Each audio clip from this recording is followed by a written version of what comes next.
Is now called to order. Geiger. Present. Meek. Here. Moore. Here. Myers. Here. Thompson. Here. Williams here. Weiniger. Here. Great, please stand for the Pledge of Allegiance. I pledge allegiance to the flag of the United States of America and to the republic for which it stands, one nation, under God, indivisible, with liberty and justice for all.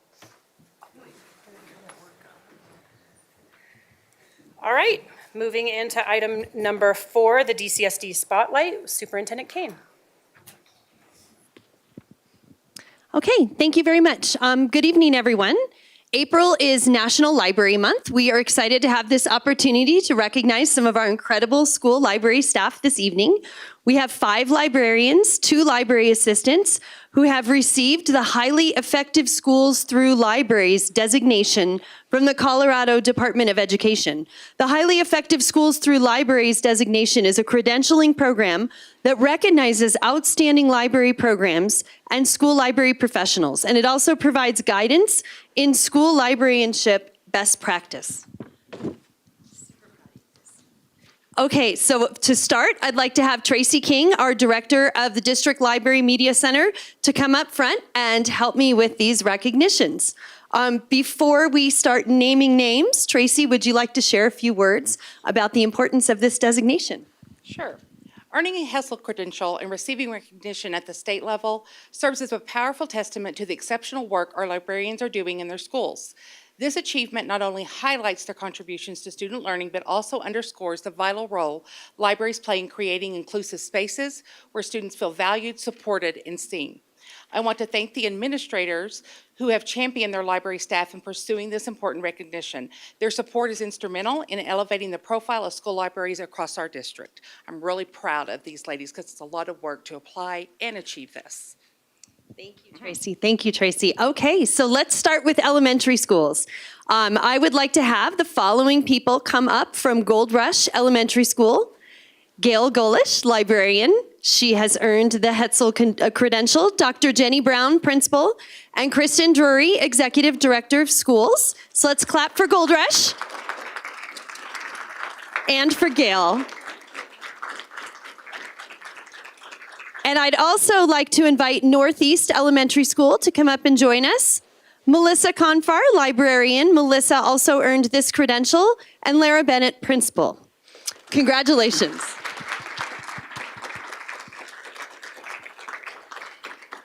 Okay, I am going to pass the microphone, and I would love to know what this designation means to you, ladies, and to your schools. Put it right on the spot. I think this designation finally gives libraries and the librarians the recognition of all the work that they're doing for the programming that makes its way down to all the kids.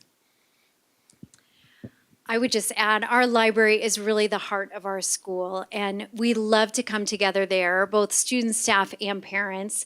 And Miss G, as she's known fondly by our students and our staff, she just works tirelessly to make it just an incredible place.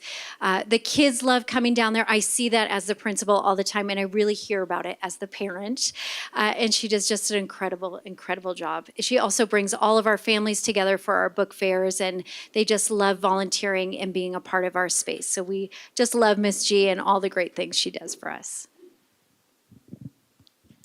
I love my job. I love our school. I love our community, and I'm just happy to add this piece to it.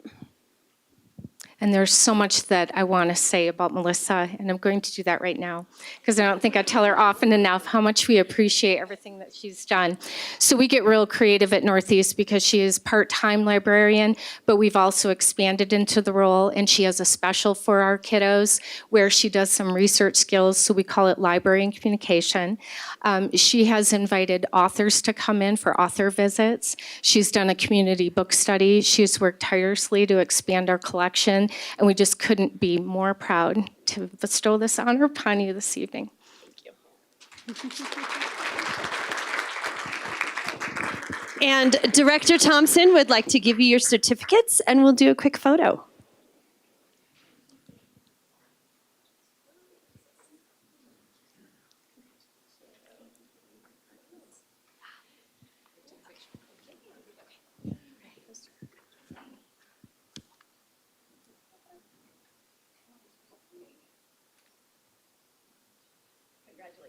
Congratulations again, ladies. Thank you for all you do for our students. Thank you, Gal. Okay, now on to our middle and high schools. So I'm going to call two different schools, well, three, one of whom the librarian's not here. And so please come up when I call your name. I'd like to start with Crest Hill Middle School. Erica Liu, librarian, please come on up. Francesca Papaladaro, come on up.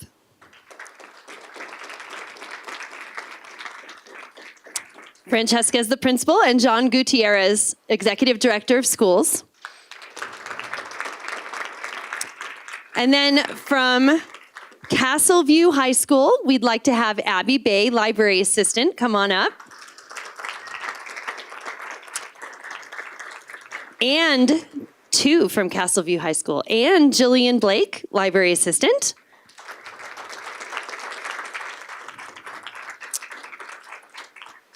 And Gretchen Stulock, the librarian at Castleview High School. Congratulations, Gretchen. And Dr. Gina Templeton, principal, and Erin McDonald, executive director of schools.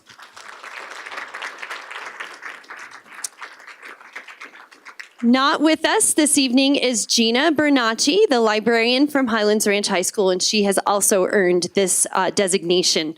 So I would love to, again, pass the microphone and have each of you talk about what this means to you and to your students and to your libraries.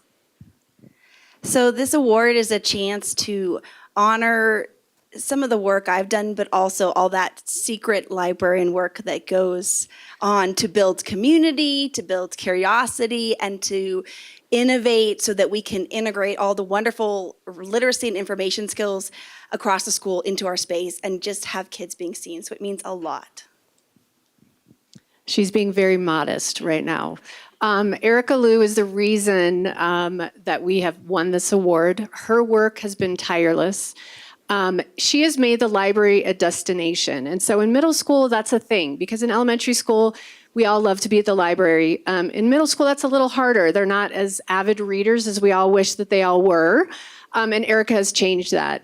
She not only is making sure that we have all of the most updated and important pieces of literature, but she provides a lot of experiences. And so, we have our Holocaust Museum. We just recently had debates between Aaron Burr and, who am I forgetting? Oh my gosh, thank you. Alexander Hamilton, I should know that.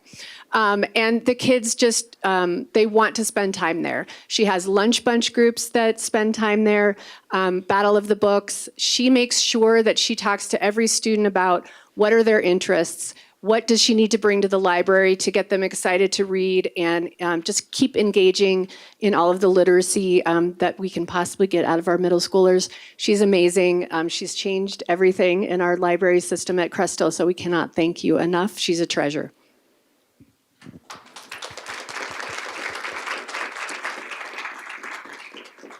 I think for me, this is kind of a benchmark for us to show the growth. All three of us took this job. Our entire library team left, and we took this job last year, truly armed with almost nothing but passion for books and for kids.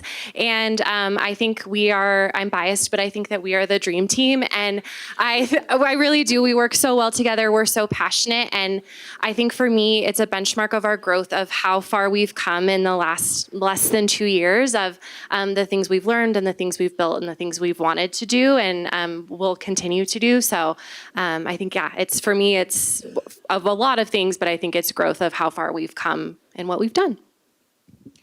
I would add on to that, as a librarian, you're on a bit of an island. You are the only person in your building doing your job. And it's been really affirming to have sort of a benchmark outside of our building, outside of our own principals' perspective and our own students, to really know like what the mark is and are we meeting it and reaching it. It's been a great reflective process for our team to think about our strengths and how to leverage those to build a place that's great for the kids in our building, and also give us a place to work towards. So we might not have things we're great at right now, but how can we get better moving forward? I really liked actually going through the process of doing it. I think it was very affirming, the really great work that we're doing, but also where our weaknesses are and where we can improve. And I just thoroughly enjoyed the process and love to see how it plays out for the kids and what that means for them. As usual, these incredible women said it exactly right. They are the dream team. They have created a space at Castleview that both students and staff love to be in. There are staff members who spend their planning periods in the library so that they can have the opportunity to have community with one another and to have community with students. It's a warm, welcoming, wonderful place.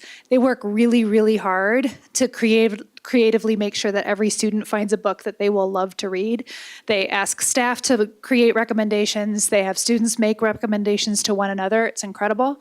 The other thing that I think I've been really proud of this year is that they have reached outside of the library and into our classrooms to support our teachers and our students in research skills, reading skills, that kind of thing. So their impact spreads beyond the walls of the library into the rest of the school, and I couldn't be prouder of them.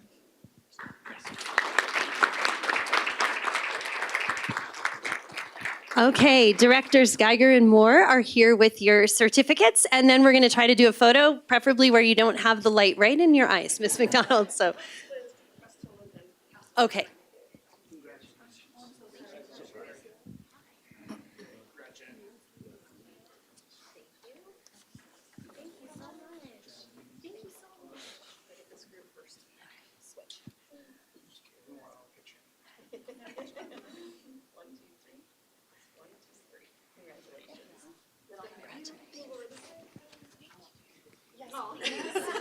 Please do Tracy. Thank you.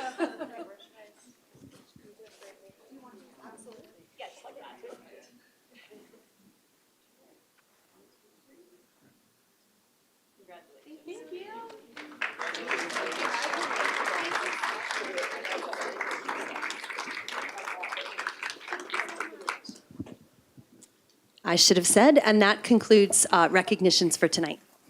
Great, thank you and congrats again. All right, moving into item number 5, the acceptance of the agenda. The recommendation is that the Board of Education approves the agenda as presented. Do I have a motion? So move. Second. Motion by Geiger, second by Moore. Geiger? Aye. Meek? Aye.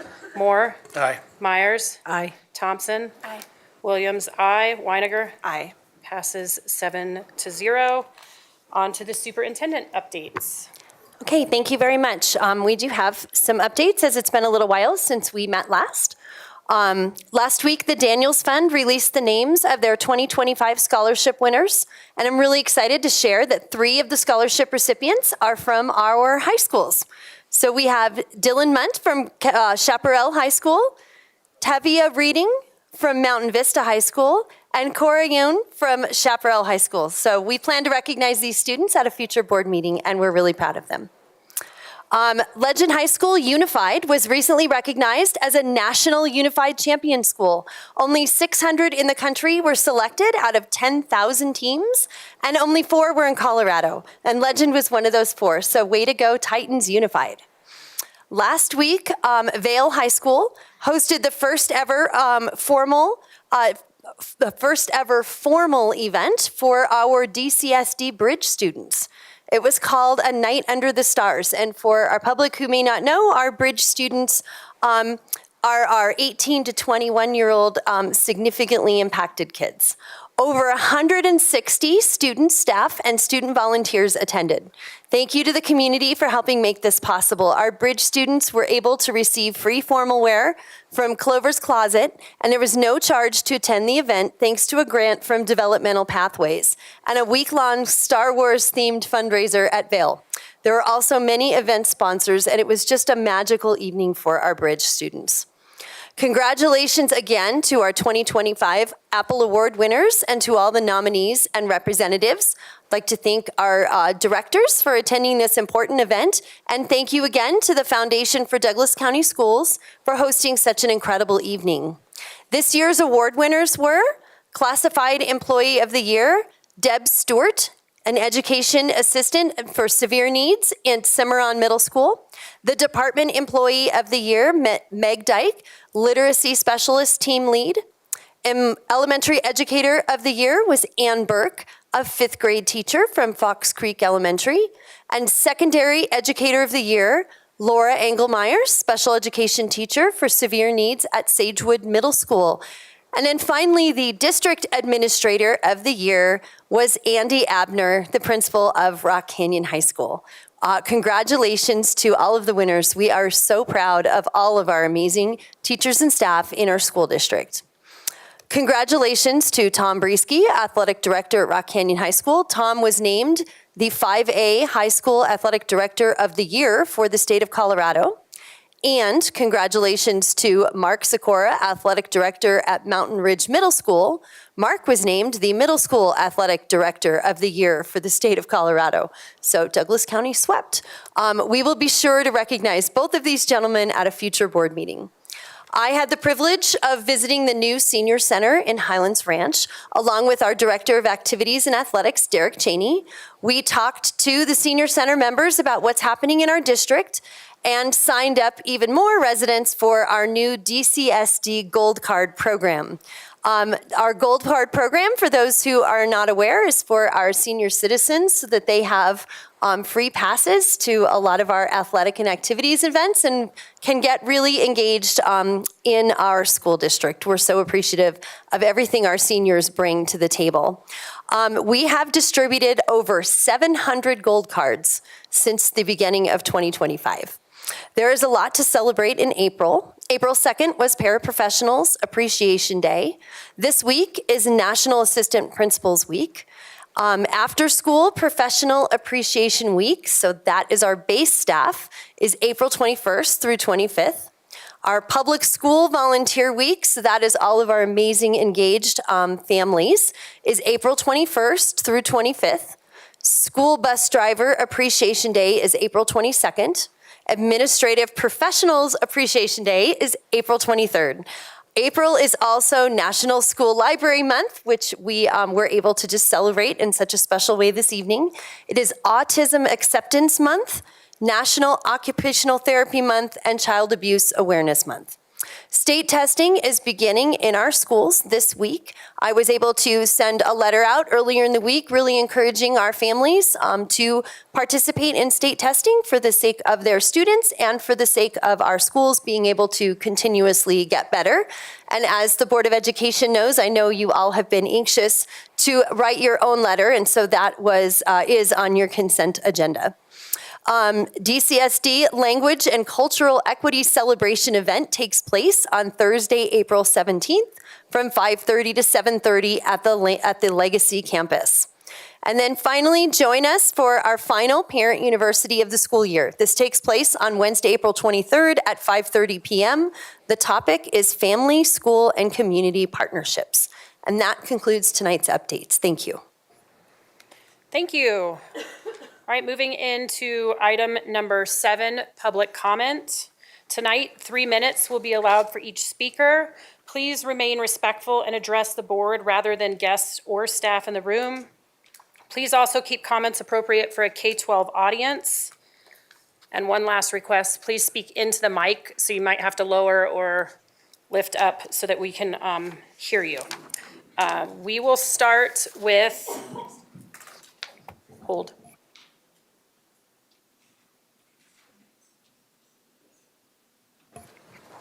All right, so we will start with a student speaker, Pepper Mason, along with their mother, Alicia.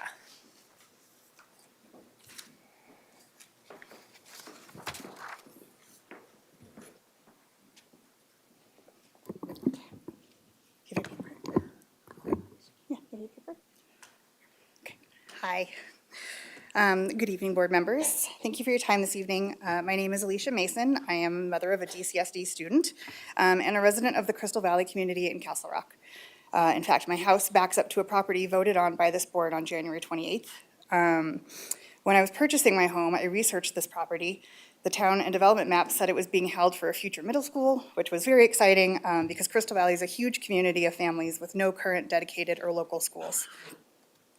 I only learned about this vote later, 2 months later, when the town told me that the property in the backyard was about to be given back to the developer because Douglas County School District had determined that they would never build a school there. At the town council meeting last week, I learned about consent agendas. As board members, you are familiar with them. You're aware it's a way to streamline meetings by lumping routine, non-controversial items into one group vote. Though I hope everyone on the board reads each individual item on the agenda, you vote in good faith that the staff has done due diligence and is making the correct recommendations for the students and the community. However, in that meeting, a simple line item about, quote, surplus land in Crystal Valley was voted on without any discussion from the board or the community. This item was in no way routine or non-controversial. In 2006, when the Crystal Valley Development Plan was approved, 2 sites were set aside for elementary and middle schools, which makes sense for a community of over 3,000 families. However, a strange clause was put on the middle school site. Instead of customarily conveying the site to the town to be held for the school, the developer said that they would pay the district $500,000 if they decided never to build a school there. This is the only agreement like this in all of Castle Rock. This weird kickback to an entity that has no ownership of the land has all the appearance of a bribe to make sure the developer can build more homes and make more money, regardless of the impact to the community. I understand some areas of Douglas County currently show a decline in enrollment. However, the needs of the students of Crystal Valley and Castle Rock are not the same. The elementary school for which Crystal Valley is zoned is 4 miles away and overpopulated by all the residents between I-25 and Ridge Road. Because of the overcrowding, my daughter and many other students of Crystal Valley travel further to different schools. The closest middle school to our community is 7 miles away. Students are unable to get to these schools on their own, which is doubly unfortunate as there are not enough buses to get all the students to these schools reliably. I'm aware it may be some time before the district has the funds to build a school there. However, the land was being held for the school indefinitely, with no deadline or cost to the district. In the meantime, under the ownership of the town, this land is a beloved community space hosting a disc golf course, bike trails, and a habitat for deer, foxes, and other native wildlife. The short-sighted recommendation from the Long-Term Planning Committee was made with no communication or discourse with the impacted community. To say that a neighborhood of over 3,000 families will absolutely never need a school on that site is nonsensical. When the plan was made 20 years ago, Castle Rock was a very different place to the town it is today. It will be further different 20 years from now, especially with all the growth planned to the south and west. There will be a day when the district will need to build a school. And with this decision, you are giving away an ideally situated and free site. Finding more land when you do need it will be further from the community and expensive for the district. With no deadline or cost to the district to keep this school site, I am baffled by this decision and must wonder what caused this vote now. The only incentive I can see is the frankly suspicious kickback to the district, making this decision at best a mistaken lack of due process, and at worst a myopic decision to make a quick buck now while selling out future generations of Douglas County students. This resolution is harmful to the students, the community, and the district, and I implore you to repeal it. Thank you. Thank you.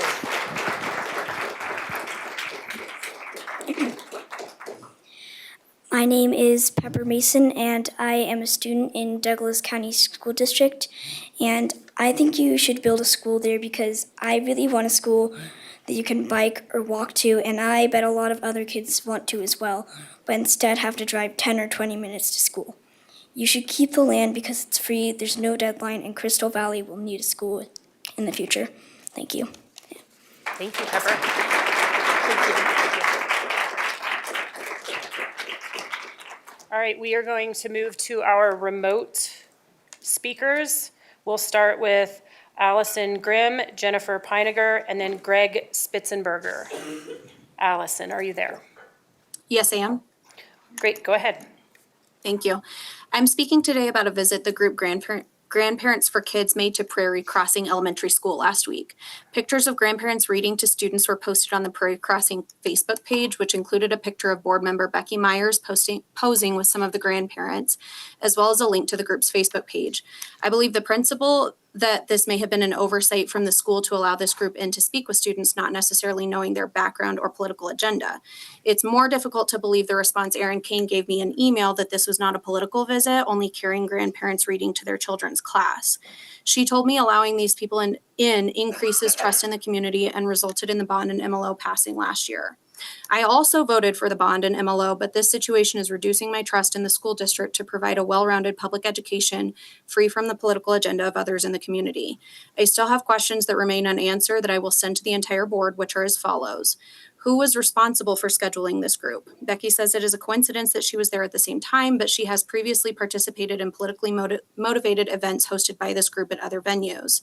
2, did they have printed materials referring to their events and agenda at the school as reported in the article on Colorado Community Media? 3, who was responsible for reviewing the book they read or the materials they laid out, and how did they determine it was not political? The post itself was linked to the Facebook group where Grandparents for Kids agenda is clearly visible to all. 4, clearly this is not just a group of well-meaning grandparents, and so why isn't anyone taking responsibility for this mistake and ensuring it won't happen again? My final question, what other schools have Grandparents for Kids visited and disseminated their flyers at? I absolutely support the community's involvement in our schools, but I have serious concerns about the events this group hosts and the goals they are trying to achieve, and it is unethical and against board policy to allow a group with a political affiliation in to speak to children, particularly without parents' notification. I believe the board should address this egregious error and respectfully request an explanation from Becky Myers regarding her participation in this event. Thank you. Thank you.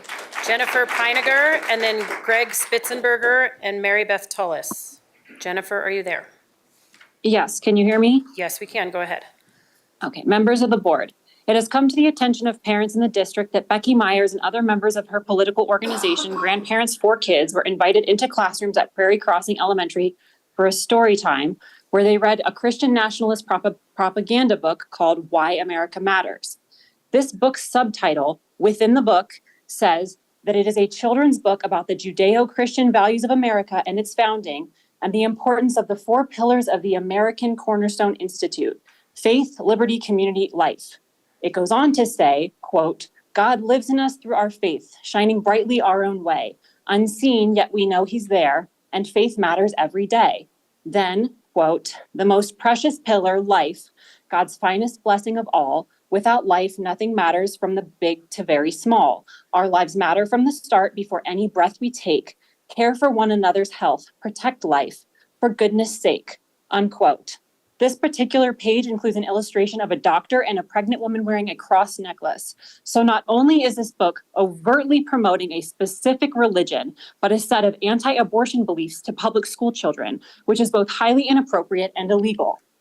According to Colorado state law, specifically Article 2, Section 4 of the Bill of Rights, quote, no person shall be required to attend or support any ministry or place of worship, religious sect, or denomination against his consent, unquote. The First Amendment's Establishment Clause prohibits public schools from promoting any religion.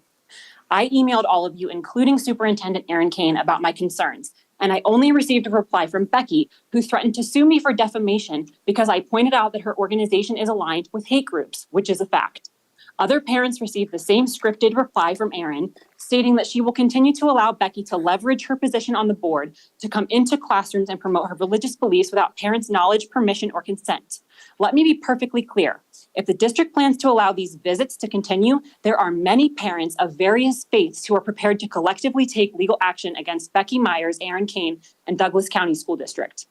I am calling on Becky Myers to resign her position on the board immediately. I am calling on Erin Kane for an apology and a public statement condemning Becky's actions and reassuring parents, such as myself, who are atheists, that the district will take measures to prevent this from ever happening again. After all, it was Becky who said she would, quote, let parents make decisions for their children, unquote, that she wanted to, quote, keep out the adult politics, unquote. She said, and I quote, parents have the right to know what their kids are being taught in public education, unquote. And it was Erin who assured me that she is, quote, dedicated to empowering parent voice across our district, unquote. Prove it. 15 seconds remaining. Thank you. Greg Spitzenberger, Mary Beth Tullis, and then Caroline Crompton. Greg, are you there? He is not online. Okay, Mary Beth Tullis, and then Caroline Crompton. Hello, good evening, school board directors and Superintendent Kane. My name is Mary Beth Tullis. I am a parent to 2 current DCSDC students, and I'm a former 2nd grade teacher, an advocate for struggling readers and their families, and a private structured literacy tutor. I'm here to share 3 perspectives on the proposed school consolidation plan. A teacher perspective.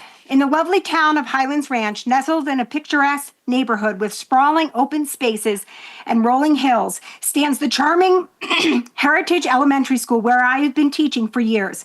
I am Mrs. Apple, and I have always been known for my engaging structured literacy program and my ability to inspire even the most hesitant young learners.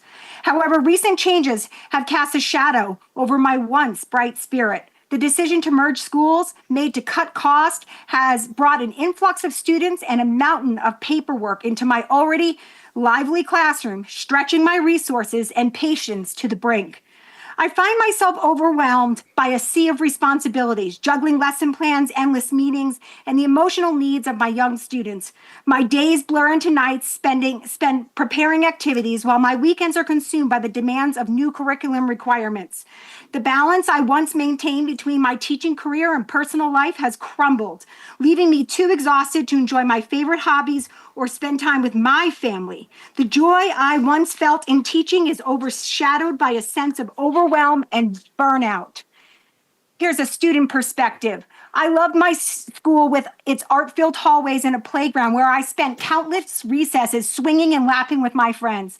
The thought of leaving it behind filled me with a deep sense of loss. My teacher, Mrs. Apple, tried her best to reassure us, explaining that we will make new friends and have new experiences.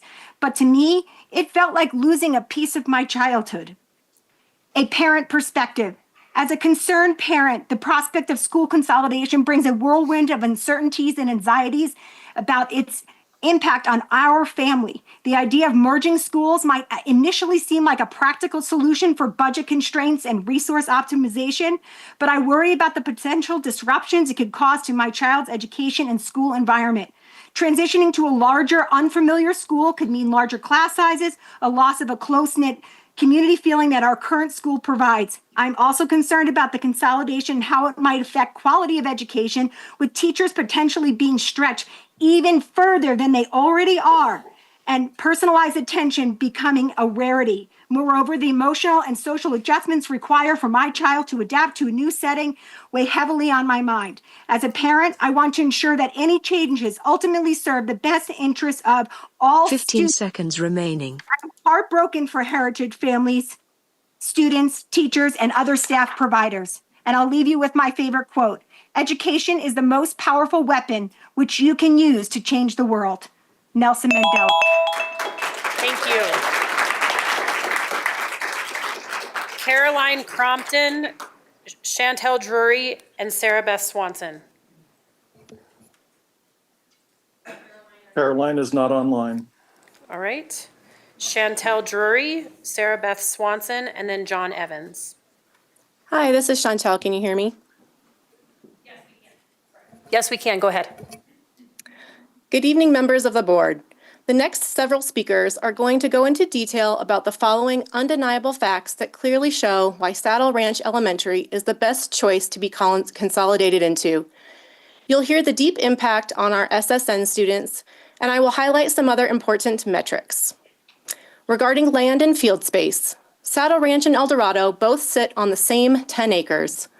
The claim that a large portion of Saddle Ranch's field is not owned by the district is incorrect. In reality, Saddle Ranch's entire field is wholly owned by DCSD.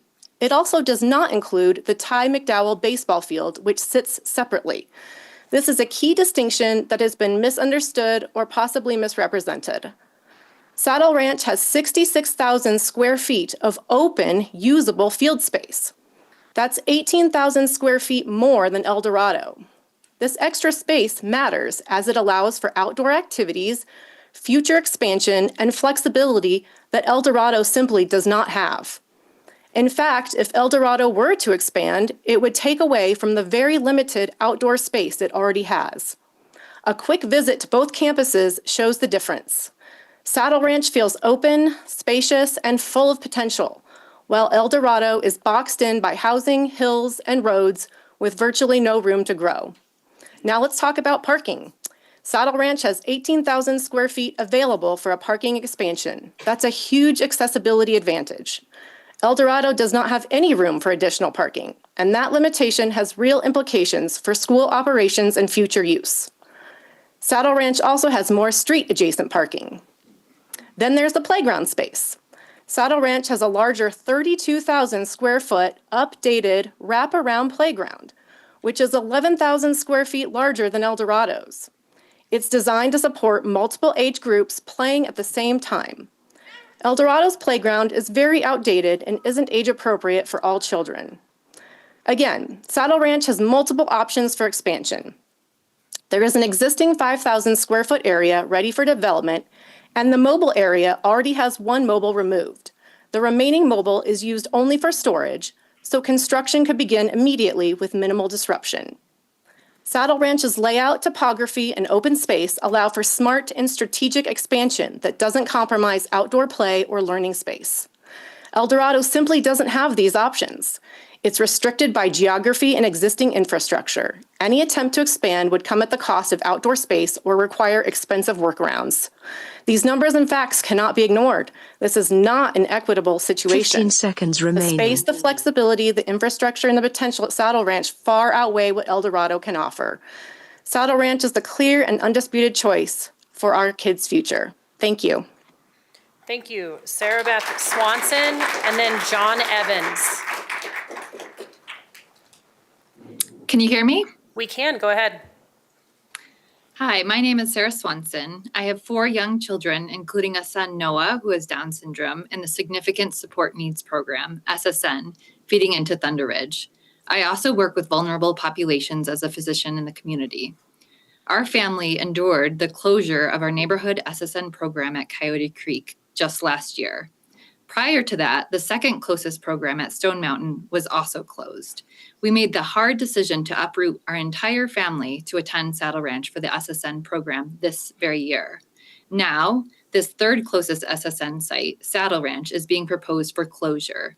This would result in 4 school zones, Coyote Creek, Stone Mountain, Saddle Ranch, all being consolidated into a single program at El Dorado.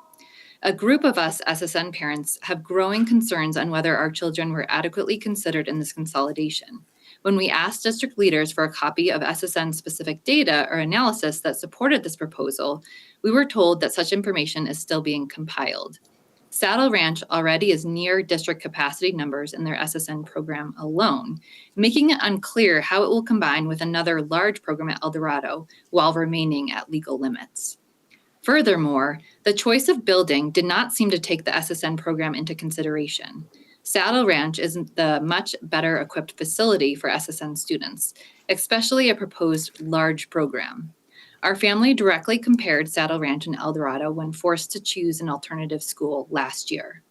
The SSN room at Saddle Ranch includes internal windows, providing visibility and allowing for greater safety and accountability.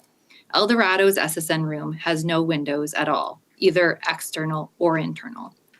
The playground at Saddle Ranch is positioned well away from roads and parking lots, an essential feature for children prone to wandering. El Dorado's setup lacks this critical buffer and is situated directly adjacent to a parking lot. Most SSN families must walk their children directly to staff. Saddle Ranch offers more parking spaces and safer drop-off zones compared to El Dorado, reducing the risk of incidents during busy transitions. Our SSN students deserve to be prioritized, not treated as an afterthought once the vote is complete. Thank you for considering the full impact of this decision on their safety, inclusion, and stability. Thank you. John Evans, and then we'll move to in-person with Dimitri Prionis to start us. So John, are you there? I am. Great, go ahead. I am the grandfather of a special needs child and his siblings that are currently attending Saddle Ranch. I respect the hard work the superintendent accomplished in her difficult decisions on school closures, but I expect the board to fulfill the responsibility of denying the closure of Saddle Ranch at this time until the superintendent can reevaluate the closure. Simply put, she was not given sufficient information on the already limited couple of elementary schools with SSN programs on the west side of Highlands Ranch, and which Saddle Ranch was one of. Closing one of these remaining SSN programs in this area is unreasonable. The setup at Saddle Ranch is a great setup for inclusion of special needs students. Every afternoon, I hear how his older sister waves at him through the internal windows in the SSN program at Saddle Ranch as she passes in the hall. She hugs him in the cafeteria as well as outside during recess. The staff at Saddle Ranch has been outstanding in the inclusion of our Down syndrome grandson as a student of the school. Everybody in the school knows him and greets him. He has flourished in this environment at Saddle Ranch and was recently selected as Mustang, that student, of the month for his hard work. I feel keeping the SSN and school staff intact is in the best interest for all the special needs students currently at Saddle Ranch. Thank you for your time. Thank you. All right, with that, we'll move to in-person. We will start with Dimitri Prionas, then Lisa Jesseth, and then Katie Facinello. Thank you very much for your time. My biggest concern is that the recommendation of the board is being made without all the accurate information. The committee made the recommendation, and in the months leading up to the recommendation, the board indicated that all options were on the table. They cited traffic management as one of the key factors and top criteria. However, the committee did not commission a study for El Dorado Elementary going into Saddle Ranch Elementary for a traffic evaluation, and indicating that not all options were on the table, and that was an inaccurate statement when they told us that. The rationale provided by the committee was for not looking into El Dorado going into Saddle Ranch Elementary was avoiding a school desert, which is not a criteria that was ever discussed prior to the decision and recommendation being made. The school desert concept should be not included as a part of the concept because it wasn't recommended. It did not get the proper evaluation by the community. They also said that El Dorado, there's better building access and more efficient traffic management and full ownership of the property. As discussed previously, the full ownership of the property is equal at both locations. For traffic management, there's no way to actually assess one better than the other because the traffic study was not actually conducted for El Dorado coming into SRE. And the Douglas County assessors, as I mentioned, all 10 acres are owned by the Douglas County School District. The second point is that the recommendation seems to be incongruent with the traffic information that we do have. There was the El Dorado report and the traffic analysis for Stone Mountain coming into Saddle Ranch Elementary.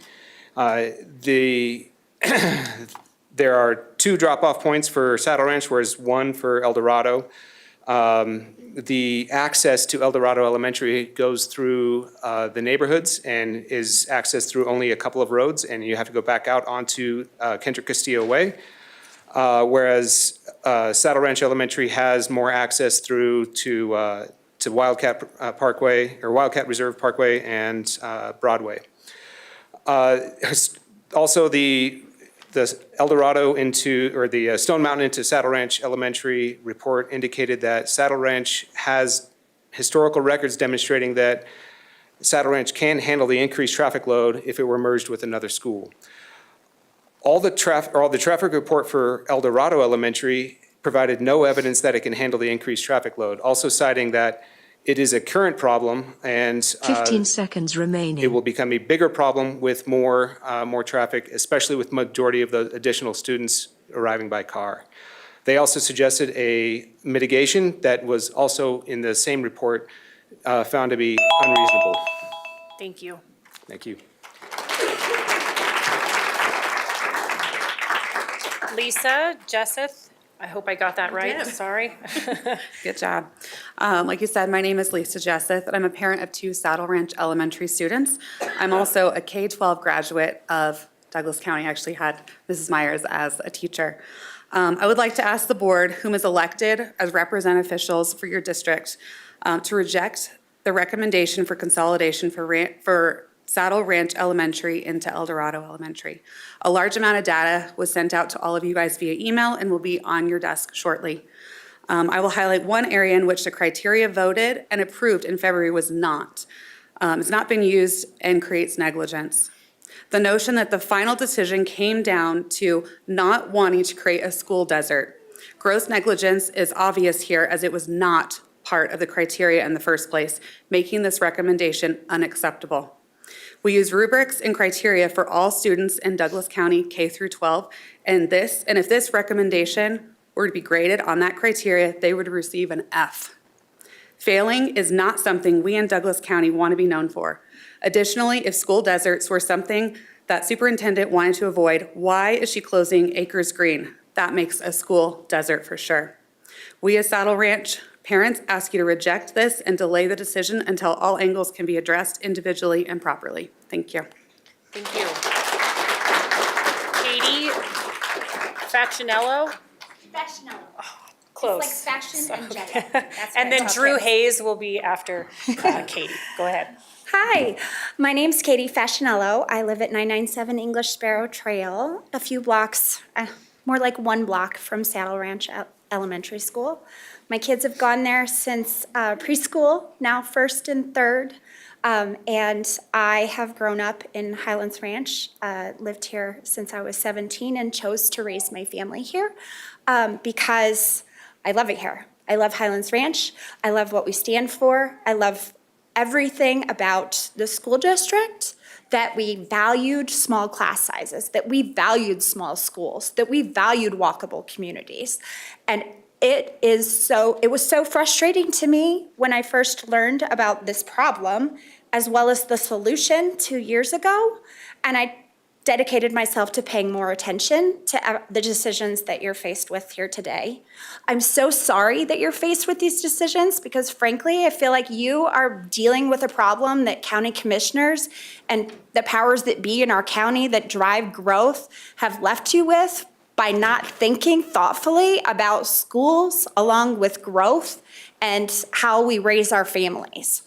I tried to attend all of the community meetings that I could, raising my kids, met several board members for the first time, and appreciate your time.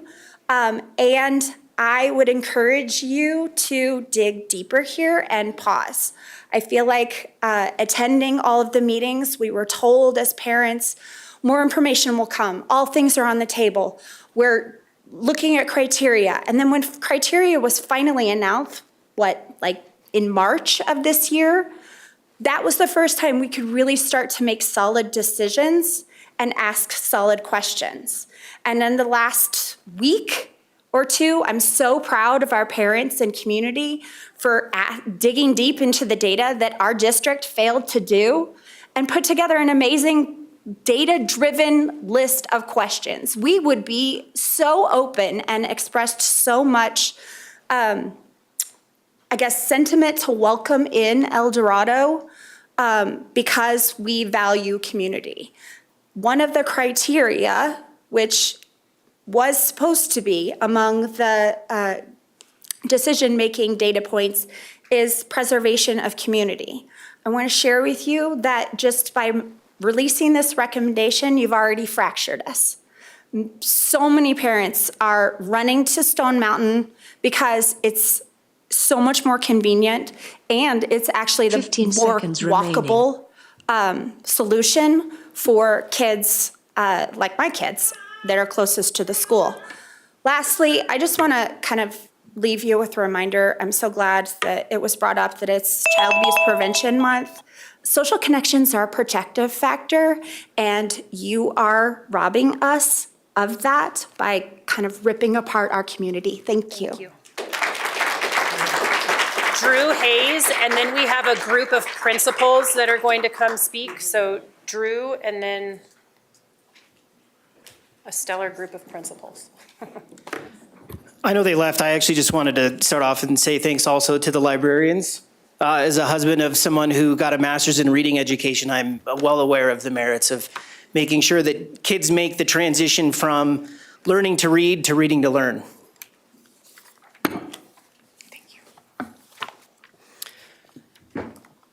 I have the pleasure of being the final participant, at least that I know of, for the Saddle Ranch community. And what I would say to that effect in what you have in front of you is a data-driven analysis of this decision. What it isn't is a bunch of angry parents spitting vitriol at you. but instead recognizing that we're here to partner with you in a very difficult time, in a difficult environment. However, I work in finance, and one of the things that is paramount to us is making sure that we're checking our biases. And one of the ways that we do this is by taking a data-driven and factual approach to the decisions that are made. What you have in front of you is a data-driven analysis to the recommendations, point for point and counterpoint, to the recommendations to consolidate Saddle Ranch into El Dorado. What it is not is a document that discounts the effects of teachers. It doesn't discount the fact that we recognize that within the school, it's much more than a building. A school is the teachers, the community, and the students. What it does reflect is the merits of Saddle Ranch as a facility. And as a facility, it is a superior building to the enrichment of children's minds and their education. Going through some of these points, it has been discussed that the decision to not merge Stone Mountain, as was considered, into El Dorado is fracturing the community. Nearly the entire fourth grade class is already open enrolled into Stone Mountain because it's 5 minutes closer now that the schools are going to be a commuting district. It was stated that there would be walking access. I would encourage you to actually strap on a pair of Nikes and walk between the two schools. It's 0.7 miles as the crow flies, but it's about 1.1 to 1.2 miles. That is a 20-minute round trip walk for people. Basically, the decision to consolidate, regardless of whether it's going to go to Stone Mountain or El Dorado, makes this a commuter school. That's why we've had parents coming up to speak to the merits of the traffic studies that were done, because invariably what's going to happen is whatever school is consolidated is going to be largely commuting. So the idea that it's to be walkability is just completely out. As far as clarifying some of the information, there were claims that were made about site access or site ownership of those properties that were just demonstrably false. We contacted both HRMD as well as pulling up parcel records for it, and we found out that there is ample space. All you have to do is just go and look at Saddle Ranch. The area that surrounds it that's available to those students is massive. It should not be ignored in favor of moving to a school that's encapsulated by houses. Thank you.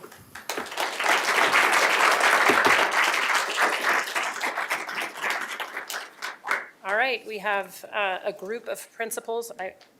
George Bozer, Kristen Sola, Cheryl Fulmer, Allison Hawk, Katie Lawson, and Julie Crawford.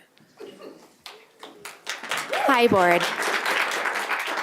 I'm Julie Crawford, very proud principal of El Dorado. Hi, I'm Lindsay Frazier. I'm the assistant principal at Saddle Ranch. I'm representing Allison Hawk, the principal, tonight. She's out being a mom. Hi, I'm Kirsten Sola, principal at Acres Green Elementary. Good evening, I'm Cheryl Fulmer, the principal at Fox Creek. Good evening, I'm Katie Lawson, the very proud principal of Heritage Elementary. Good evening, everyone. And my name is George Bozer, and I'm the principal at Summit View Elementary. Thank you for allowing us to come together in front of you tonight as a group of leaders. We do have a letter we'd like to read. To the Board of Education in our Douglas County community. As the 6 principals of the schools involved in the proposed pairings, we write to you today united in our commitment to our students, our staff, our families, and to each other. We know that change, especially when it touches something as deeply personal as a school community, can be hard. The recommendations before the board, Saddle Ranch merging with El Dorado, Heritage joining Summit View, and Acres Green transitioning into Fox Creek are significant. They come with emotions, questions, and a need for care. We see that and we honor it. But we also believe this: a change when handled thoughtfully and collaboratively holds great promise. We are excited about the opportunities ahead. We are ready to build something new together, something rooted in the strengths of each community and focused on what matters most, the success and well-being of our students. With more students, more staff, and shared resources, we can offer expanded opportunities and a richer school experience for every child who walks through our doors. We are committed to doing this together as principals We are not taking this path alone. We are leaning on one another, learning from one another, and committed to navigating challenges side by side. This is not just a logistical pairing. It's a partnership grounded in respect and trust and a shared belief in what's possible. We will be mindful and intentional with every step we take. We know there will be bumps along the way, but we also know we are supported by our district, our staff, our families, our community, and we are ready for this. We promise to work tirelessly for our families and staff. We love our communities. We love our feeder schools. We love our district. And most importantly, we love your children. We will continue to do everything in our power to support, to nurture, and champion every student we serve today and into this next chapter. With respect, with dedication, and hope for the future, George Bozer, Summit View Elementary, Kirsten Sola, Acres Green Elementary, Cheryl Fulmer, Fox Creek Elementary, Allison Hawk, Lindsay Frazier is here for Allison tonight, Saddle Ranch Elementary, Katie Lawson, and Julie Crawford. Thank you. Thank you.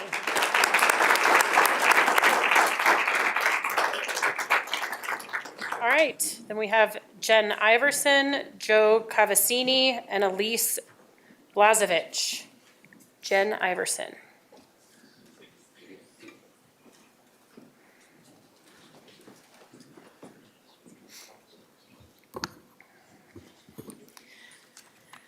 Good evening. Tonight I am speaking as a member of Douglas County Parents.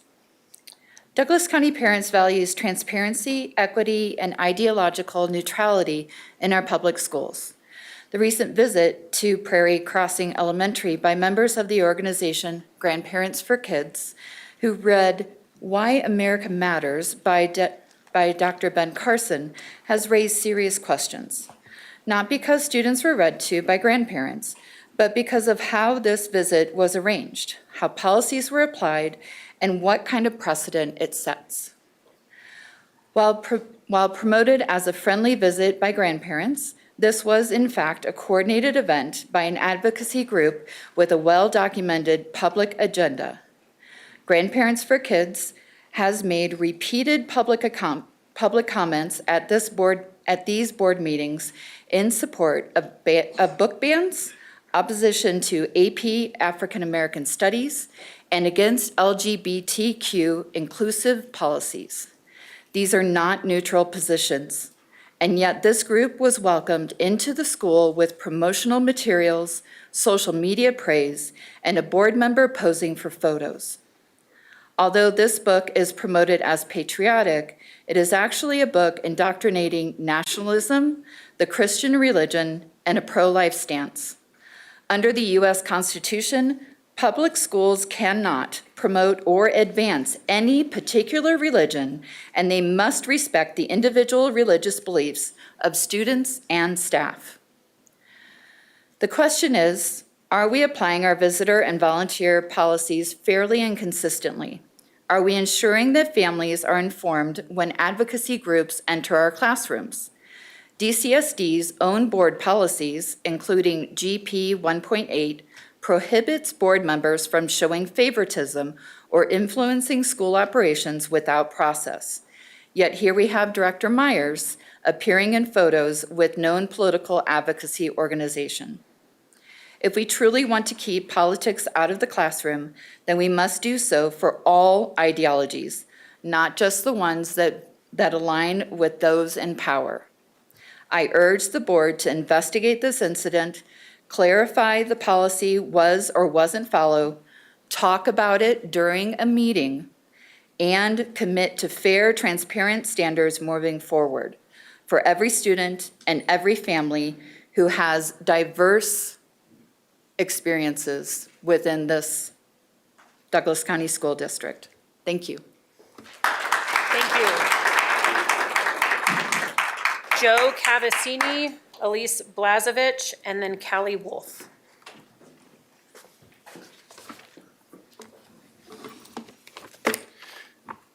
Okay. Go ahead. Yeah. All right, good evening. My name's Joe Cavassini. I'm the father of a daughter who's a first grader at Heritage and a son who's due to be in kindergarten next year at Heritage. I'm here today to provide public comment, but I'm here to say that I've been deprived of the opportunity for meaningful public comment, and here's why. Is after the school closing recommendations were published, I propounded and sent CORA requests to the district on March 27th and March 31st.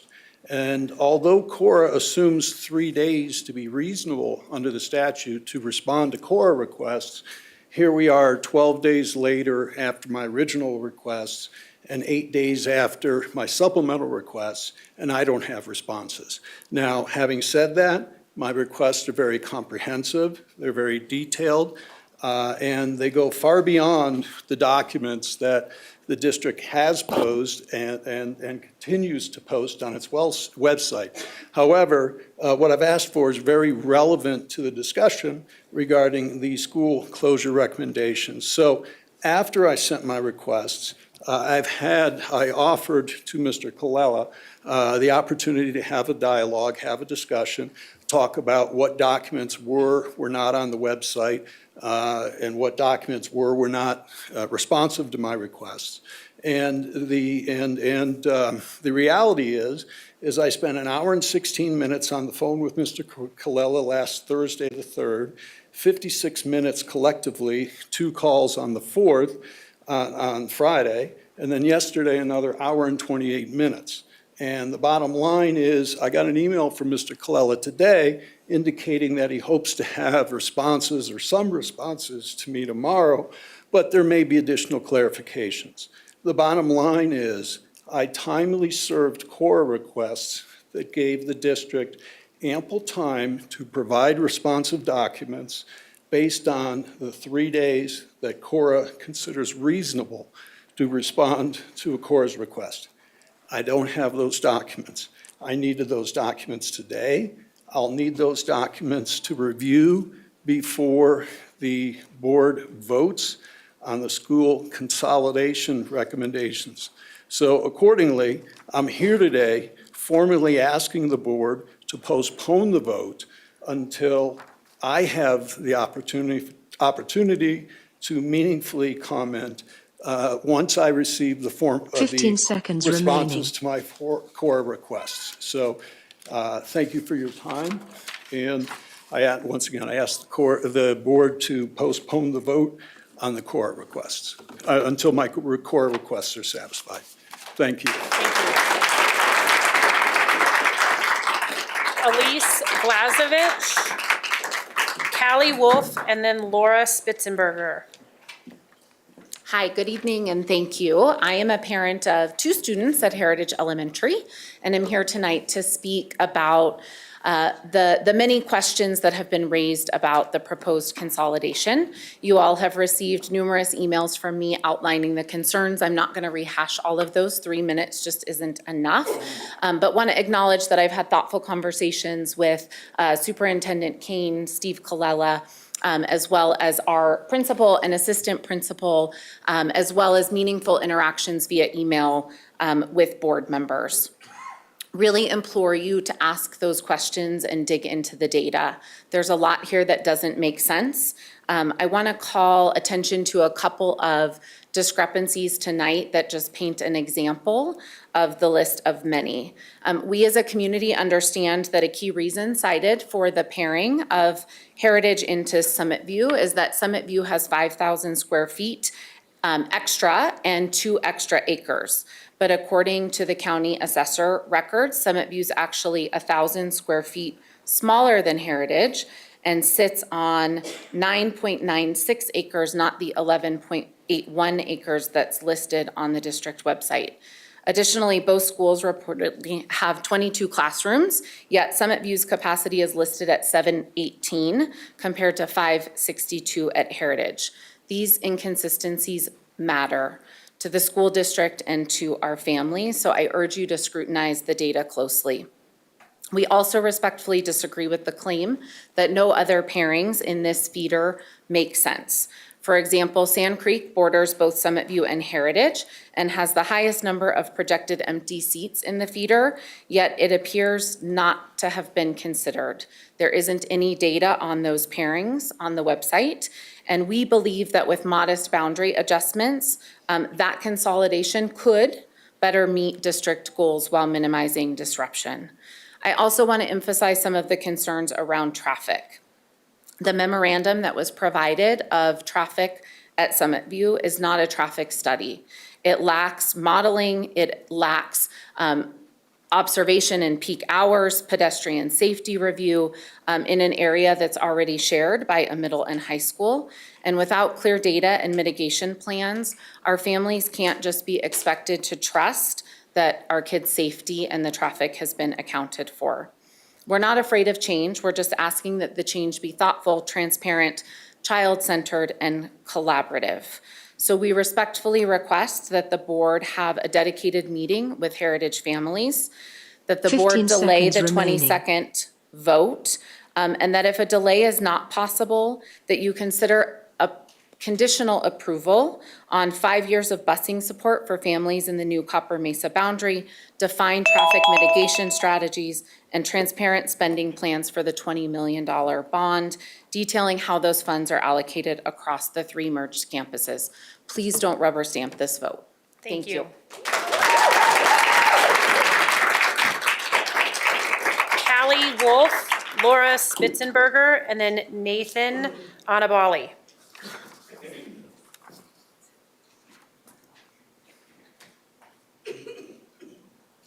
Hi, my name is Callie Wolf, and I'm the parent of a kindergartner at Heritage Elementary. Thank you for hearing our concerns tonight. I'd first like to note that our house is one of the homes closest in proximity to Heritage. It's about 450 feet from my front door to the back entrance that my daughter uses. This was intentional.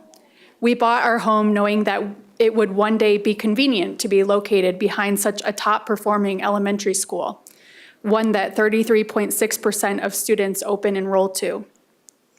Myself and many of my neighbors made personal sacrifices to be so close to this school.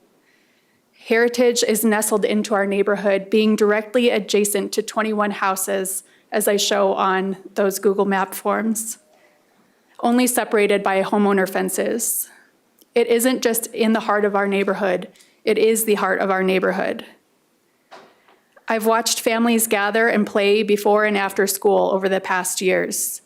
In my review of other school pairings, no school comes close to having this many homes immediately adjacent. Summit View has 0. They're all separated from the school by roads or open space. Closing our school takes away a vital neighborhood gathering place. We don't want administrative office buildings in the middle of our neighborhood. We want a school for all children, a traditional public school. An interesting discovery was made when we read in tonight's slide deck that the Heritage Building cannot be used by a charter unless deemed a surplus by the board and long-range planning committee, which makes it sound highly unlikely. But a quick search shows that our neighboring districts of Jeffco and Denver Public Schools have both recently deemed several closed school buildings as surplus, allowing them to be used for various uses, including private education. Additionally, I'd like to point out the historic trends across the country, including cities like Chicago, Detroit, St. Louis, New Orleans, and Denver, where under-enrollment is the pretext to close traditional public schools for the privatization of education, which allows for charter expansions. There's a growing lack of trust in the community for our school district, superintendent, and some of the board for their own history in charter education. Public charters absolutely have their place in communities and in education, but these historical trends shed light on how they can be used in ways that disadvantage traditional public schools. My ask of you is that you take a more conservative approach. It was initially presented that 6 schools consolidate into 3 or 4 into 2. Please consider the latter and allow the highly desired school in the middle of our neighborhood to remain. Thank you. Thank you. Laura Spitzenberger, Nathan Anabali, and then Katie Bibler. Well, good evening, board. Thank you for your time. My name is Laura Spitzenberger, and I'm the PTO president of Heritage Elementary. And I'm here on behalf of the community, my kids, the staff, and as a tax-paying citizen. And I had a speech prepared, but since we're only allowed to speak for 3 minutes, I'm going to hit you with the facts because there's a lot of discrepancies that we've discovered. As Elise mentioned, the square footage is completely off that the recommendation proposes. So you may want to look into that because as public record states, it is smaller. So why would we force our kids to go into a smaller school? Also, I want to make note that I have dug into the financial reports posted by DCSD, and these are direct quotes on district enrollment. In recent years, Douglas County has experienced declining enrollment.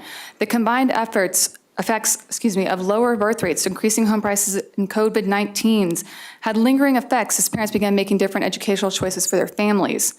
However, the district is starting to see a slight bounce back in students. As of October 2024, the district is expecting an increase of just over 1,300 students over prior year enrollment.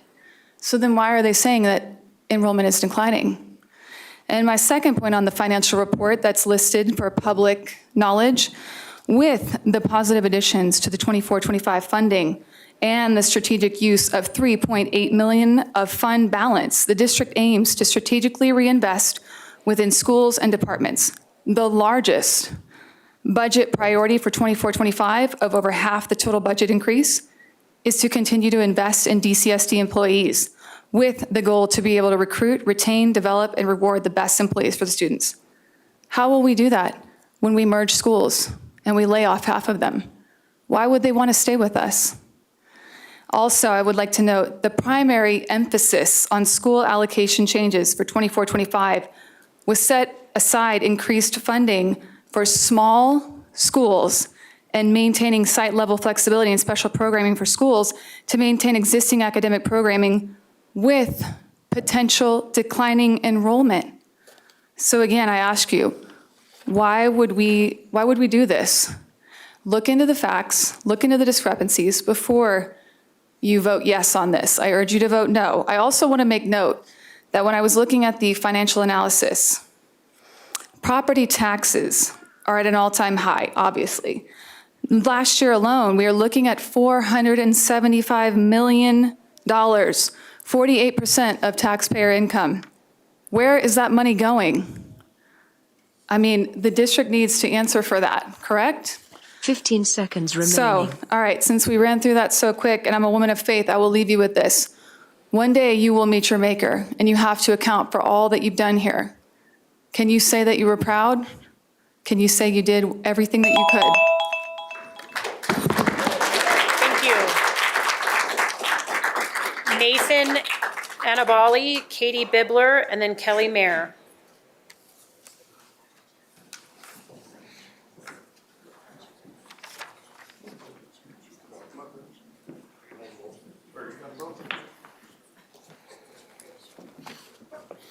All right. Hello, board. I just want to say that I came in and I bought my house because I loved Saddle Ranch and that community, and we love Colorado weather. It's a great walkable school. It's a great neighborhood. It's very safe. I drew out some outlines of the 3 neighborhoods that are really in that open space recreation. In those 3 areas, those are really the only 3 walkable neighborhoods to the schools. I did not include the Marcy Gulch area. Unfortunately, they're always going to be a little far from any of the schools and probably have to have buses or some kind of commute. But I put simple points on each of the map, and I put the 3 farthest points on each of the maps showing what it would take to walk to each school and the difference. Now, you can see some of these are pretty far walks. Mainly the El Dorado has a few that are over 30 minutes. And you'll see on the map, I even drew out the red line around El Dorado. It is surrounded by houses and fences where Saddle Ranch is open. You can access it from 360 degrees, and you can actually probably cut off a couple minutes from most of these angles because Google Maps makes you walk all the way around to the very front.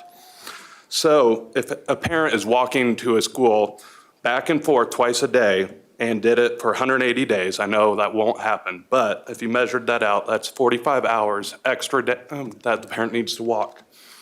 So there's a big difference for walkability. The other thing is, we've said many times on Saddle Ranch, We do own that land, and if you just go on Google Earth and draw an outline, and you see the usable area, there's about 1.5 more usable acres on Saddle Ranch compared to El Dorado. Especially, you can add more parking lots, more building, anything. You just need to go visit the sites and you can see it's a clear winner per size. Last thing is I put the number of houses in that walkable area of single-family homes. There's an extra 553 homes. That's a big difference for a lot of families that are closer to Saddle Ranch compared to El Dorado. So I ask you, did you like the school? Did you enjoy the Colorado weather? Do you want to be close to your school? And if that's the answer, then yes, Saddle Ranch is the clear answer. That's what I got. Thank you. Katie Bibler, Kelly Mayer, and Stephanie Baird. I'll leave this here so I can give you guys my. Thank you.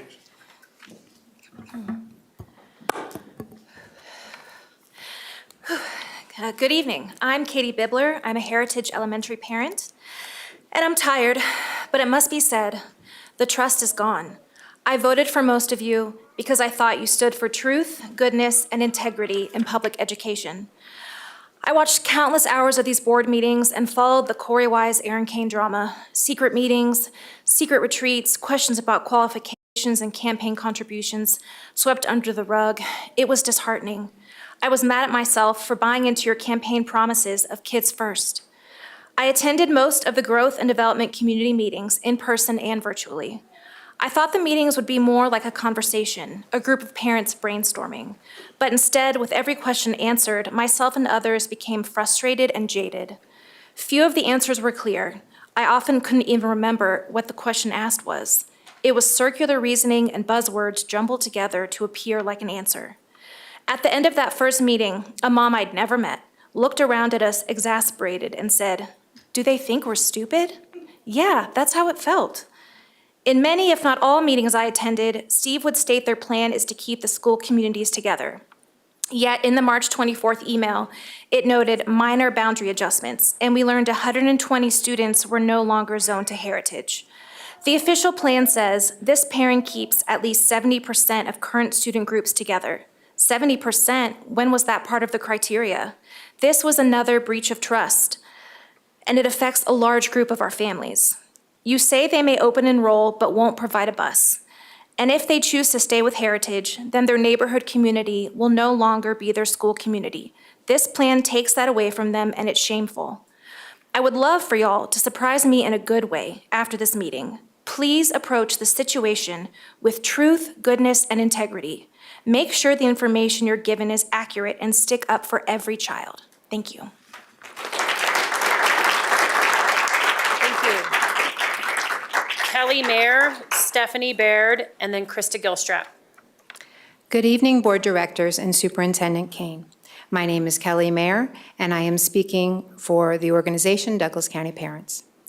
First, Douglas County Parents wants to speak from the heart to the students, families, and staff of Saddle Ranch, Acres Green, and Heritage Elementary Schools, which are merging. This transition is deeply personal and emotional. Schools are more than buildings. They are tight-knit communities where children feel safe, known, and proud. To the students facing new environments, to the families navigating disruption, and to the staff leaving behind classrooms you've poured yourselves into, we see you. And we honor what you're carrying through this change. It is also important to acknowledge the students, family, and staff at Summit View, Fox Creek, and El Dorado Elementary Schools receiving these merged populations. Your communities will be changing too, welcoming new classmates, adjusting to different dynamics, and likely facing shifts in resources, staffing, or space. These changes will require patience, flexibility, and care from everyone involved. As the DCSD community works through this merger, it is crucial that we reflect on the policies that guide these decisions, especially Executive Limitation Policy EL-12, which outlines the responsibilities of the superintendent regarding student accommodations. This policy requires balance between fiscal responsibility and program viability, between instruction and student well-being. Under this policy, the superintendent must not recommend or implement changes like school consolidation without first providing meaningful opportunity for input from staff and relevant board committees. Stakeholders must be informed about the criteria being used and given a real chance to engage and respond. The policy also demands strict adherence to written processes and legislated requirements, ensuring transparency and compliance at every stage. Let's ensure we're not just checking boxes, but truly living up to our values of equity, transparency, and compassion. Thank you. Thank you, Stephanie Baird, and then Krista Gilstrap. Hi, my name's Stephanie, and I have a daughter who will be starting kindergarten at Heritage Elementary in 2026, with another on the way who would start in 2030. We purchased our house in 2022 in large part because it is directly around the corner from Heritage, one of the top performing public schools in the state. Had we known the district would be closing a thriving school and moving us to a lower performing campus, our decision-making process would have been different, as I believe other families looking to buy in the area will be affected going forward if the school closures proceed as suggested. I don't support the erosion of our property value based on what I and others in the community view to be a rushed and incomplete decision-making process made from a unilateral viewpoint and lacking transparency. There are several factors showing that closing schools down as planned would be a premature and damaging decision, and I want to highlight just a couple. At the March Douglas County Health Board meeting, it was discussed that there's been a significant increase seen in birth rates, particularly at Highlands Ranch UC Health Campus, and the Health Board has committed to continuing to track not only the birth rate, but the death rate to see how the population is shifting. The superintendent's slide deck shows a graph with the number of births in Douglas County steadily rising, and even if we haven't yet reached previous peak levels, it's worth keeping high-performing schools open until we see how the current uptrend in birth rate develops. My second main concern is the failure to push for increased charter school accountability. Everyone should have the ability to choose how they educate their children, but not at the expense of those who prefer a community school experience. There was a House Bill 1363 that was introduced to the state last year and was met with support. And although it did not pass, several of those who voted against it said they would welcome a rewrite as they agreed with some of what was presented, which I believe needs to be explored before we are closing down award-winning neighborhood schools. As a taxpayer, I'm deeply concerned that charter schools in our district do not need to be considered for closure alongside our community schools when there's declining enrollment. So I'm asking the board to not approve any school closure proposal until an effort is made to equal the responsibility of charter schools and community schools when the district is considering closures, and until we see more research on whether the rising birth rate is reversing the trend of declining enrollment. Thank you.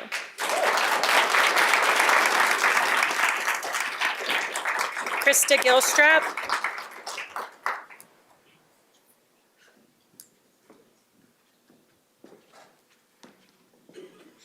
Good evening.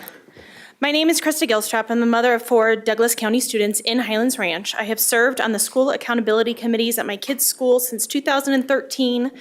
I have also served on several district committees, including my current membership on the Long Range Planning Committee, who just passed a resolution of support of these recommended changes at our last meeting. My kids have been in an under-enrolled elementary school and a fully enrolled elementary school. My oldest did 6th in elementary school, while I currently have my second child doing 6th grade at the middle school. I feel uniquely qualified to speak on the recent recommendations for school consolidations and moving 6th grade to the middle school level. I have followed this process closely for the past 2 years, and I wholeheartedly support the recommendations made by staff. I have to applaud Superintendent Kane, Mr. Colella, the rest of staff, and the volunteers on the Enrollment and Decline Committee for making this process so comprehensive, thorough, and compassionate. I know these decisions were not made lightly. I absolutely feel for those families who are affected. Change is always hard and no one likes it forced upon them. These recommendations will without a doubt make the quality of education better for so many children in Highlands Ranch. Having been in an under-enrolled school, I've sat at the SAC meetings where principals had to decide if they should cut art or music or a learning specialist. Do they have large class sizes or do they have a combo class? Where they beg the district for highly impacted dollars only to be told that there's not enough for them because there are other schools that need it more. It's the worst game of Tetris you'll ever play. Once we moved to a fully enrolled school, the SAC meetings were more about what additional programming should they try to offer. I am still blown away when I see how many extra support staff our school can fund and how the grade level teachers and class sizes just remain steady. We loved our previous school, but my younger two have had a much better elementary experience than my older two did because of these funding differences. These consolidations and boundary changes are helping so many kids that are in these under-enrolled schools. These changes will give them and the kids of the future the education they all deserve. In regards to moving sixth grade to middle school, there is no question in my mind that's where it belongs. When my oldest did sixth at the elementary, they did their best to replicate switching teachers for different subjects and teaching some of those executive functioning skills kids need for high school, but she was not nearly as prepared for high school as my other daughter who did sixth in middle school and had 3 full years to learn and master those skills. Sixth grade at the middle school offers more autonomy while staff is still there close by to catch them if they fall. The gift of struggle, as our principal likes to say. They also offer so many elective options that elementary schools just can't compete with, like choir, drama, IT, speech, band, Spanish, culinary arts. The list just keeps growing. The middle school model offers a small school within a big school. They get to experience all this while still being in their pods and fairly isolated from the bigger grades, which I know is a concern for some parents. We have absolutely loved our experience at the middle school. So I ask for you to please vote yes on the next meeting to approve these recommendations. I also have to correct some of the misinformation you heard tonight. These consolidations were going to happen whether the bond passed or not, and it has nothing to do with the new schools being built. There was no bait and switch. Thank you. All right, that concludes public comment. Moving on to the adoption of, actually, really quickly, I just also want to say to everybody, we did add an agenda item to the agenda today so that we can discuss how the board can meaningfully engage with those in the affected school communities. So that will be done later tonight because I think it's important to all of us that we engage in a meaningful way with all those affected families. All right, so moving on to the adoption of consent agenda, items 19 through 21. Sorry, 9 through 21. Director Meek. A couple of things. I'd like to pull number 19 and 21 and ask whether we might want to move the discussion around engagement to earlier in the agenda while we still have the audience here. We often lose people, you know, between that. So that would move our, or do you feel like we need to go through other presentations first? It's just an idea. Actually, I'm fine, but I just need to make sure it's okay if we move an agenda item since we already approved the agenda. If we all agree to move an agenda item sooner, can we do that?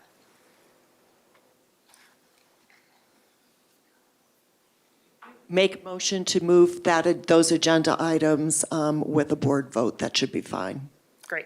I move to amend to move board engagement number 26 instead to either to 20. You want to do it before the recess? I think I would suggest just a motion to revise the agenda for tonight. That would, well, I guess it's already after that, so. Move to amend the agenda to move what is now policy number 26 to 22. Okay, 22. To adopt, to therefore addressing it prior to the recess. Okay. Second. Okay, motion by Geiger, second by Meek to move item number 26 to item 22. Geiger? Aye. Meek? Aye. Moore? Aye. Myers? Aye. Thompson? Aye. Williams? Aye. Weiniger? Aye. All right, so that passes. And then back to the consent agenda, we are pulling items, Director Meek, you said 19 and 21? Yes. Okay, so do I have a motion to approve items 9 through 18 and 20? So move. Second. Moved by Geiger, second by Meek. Geiger? Aye. Meek? Aye. Moore? Aye. Myers? Aye. Thompson? Aye. Williams, aye. Weiniger? Aye. Great, that passes 7-0. So we'll go ahead and talk about number 19. Director Meek. Thank you. I just pulled number 19, Statement of Support for State Testing, just because I feel like it being on the consent agenda, it's a little bit lost. And we have a statement where we are supporting state testing, encouraging individuals to participate.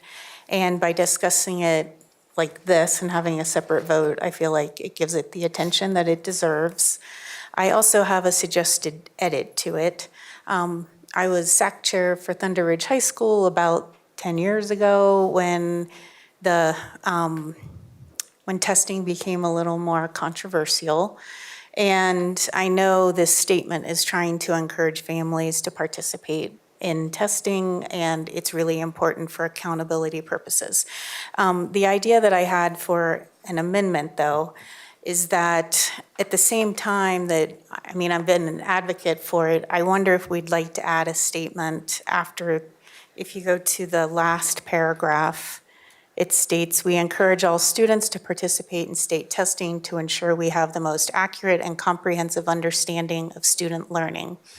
What I'd like to suggest is we add a statement after that that says, at the same time, we recognize that there may be individual circumstances where participation may not be in the best interest of a student, and we support families in making thoughtful decisions based on their child's unique needs.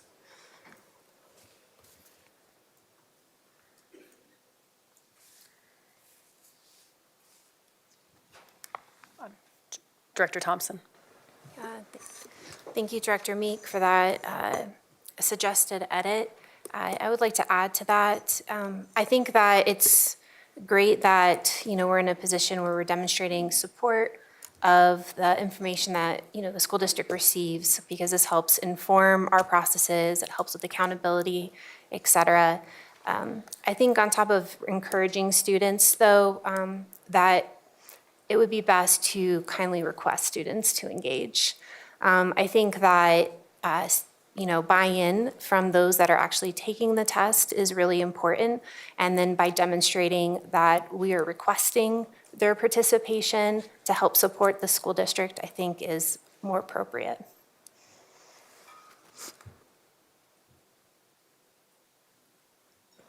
Director Meek.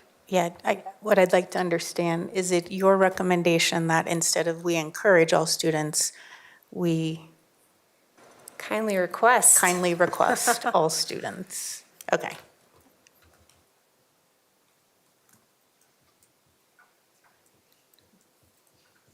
Yeah, I'm actually fine with both of those. Anybody else have anything? I think it's appropriate. Does the district have an opinion, or are we good? Yeah, okay. I guess it's from us anyway. All right, so, So with that, I'll move to adopt the statement, hold on, I have the name of it.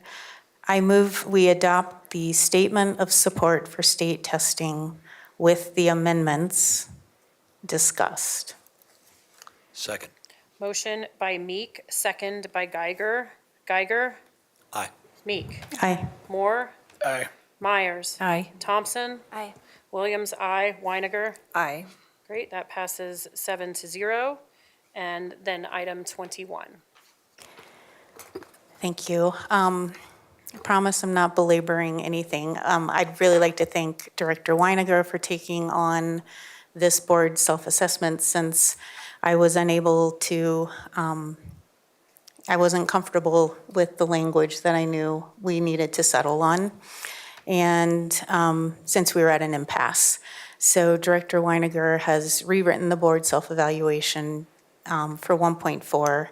And I just wanted to explain, I won't be able to vote for it, but I appreciate the rewrite. All right, so do I have a motion? I can respect that. That's my only comment.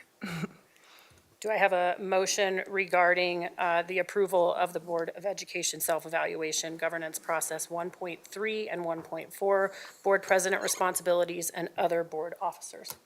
So moved. So you would like to motion to approve that? Second. Motion by Myers, second by Weiniger. Geiger? No. Meek? No. Moore? Yes. Myers? Yes. Thompson? We didn't open to discussion. It was just, it Sorry. didn't fully reflect what we discussed at the last meeting. I just needed that in there. So I'm a no. Williams, aye. Weiniger? Aye. Great, passes 4-3. All right. So we are now having our item number 22 discussion, board engagement with the Highlands Ranch schools affected by school pairing recommendations. I thought it best that we have a public discussion as a board on how we are going to have good dialogue with those communities that could potentially be affected by our vote.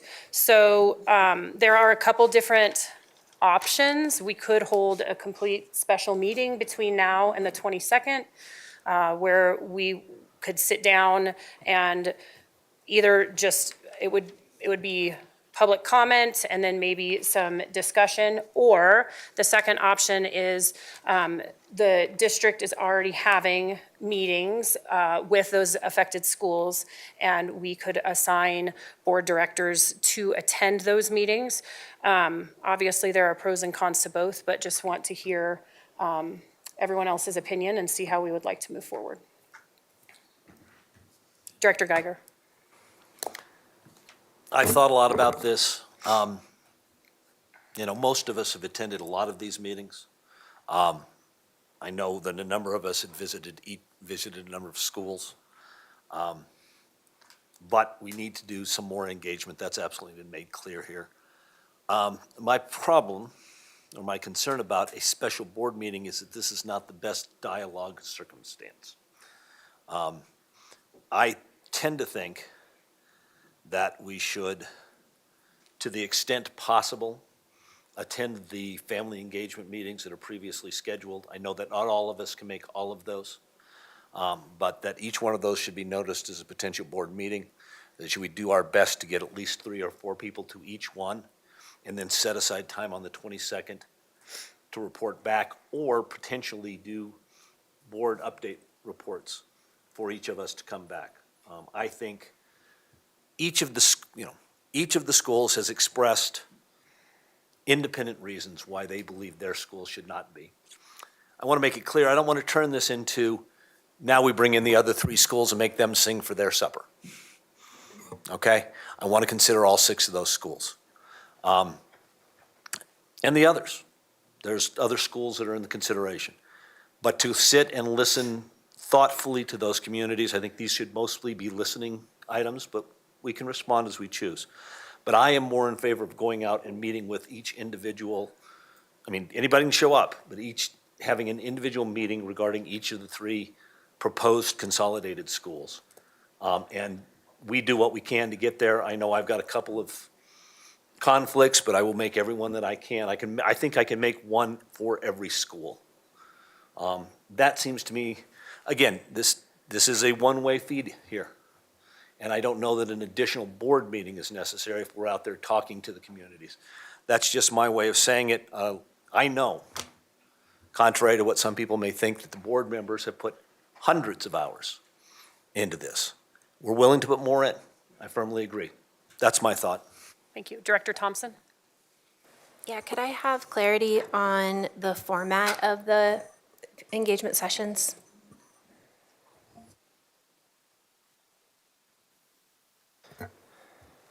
Great question. We've set aside about an hour for each of those engagement sessions around the opportunity for, which you'll learn a little bit more in our presentation, to be able to share our proposed leadership plan for each of those schools. So an opportunity to talk about the process, have a chance for those leaders to have a chance to be able to engage with their communities, as well as potentially talk about any 6th grade conversations as well. And then really just opportunity for them to potentially meet their proposed leaders at those sessions is really what that was focused for, to make that engagement with both those communities.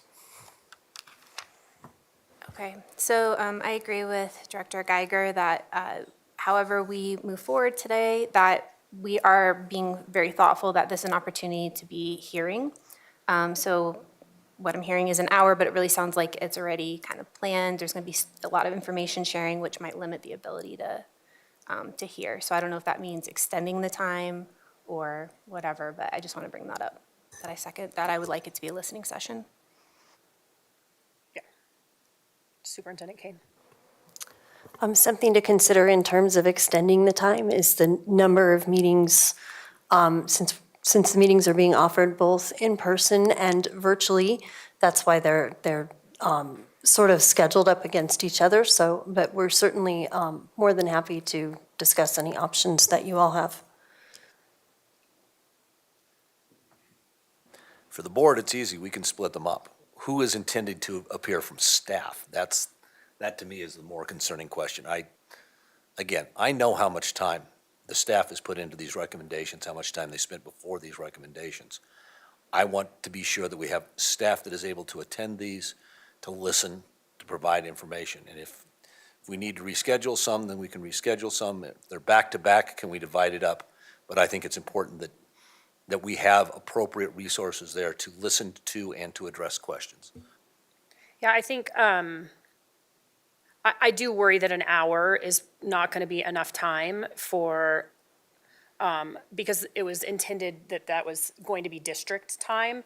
So I don't feel like, and that's not your fault, you didn't have any clue that we were going to say, hey, we want to be a part of your meetings. So I do think that we would need to extend the times, and it looks like most of the in-person ones are separate. They're separated from one another. It doesn't look like anything falls immediately thereafter. So maybe at least the in-person meetings, we can add some time for us to be there, and then we can look at what to do with the virtual meetings.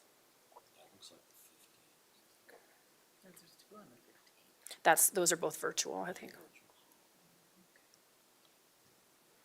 Director Myers.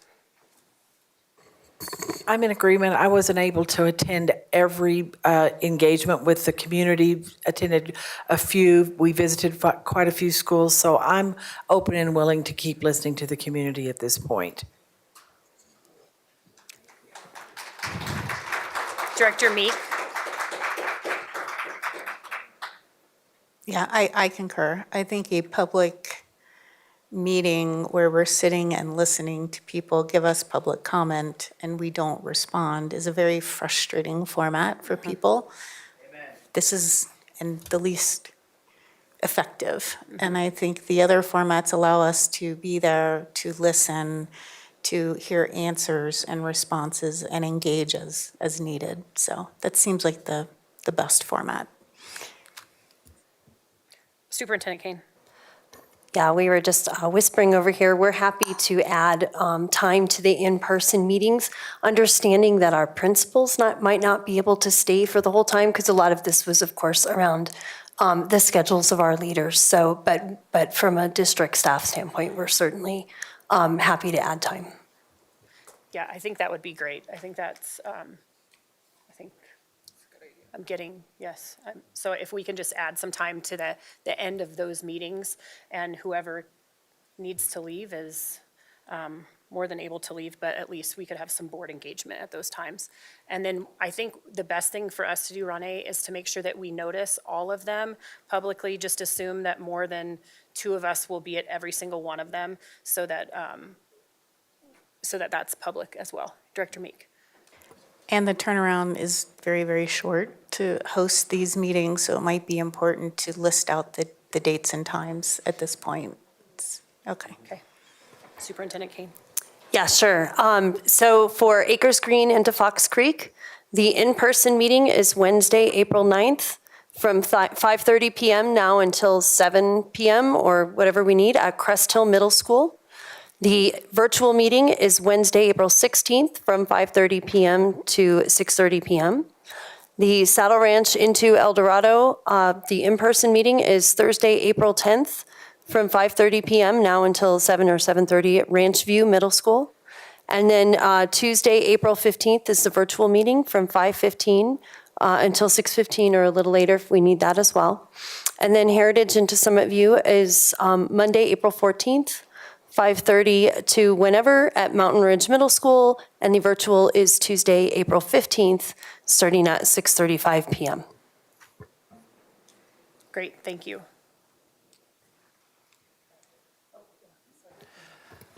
Just want to triple check. I'm working right now to make sure we can reschedule stuff just in those buildings to make sure they don't have any other events. But that's one area that I'll get back, but I don't think there should be an issue. But just wanted to give you a heads up. I'm working on that right now. Thank you so much. Yeah. Appreciate it. All right, Director Myers? The only other thing I'd like to say is, as the board secretary, I answered every email that I think I answered all but the few that came in right before the meeting started. I would highly encourage you, and this is one of the things that I talked about was coming tonight, that for us listening to this presentation and then having our moments of Q&A, and I know that all 7 board members were taking notes from the questions that you put towards us and all of the suggestions, and we have all of those things we want to ask. I would highly encourage between now and our next board meeting, if you cannot stay tonight, and I know some of you have kids here, but to really encourage that, get your community to please listen to the segment of the board meeting tonight so that you can ask, if we did, you ask all the questions that you wanted of us, and just reach out to your community. Thank you. Director Weiniger? Just a logistics thing. I just want to make sure that at least one of us can make every meeting, because the only one I personally can go to is the 14th. So I just want to make sure that there's not one that we all assume someone else can go to. I do have to note, do we have time to notice a meeting for tomorrow night?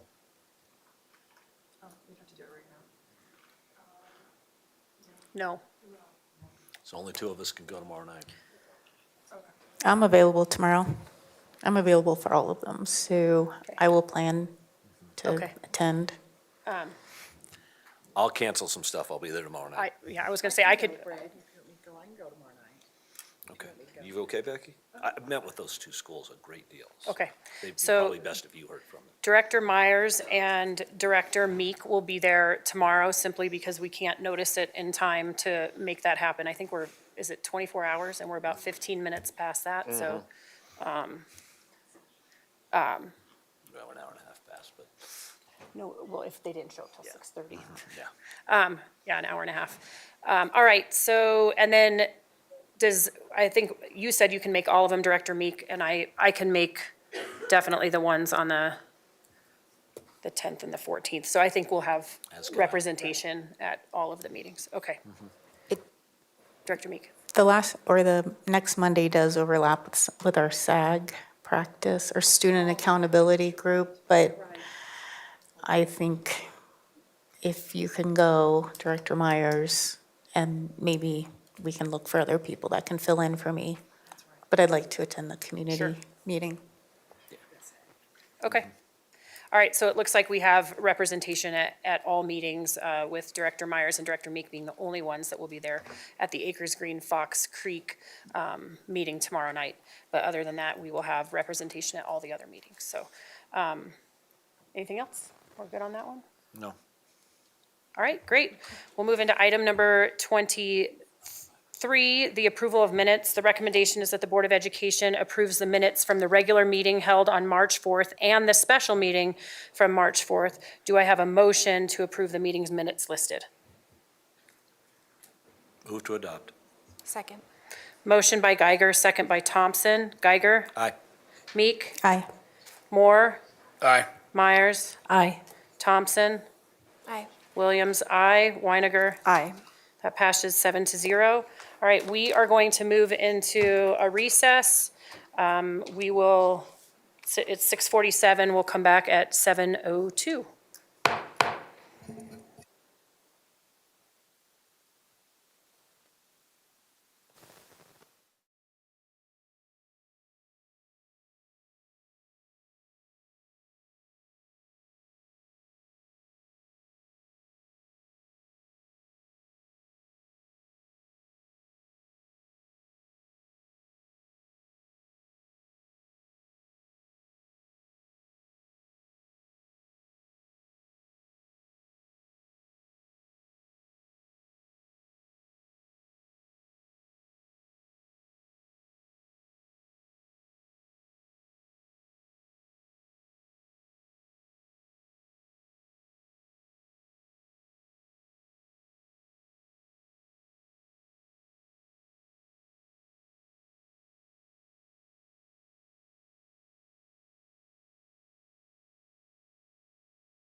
All right, the meeting of the Board of Education is back in session. Moving on to item number 25, growth and decline, school pairing recommendations for a 45-minute presentation and a 45-minute Q&A. But I did want to ask the board before we jump in, would it be easier if we did each pairing and ask questions, or do you want to do the full 45 minutes and then 45 minutes? I am inclined to be very, may I speak? Director Geiger. I think, given the way the public comment has gone and the questions have gone, I think pairing by pairing makes more sense. I think there are different questions for each pairing, and I think it's easier to address those step by step. Director Thompson, yeah. I agree. Okay, but I recognize that also leaves us with the sixth or moving sixth to middle school conversation. So I think is that at the end of the presentation? Yeah, and actually, if I could add. It's slight right in the middle. And Okay, we'll just go in order of whichever you have, and we'll just do it that way. And additionally, many of the traffic considerations and special education questions are addressed near the end of the presentation. So I'm not sure if you want me to jump to the end of presentation after each pairing and then come back, or how you would like me to do that. It's going to be difficult, I think. Director Meek. Why don't you do the entire presentation, but we'll take chunks of Q&A on each pairing when we get into the 45 minutes maybe. engagement? So we'll do a 45-minute presentation, then we'll start with one of the pairings and move through it like that. Sound good? That sounds extremely reasonable. All right. Okay. So before I start, I just want to once again acknowledge the community that came out today, and thank you all for your engagement in your schools and for the love that you have for your schools. We are very, very proud of your schools. And as I stated in our public meetings, this is not a conversation about worthiness at all. And again, we're just really grateful for your engagement, and I'm really sorry to have to be here to make recommendations. So I just wanted to acknowledge all of you. Okay, so this is an overview of the process that we have gone through. As you all know, we've discussed growth and decline for quite some time, starting to really heat up during the 23-24 school year when staff and SACs and Board of Education and community groups were engaged. August through September of this year, Assistant Superintendent Windsor and Chief of Staff Kalila engaged the North Planning Area engagement team and engaged board committees, district leadership. November through January, we had countless community meetings in person and virtual, and collected a lot of feedback during that time on criteria and considerations. In January, we made policy recommendations based on all of that feedback that we collected on criteria and considerations. In February, the board for our teachers and our staff to make sure that they knew they were going to be cared for through this process. I attended personally the staff meetings throughout the Highlands Ranch elementary schools during February. February and March, the cabinet and executive directors performed a detailed analysis of many pairing scenarios based on criteria and considerations. I actually asked everyone to estimate how long they have spent on this process. It was a total of about 1,500 staff hours. The reason I say this is that these recommendations are not, fly-by-the-night recommendations. There was careful consideration and research into every single area and aspect of these recommendations. In March, we announced recommendations. We held 6 staff meetings, 6 parent meetings, visited with the Highlands Ranch Community Association and the county commissioners, and put out a survey for what people need and what their questions were. And then the LRPC briefing was on April 2nd, when they put a resolution in support of the recommendations. And so this is an overview of the recommendations that staff has for the school pairings process in Highlands Ranch. Saddle Ranch Elementary School into El Dorado Elementary School, Heritage Elementary School into Summit View Elementary School, Acres Green Elementary School into Fox Creek Elementary School, sixth grade into middle school, which would apply to all elementary schools in Highlands Ranch High School feeder area, the Mountain Vista High School feeder area, as well as the Thunder Ridge High School feeder area, and then some boundary adjustments, which are listed in detail later in this presentation.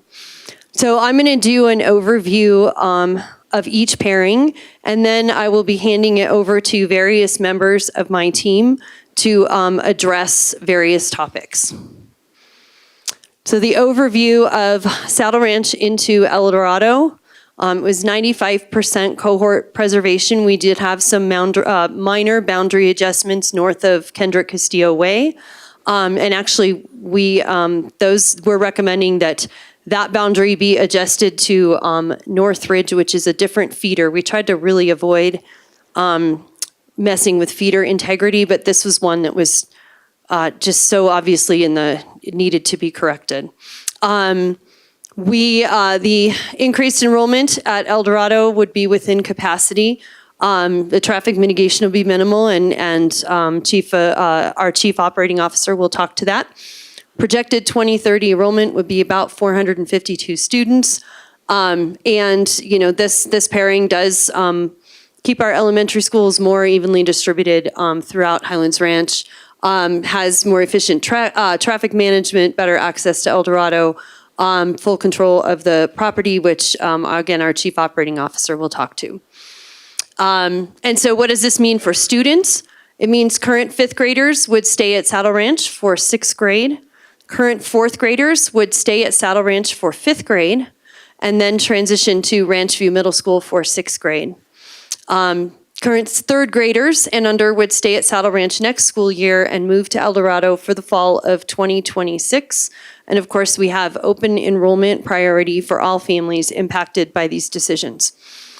Schools are, and again, this just gives you a little information on proximity, 2.5 miles by car.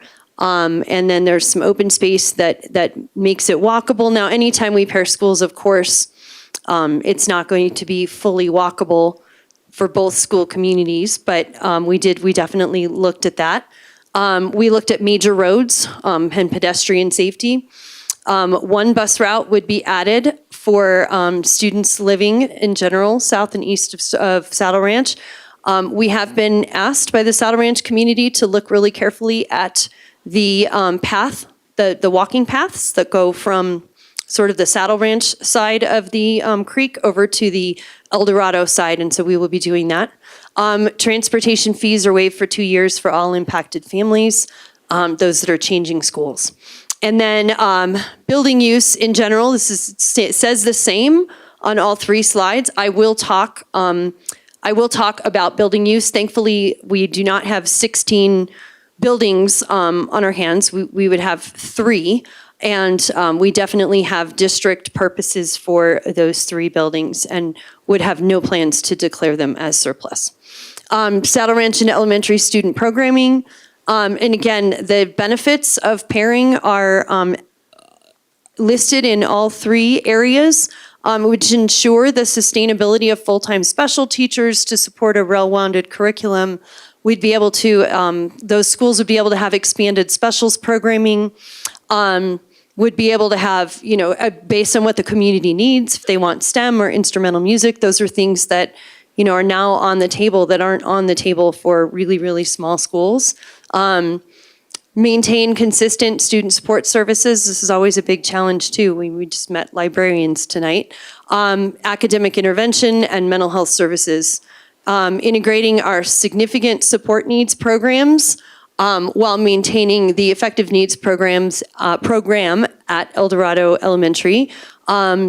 Deputy Superintendent Hyatt, who oversees, among a million other things, all of special education, will talk very specifically to special education when we get a little further in the presentation. We would be able to have increased special education, English language development, gifted and talented programming, more supports in really in all areas, because once you have that economy of scale, you have those supports. We'll make sure our preschools meet the early child education needs, and that base programming continues to be available to meet the demand of the newly combined community.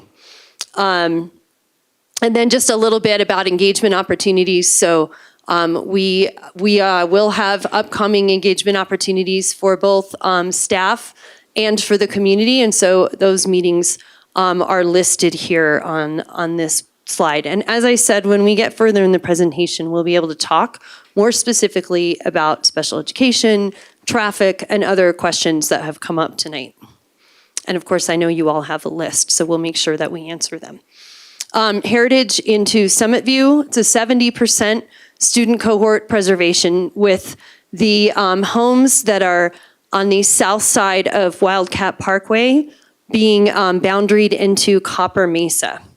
And we have received a lot of feedback from the Heritage community who are in those homes and are impacted by that boundary adjustment. Of course, we've told them they're welcome to stay with their paired community, and they can absolutely do that.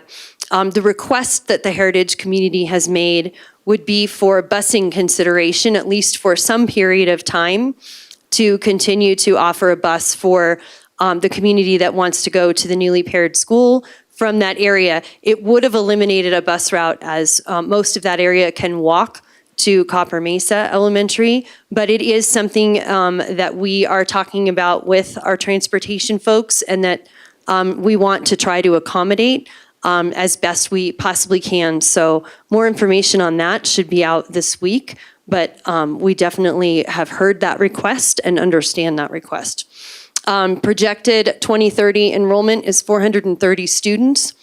So the projected enrollment, sometimes the numbers, like in the traffic studies, the numbers look bigger than the projected enrollment does. The projected enrollment was done, of course, by our professional demographer and was based on his knowledge from not only the demographics that are in Highlands Ranch, but also what happens across the country when schools are consolidated. You do see a little bit of open enrollment into other schools. And of course, with sixth grade moving and some students potentially going to Copper Mesa, that's where that 430 comes from. And again, that's 2030 enrollment. Summit View is indeed an older building, but it is a bigger building. I know there was some question raised about that tonight because the assessor site doesn't have the square footage. So I know that COO Crosscove will address that. It is indeed 5,000 square feet larger. It does have a larger lot size. We actually have a second property adjacent to it. So the Summit View site looks like it's 10 acres with the 2-acre property that belongs to the district as well. That's adjacent to it. They're just divided into 2 parcels on the assessor site. Okay, the impact overview. So this is very similar for each of the pairing recommendations. So again, those current 5th graders would stay at Heritage for 6th grade. 4th graders would go to Summit View, Heritage Summit View paired for, 4th graders would stay at Heritage for 5th grade and then go to the Mountain Ridge Middle School. 3rd graders would stay at Heritage for next school year and then move to the newly paired school in 2026. And likewise, we've got some proximity. Proximity was a lot of the reason that the Heritage Summit View pairing in particular was selected. These schools are very, very close together and they are on the same road, and proximity was a big part of our pairing considerations. We will need an additional bus route, and the transportation fees, again, would be waived for 2 years for those that are changing schools. Likewise with the buildings, same as my comments before. Excuse me for a second.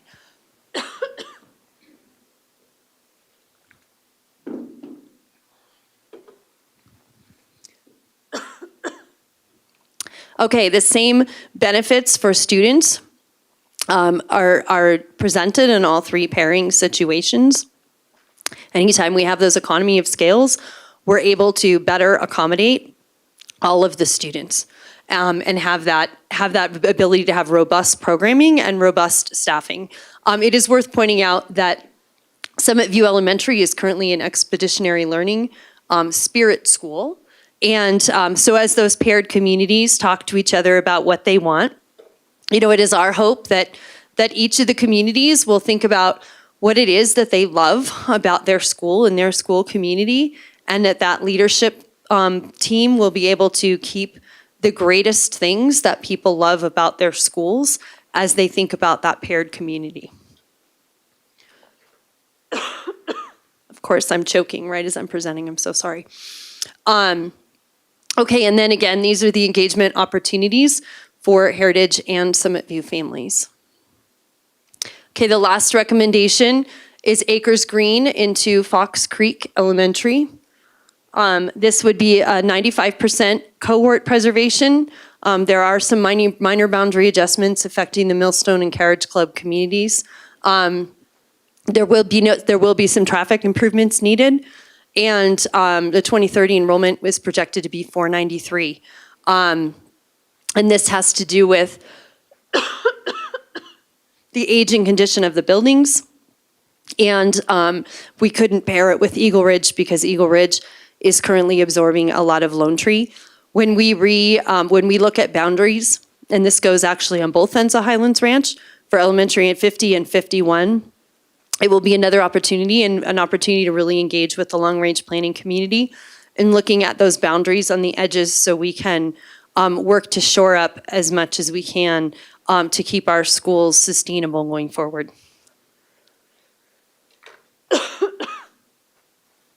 And so the overview of the impact, same with the grade levels and how they would be impacted. It is the current third graders and under that would eventually move to the newly paired school in the fall of 2026.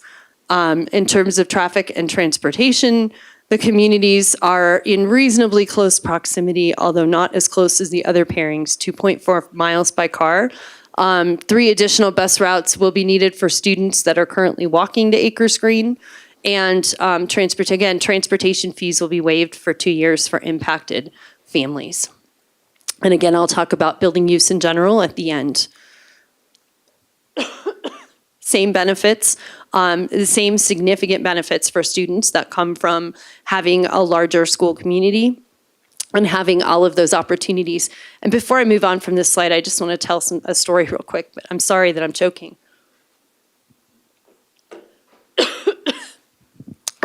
When we were engaging with the El Dorado community about these pairings, one of the moms from, of course, there was concern about, the size of the school and how many students can we have here. And one of the moms spoke up and said that her kids are very spread out. So she said that she had students at El Dorado when it was 550 kids or more. And she just talked about, she said, honestly, it was so much better that way because the school was so alive and vibrant and the kids had so many great opportunities and so many opportunities for friends.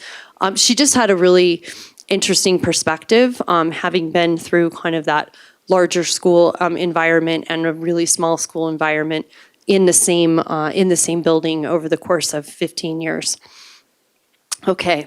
And then these are the engagement opportunities that Acres Green into Fox Creek have coming up for both staff and for the community. Now, Assistant Superintendent Windsor is going to talk about 6th grade into middle school, about that recommendation. So.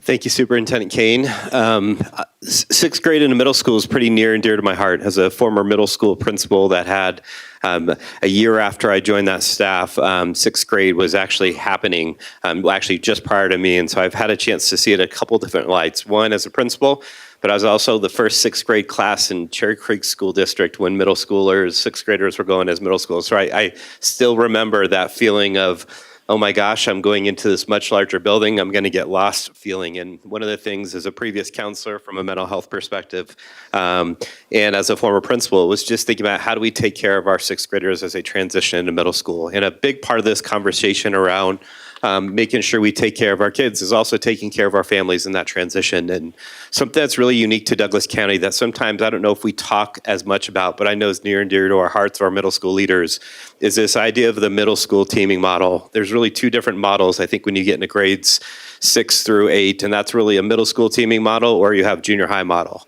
And in Douglas County, there's a middle school model, which we really have a team approach to taking care of students, versus junior high model is basically take your classes wherever they fit. You go there, and they don't really have a teaming structure. And so to give some context for our families, one nice part in Douglas County is we really have these teaming approach where we have probably about 125 to 140 students that are on a team of core teachers that include your English, math, social studies, science teachers that you have, and sometimes an elective teachers attached to those teams. And those same 125 to 40 kids have those same core teachers, whether it's honors classes or whether it be a regular level class, whatever that may be, that they would have those same teachers. You also have a counselor that's attached to that team. You also have a grade level administrator that's attached to the team. And a lot of times you have a case manager and other folks that are attached to those teams as well. And so the nice part about the middle school model is you really get seen and heard. And a part of that planning structure in all of our middle schools that we do is we build in common plan time for team meetings where they meet once a week to talk about students. And then we also have department meetings that are set up by grade level teaming, such as all sixth grade language arts teachers meet at the same time and really talk about their students and where they're at. And so in that middle school model, we really spend the time, and I'll say firsthand, is we know our students in middle school based off that teaming structure. And that's a really important part because our families needs to know, who do I go to? When you've gone from an elementary model where I have my teacher and that's who's my go-to, what does that really look like? And a part of that is also then creating opportunities, which we'll talk about here in a second, about how do we also provide information to our families about how to access those resources and support, where we have beginning of the year meetings to support and train our families. We have different opportunities that we do engagement with our teams, with our communities, and team activities with families and students as well. And so we have a really unique model that is about taking care of not only the academic well-being of our students, but the social emotional well-being of our students. That's a really big part of the middle school model. If any of you guys know 12, 13, 14, and 15-year-olds, they can be one person one moment, and then the next moment could be something completely different. And I love that. It was my favorite opportunity, was to be able to middle school leader. A part of this conversation, transition to middle school, I had a chance to see it firsthand when I didn't have students that were transitioning in and out. That feeling of coming in and then leaving the next year really has a hard time about building community. And this 6-8 model really gets you articulated and connected with teachers within that building, building community. There's different things you can do as a middle school leader when you have a 6-8 building versus a 7-8 building. And so that connection with our families to not only have teachers articulate across grade levels, but really articulate grades 6 through 8. And really a lot of times we talk about grades 5 through 9, knowing that we try to articulate with the elementaries and also then connect to that with a high school as well. And it's really a great opportunity for you to do that. As you have heard previously, the thing we're very fortunate in our middle schools is we offer a wide variety of programming, where I think we've talked about, and Superintendent Kane has a passion for that at that elementary music side of things that we absolutely would love to see. Also knowing that our resources only go so far, and that's part of the conversation we're having here now, is we really want to make sure those opportunities are available to all kids. And in 6th grade, it really does open doors around like band and world language classes and multiple levels of world language classes, speech, et cetera. Those offerings are available. It also is a great time for students as they're developmentally going through what they're going through to have a support system and structure like this versus getting to a junior high model or getting a high school model and say, good luck. That Darwinism of school is not what we want in our schools, is that survival of the fittest is not an option, especially at this developmental area where we really want to make sure we have wraparound supports as they're going through this transition time. I will tell you, our elementary leaders have done an incredible job with 6th grade. This is nothing against them. This is all about the opportunity to provide opportunities across the system sustainably to provide those opportunities for our students, and which really allows us to allocate resources in a more efficient manner when you're talking about the economies of scale that a middle school can provide in the model of having 3 grade levels with potentially 800 to 1,100 students that you'd have in your building. There's also a couple of things that we really wanted to highlight. We've gotten a number of questions through engagement. I want to highlight this. One of the questions that we've gotten for our families is saying, like, gosh, how the heck do I get even familiar with this middle school kind of model, knowing that I was ready for this when it was 7th grade and I knew I had another year ahead of me versus now it's going to be here before I know it. We're going to be working with our middle school leaders this year to provide opportunities for our families before the end of the year to actually get an experience and get inside of our middle schools as well in these impacted areas. One, to be able to meet meet the teachers, meet staff, et cetera, get a feel for the building, and understand those specific things about ways they can get involved. We also know there are certain traditions that we have in our schools. There are certain buildings where you see the fifth graders move across the gym into sixth grade, and that's a really important thing. We don't want to take away those opportunities that are going to happen at the elementary. We're really going to celebrate, and as a matter of fact, we'll be able to have multiple grade levels that get to have that, and actually even create some newer traditions as well. It's going to be something we're really going to celebrate in our buildings. So that moving forward thing is something we are, anytime we get to celebrate and honor students, I promise you our leaders and teachers try to do that. That's going to be a continued focus. We also have heard the question about sixth grade teachers. What are we going to do about them?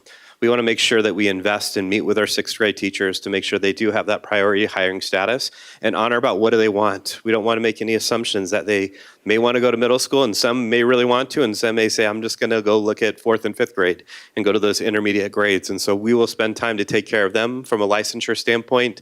Sixth grade, the K-6 elementary certification does work for sixth grade and middle school, so they absolutely have a spot for them is something we want. The thing you have to think about in that sixth grade, you now have language arts, social studies, math, and science, and that teacher would have to decide, are one of those areas I'd really want to spend some time dedicating on.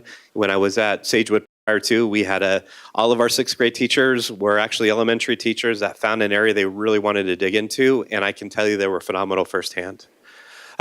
We also want to make sure, again, we support our families in this transition. This isn't just a student transition. This is a family transition.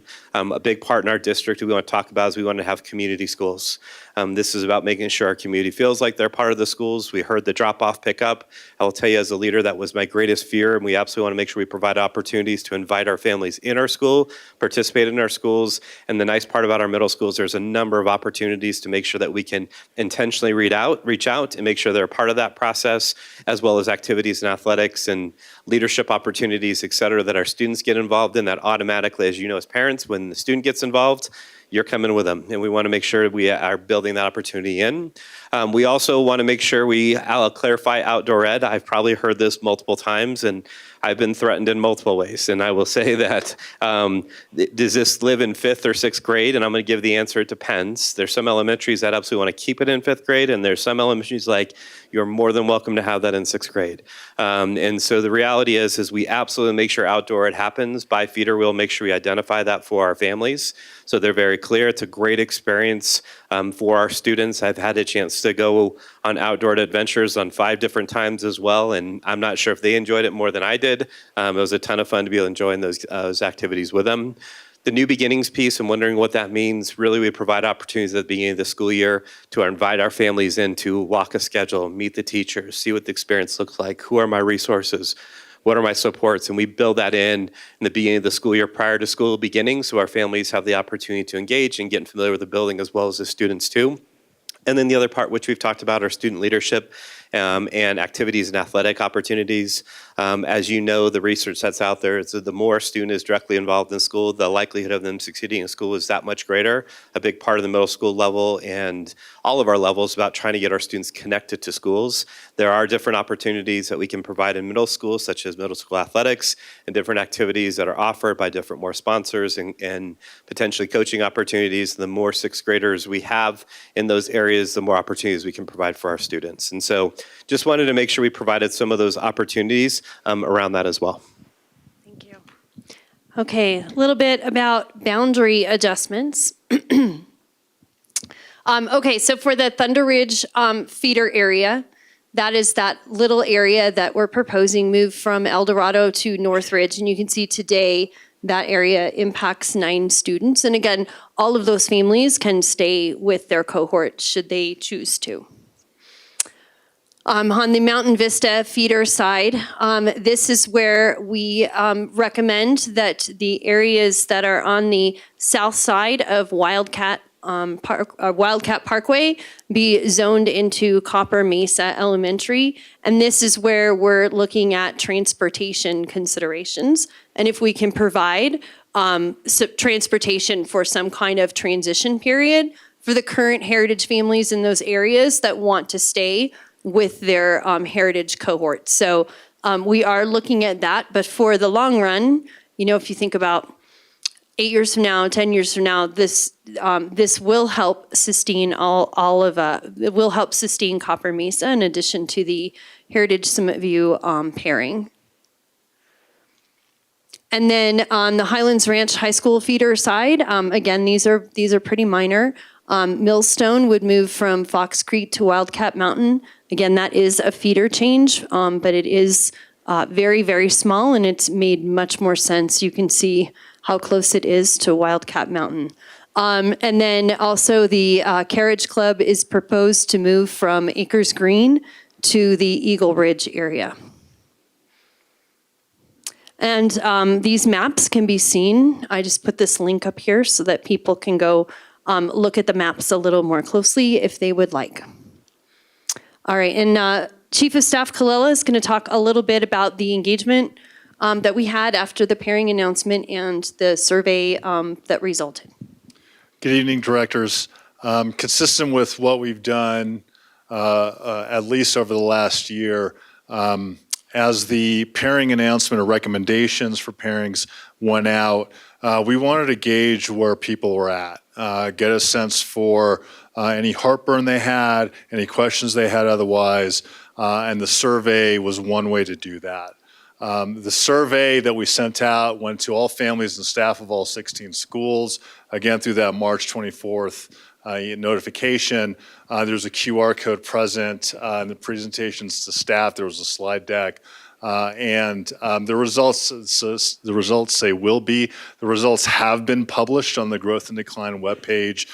They're linked in an FAQ. I believe it's the first or second FAQ, and anybody can go have a look at the results. We asked basically two questions. What questions do you have about pairings, and what do you need? That's been a recurring theme in our conversations with our staff, with our families, and once again, we just want to know where people are at and what can help them through this conversation. So as of last Friday, yeah, there were 140 responses. This is when we drafted the slide. I checked about 3 hours ago. There's about 148 responses now, and those responses. Like the commentary you heard tonight, really thoughtful, families going hard for their kids and adults going hard for their kids, and thank God for that. So we'll work to craft FAQs off of those comments and those questions. I think we've nailed down a lot of those, but we're continuing, and we're working to respond as individually. I'm going to tell you right now, I'm behind. But I'm going to work to make sure anyone who wanted, one of the things we asked is if you wanted to get an individual response or have a conversation, we would absolutely get to that as soon as possible, and we certainly will. So just a really brief summary of the question and the need. And, you can imagine some of the commentary was people are mad. Some people are mad that we're doing this, kind of, for lack of a better encapsulation. What the heck are you doing? Okay, so we certainly heard from some of that. Otherwise, the summary of the questions, increased traffic with the pairing, overcrowding, sixth grade, outdoor ed, some of the things that Danny talked about, or Assistant Superintendent Windsor talked about. When's the leader going to be identified? What about property values, timelines for the transition? What's that look like? What's it do to community cohesion, among others? The need topics, as much information as early as possible impact on SPED and related to SPED as well. Sixth grade, traffic mitigation, staff hiring, among others. And so I think one of the public commenters commented that they were sitting at a meeting and it was a little mind-numbing or mind-blowing, however she framed it, that we didn't have all of the answers back in the fall, and we just didn't, and we wanted to have the conversation anyway. Now we are in the process. We have a number of answers, and we'll be publishing more in pretty short order. So, we hope that will help. We suspect it might, but in any case, we're going to continue to engage. I would like to introduce our CFO, Janice Schleisner, to talk about the savings analysis. Thank you. Good evening. All right, so there are obviously savings with these pairings. The biggest of those is reduction of redundant staffing. So a lot of that's administrative staff, whether that's office, principal, custodian, but also think about before and after school programs and nutrition services programs, all of those things that encapsulate those schools. Additionally, we put in supplemental funding for small schools to make sure that they can keep reasonable programming even though they are smaller in size. So we estimate that it's about $2,500 additional dollars per student that go into those schools. That could be small school factor, highly impacted, plus it's just efficiencies of scale, so it's more expensive to run those smaller schools. So the estimated savings is between 30 and 42 million over 5 years. This does not include the savings that we'll realize by either moving out of leased space, so moving programs out of space that we currently lease into those schools, whether we wait until those leases expire or we might be able to get out of those leases early. It also does not account for the increased cost of education and staffing from year to year. So this cost will increase every year. All right, the benefits of those savings. This is really for students. So the newly paired schools will prosper due to the larger overall size. It's more options for students, more robust programming, and support through those economies of scale. So this will help support programs like band, orchestra, art, STEM, among many other programs, as dictated by what that community needs. So also let's talk about those recent ballot initiatives. So we had the 2023 mill levy override, and remember that a mill levy override is used for operating. So this was put towards increasing staff salaries, whether that's teachers or other staff throughout the district. And remember a couple meetings ago, we talked about that we have reduced vacancies, we are having less turnover, we are starting to catch up to some of those other districts. That was a lot due to this mill levy override. And also we added a lot of security personnel into our schools. Then we passed the 2024 bond, and the bonds are for capital needs. So every school will have building improvements done. You can find that on our website, and there's also a link here that you can watch the progress of those improvements. So the question then comes, how are we able to save money when we're guaranteeing jobs? So the full savings will not be realized until the 27-28 school year. We have staff turnover of about 500 to 750 employees just due to retirements and other staff attrition. And we're opening 2 new schools. And so we will prioritize those affected staff into those open positions for those 2 years.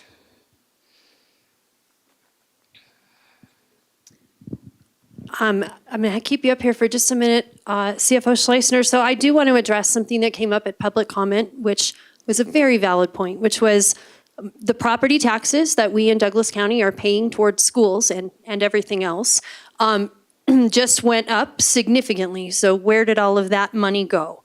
That is a very, very valid question. So if the board will indulge me, because I know you guys know this inside and out, but I do want to talk about how our schools are funded for just a moment with those property taxes. The state of Colorado determines how much per student our students in Douglas County are entitled to each year. They multiply that by the number of students that we have, and that is the total funding that we are entitled to. And that total funding is first funded by whatever is raised through property taxes. And then the state fills in the rest. So prior to the giant property tax increase, the citizens of Douglas County covered, I think, about 30% of that total pie, and the state covered about 70%. With the giant property tax increase that we all saw here in Douglas County, that overall pie is now covered close to 50% by our local taxpayers, and the other 50% comes from the state of Colorado. Our property taxes being hiked in Douglas County did not change funding for schools in any way. We just get less from the state than we got before, but we still have what we're entitled to, which is our dollars per student times the number of students in our district. So it's not intuitive and it doesn't make any sense. And it was an extremely valid remark and a valid question and something that we collectively have been struggling with because it's so complicated. So I don't know if you want to add anything to that. Okay, all right, thank you. Okay, next steps. I'm going to have Assistant Superintendent Windsor talk about leadership transition and the transition plan in general. But before I do that, I do want to say that when we were in the community meetings, a lot of the feedback we got was kind of the unknown around leadership. Like, I don't know what a newly paired school is going to look like until I have a good idea of who the leader is. And there was just a lot of concern in that regard. And so we're not trying to get out ahead of the Board of Education. So what Assistant Superintendent Windsor will talk about is a proposed leadership plan. But we do want our community to know in short order what that proposed leadership plan would be for each of those pairing situations. And that will be announced in very, very short order. So with that, I'm going to have Assistant Superintendent Windsor talk to you a little bit more about that.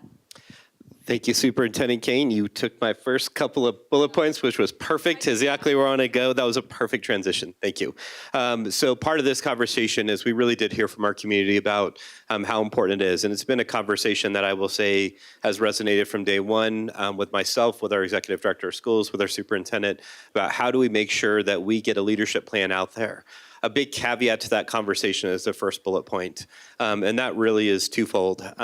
First of all, is a big part of this process is we didn't want to make any assumptions about do the principals want to take this on, and that's a big question that we didn't want to make that assumption. It is a big process for an individual to be able to take on, and we wanted to make sure we had a chance to slow down and have the conversation with them. It's equally important for us to make sure that they have that same level of excitement and commitment to navigate this piece, and we really had a chance to spend some significant time with them to talk through what are their excitements, what are their concerns, what are they looking for in this process, and we do think that's important. Our principals, just as you will hear, and I'll give our staff that I remember here giving a round of applause for their principals as they go through this process and how unbelievably important it is that we do honor them because they're a vital part of the success, just like our teachers, just like our students, just like our families are, but we really want to make sure that plan is outlined to them. So in this process, we are finalizing that conversation with our leaders this week. Our hope is to be able to provide that proposed plan this week to our communities. And again, it's that proposed plan, understanding that April 22nd is going to, at this point in time, is giving us some clarity around our next steps, but we will be communicating that piece out. We also want the opportunity for our proposed leaders to be able to talk with their communities prior to the end of this school year. It's such an important part for our combined communities and paired communities to come together to be able to meet their leadership team. And when we talk about leadership team, it's not only their principal, but potentially the assistant principal, professional learning specialist, et cetera, to be able to meet them and realize that they are there for them and to be able to support them through this process. The conversations we had with our principals, probably one of the second hardest thing I've ever done in this process, from navigating STEM to where it is today. These are probably the two hardest things I've had to do around this is having this conversation with leaders talking about that we were going to be pairing schools. And the thing that we do want to highlight in this, and this tells you the type of leaders we have in this system, is their first concerns are about their kids, their families, and their staff had nothing to do with them. That tells us we have the right leaders in place, and we wanted to make sure we slowed down to make sure that we took care of them, because that was their least of their concerns, and we did want to make sure that we had that conversation with them, which means they also want to make sure they're getting out in front of their communities, and that's the type of leader they're going to be getting in this process. And again, we're going to make sure that we're not getting out in front, but we do think it's very important for our folks to know who those proposed leaders would be. A big part of this process, which I've really appreciated our community talking about, is how is our community a part of this transition process and really making sure they give feedback about what are their needs, et cetera. We know that when we talk about positive outcomes, we can't provide logical answers to navigate some of the emotion around this work. And we don't want to minimize that realm because it is. As a parent in this community with kids, I've put myself in this situation multiple times to thinking about how unbelievably hard it would be for me to have that conversation with my son, with my daughter through this conversation as well. And I know as we talk through this, I don't want this to feel distance from any of us because this is something we take obviously with a great deal of care through this. And we also want to make sure we can sustainably provide the education we promise to our students and how we support them. So part of this is really making sure about how do we look at the leadership, how do we navigate that community involvement and really try to work towards that collaborative positive outcome. We also want to make sure our families have the opportunity again to engage with leadership teams as well as when our principals, as this process goes through with the, if things get voted on and the pairing does occur, it's the opportunity for that appointed principal to be able to meet with families, with their communities. And what we try to do is to give some rough dates on here, knowing that we still know there's some flexibility in this timeline, but these are the rough dates about where they can meet with their staff and community. We also want to make sure the proposed leader has the opportunity, the principal has a chance to review the needs about where the building is at. What does it look like around academics, climate, facilities, specialized programming, what it looks like around supports and needs of students within our schools. We also want to make sure we continue to be able to develop these community-based meetings where our families are a part of this process and we really connect like PTOs and PTAs in this process.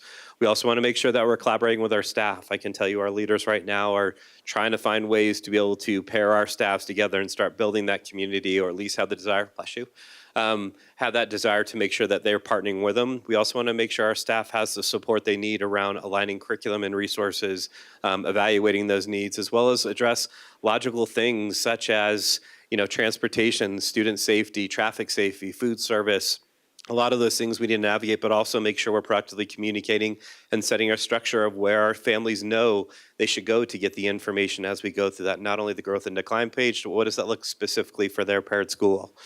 We also want to continue to, again, talk about branding and identity for a building. One of the conversations we've got is saying, hey, is Fox Creek going to be the name? Is El Dorado going to be able to be the name? Is Summit View going to be the name? We're going to go through a process to facilitate discussions on a new name, a mascot, colors. Those are all opportunities that we want to make sure we engage with our community to get their feedback on what that process looks like. We also want to make sure that we're mirroring some of this timeline also around things like staffing and budget season. And so when you look at like March, that's our time frame just before we start posting positions, or right around that time we start posting positions. So where are we from staffing, specialized support, all the logistics around that to make sure we're mapping those things out, as well as then making sure that once we hire our staff on, how do we make sure all staff have the necessary professional development to be able to support them in their needs as well, and really making sure throughout this entire time we're doing joint activities between our schools. We also want to make sure that we're transitioning and really being mindful about what that transition looks like from one building to the next. One of the conversations that was brought up, I really appreciated at a Heritage meeting with our teachers, like, well, what about the artwork that's in the building? Where and how does that live and make that transition? I thought was extremely thoughtful, and so we'll engage in that conversation to see what that looks like. And we really want to make sure that it's a welcoming environment. The thing that I've so appreciated in the number of meetings that I've heard is I heard families say that what can we do to make sure all students feel welcome in our building? And how do we coordinate that with you? And that's been something I think we've really appreciated in this process, but we want to make sure we're continually monitoring the ongoing piece. Our goal is not to get to that point of August and say, gosh, we did it. It's going to be an ongoing evaluation around, are we doing things well? Are there things we need to adjust? How are we being agile enough to make sure we meet the needs of those students in that transition? And we'll be looking at that on a regular basis as we go through this. And so that's a rough kind of outline of what we're looking at. We have very detailed plans behind the scenes to make sure that we're looking at a lot of those nuance and details to make sure every single student that is in our schools is successfully engaged with to make that transition as well. And I'd just like to add on the transition planning that our community, it's really important to us that it's being done with our community together, alongside and not to our community. And so that transition plan is rough because we want the leaders to be able to talk to their families about, okay, what do you think needs to happen next? Like, let's talk about what we should be doing or what you think we should be doing, because we want to make sure that they are part of building building that plan and executing that plan. So I'm going to introduce Deputy Superintendent Danelle Hyatt to talk about our special education learners and to talk a little bit about how that was considered in these pairings and maybe answer some of the questions that came up in public comments. Thank you. So I had the opportunity to be a part of each of the school community meetings that we hosted right after the recommendations were announced. And it was just so beneficial for me to be able to listen and learn from the parent perspective in terms of what mattered most, what questions they had. And I did have the opportunity to speak with many of our families of students with disabilities. After those meetings, we had one-on-one conversations or small group conversations at many of those community meetings. Some of those parents have reached out to me since then, and I have other meetings scheduled with those families in the next week. Some of those families did voice some questions and concerns via public comment. And what I would say is I have meetings scheduled with all of you, our Executive Director of Special Education, our Director of Special Education, our coordinators of special education will be joining those meetings so we can have some one-on-one conversations about what these impacts mean to our students with disabilities. So these are some of our most vulnerable students in our schools, in our school district, and it is really important to us that we take very good care of them through this transition and this process, as well as their families. Sometimes it's very hard to hear the stories of our families and what they've experienced, but we need to hear those stories so that we can help to support a good plan, a best plan as possible for this transition. I would like to just highlight a couple of things on this slide, and I'm going to kind of go off slide a little bit just in response to some of the public comment, if you allow me to do so. The first bullet is we do want to host a virtual meeting specifically to support questions for our families of students with disabilities in our paired school communities. These will be in addition to the other meetings that we're hosting in the school communities. I was making a quick adjustment based on the conversation the Board of Education had earlier this evening in terms of the date and time for this. We have not announced this or invited families yet. We're ready to do so, but we wanted to wait until tonight. We adjusted the date from Wednesday, April 16th, based on your conversation, to Thursday, April 17th. It's a virtual meeting, but if that also doesn't work for Board of Education members who would like to participate, we can make another adjustment to that. So that I do want to touch on. In terms of other meetings, we, of course, as I just said, want to continue to engage with our families of students with disabilities. We will continue to host meetings specifically for our families in our paired school communities all the way through the end of the school year to be able to support the individual needs. I want to comment just a little bit around the data that drove this process, just because there was public comment about that. So there was absolutely data-driven decision-making when it came to the students with disabilities in these school communities. This is what gets a little bit complicated with the data. So I have been asked for specific data that helped guide the decisions, but we're talking about smaller groups of students in our school communities. So when we're looking at center-based program student data, we're starting to look at total numbers of 12 students. Anytime we're starting to look at 12 students, then I'm very thoughtful about what data do we actually share publicly that could disclose specific information about a student through that process.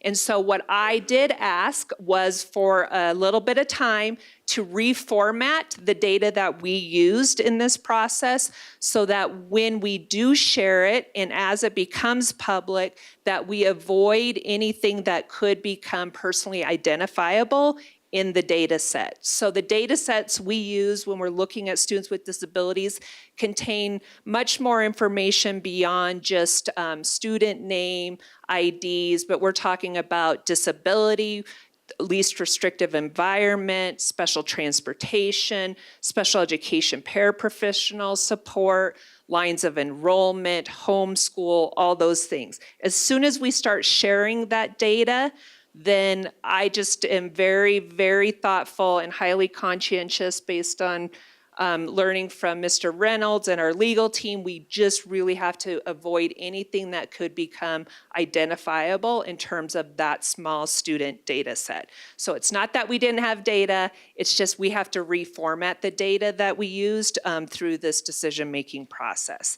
A couple other things I just want to note in this regard around programming. So in the Thunder Ridge feeder, which we heard about the pairing between Saddle Ranch Elementary School and El Dorado, we have a significant support needs center-based program at Saddle Ranch. We have the same at El Dorado. We also have an affective needs center-based program at El Dorado. So when we look at center-based programming impacts, we're looking at 2 center-based programs at El Dorado and 1 center-based program at Saddle Ranch. So in the numbers of students that are currently in our Saddle Ranch Significant Support Needs program, as well as our El Dorado program, are comparatively similar in numbers. But we have closely analyzed those numbers and have determined that it might be in our best interest to explore reconsidering center-based program in other neighborhood schools that we have phased out over time because our enrollment shifts. So this is very complicated process with every moving part that's happening right now with these decisions and recommendations. We have 6th graders going to middle school.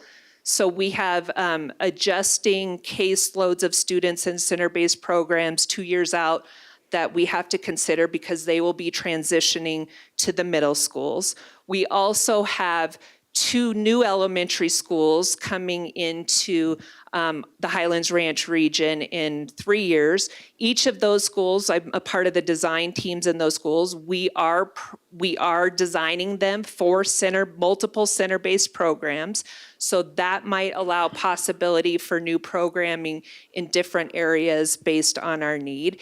And so it's a very complex process when we start to think of what we currently have and how that's going to evolve and shift 2 years from now and 3 years from now. And we have heard from our parents in our special education community, they want some consistency in programming, of course, so that their kids can experience the full elementary experience within one school. We hear that, and so we have to be very thoughtful about where we bring in new programming and when we bring in new programming, and that is absolutely on the radar for us, beyond on the radar. We are absolutely considering that in a couple years proceeding forward. I do want to mention Coyote Creek Elementary because that was mentioned in public comment that there is no longer significant support needs programming at Coyote Creek. 3 years ago, we engaged with an autism task force with our special education community and made the decision at that time that we really needed to have some autism-specific programming in our district beyond just significant support needs and affective needs. And so we did pilot autism programming. We're in year 2 of that. Coyote Creek is one of our autism pilot program schools. This is their 2nd year for that center-based programming, which is why we didn't keep them under the umbrella of significant support needs, because we were making that adjustment in programming in that feeder community based on student needs there. So lots of different pieces to this complex decision-making around programming for students with disabilities. And the parent feedback we've received thus far is really helping us to be able to hear what the needs are and really consider that as we develop our short-term and long-term plans for programming. So I wanted to share that a little bit in terms of a response to some of the public comment. Thank you very much. Appreciate it. Okay, thank you, Danelle. I'm going to ask our Chief Operating Officer, Rich Cosgrove to come up and talk about building improvements and traffic. And likewise, I think Rich will be able to address some of the questions that were raised tonight. Good evening, directors. Thanks for the opportunity, and I also want to thank the community for all of the very thorough research and comments, because they're very good questions and comments, and I can address all of those. Before I get started with the timelines, I just want to say that operations is poised, ready to execute any facility modifications, traffic improvements to support these needs. And if I may, you and the public can look on the link there, traffic improvement needs, and I want to give some of the background. So Douglas County School District hired one of our pre-qualified licensed professional engineers, traffic engineer and civil engineer, to perform our traffic analyses and traffic impact studies. They and myself met multiple times with Douglas County. Douglas County reviewed every one of the traffic studies. We performed traffic impact analysis / studies and or memos. It all depends on the previous historic maximum enrollment at the location being evaluated. If it was underneath a threshold, it did not require a full traffic impact study, just an analysis. And so 33 analyses / studies were performed covering 57 intersections across Highlands Ranch. So it wasn't only at those schools, it was from one school to the other, and every intersection from accident history to traffic count to traffic lights to public right-of-way improvements were accounted for. The traffic engineer also used our enrollment projections.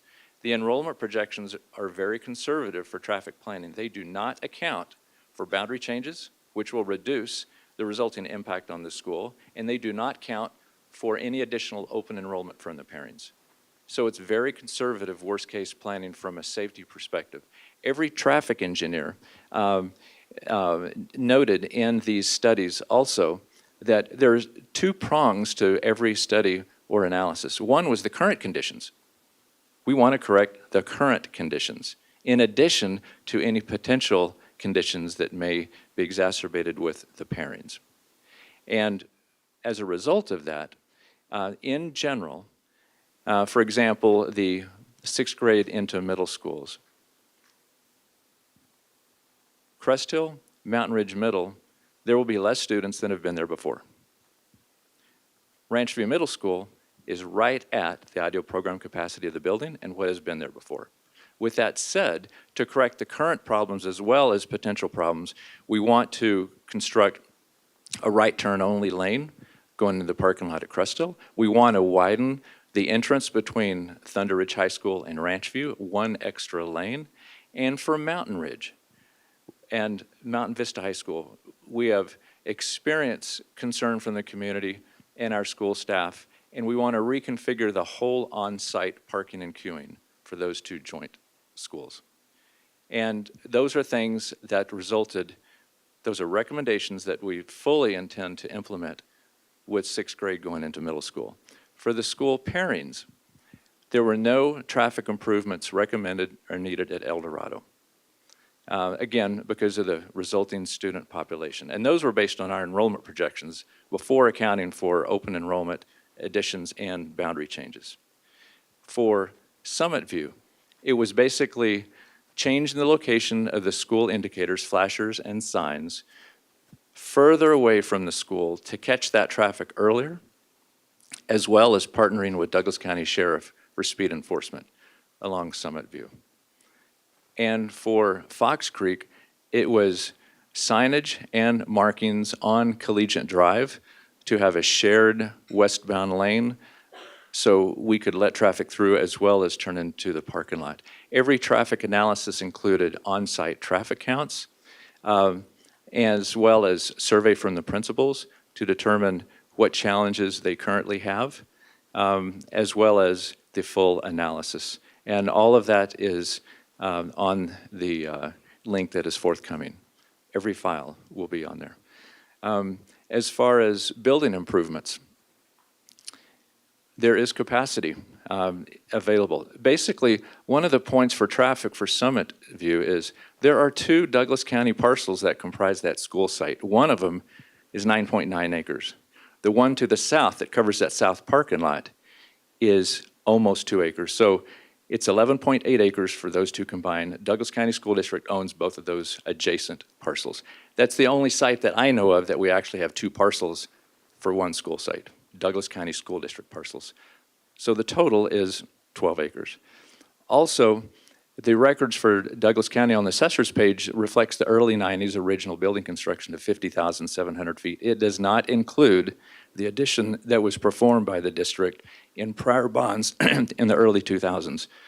That was approximately 5,000 to 6,000 square feet. So that updated number is not on the Douglas County assessor's page. I don't know why. It may be because at that time all the permitting for school districts were through the state, and I don't know if it was simply not recorded. So all of the data is correct. Summit View is 56,000 square feet, and Heritage is approximately 5,000 square feet less. So I just wanted to let you know those are the answers to the questions, and those are very important questions because I would have focused in on those directly too. And so with that said, we have already hired the architect, engineers, traffic engineers, not only for the 3 consolidated schools, but also for the 3 middle schools. They're on board.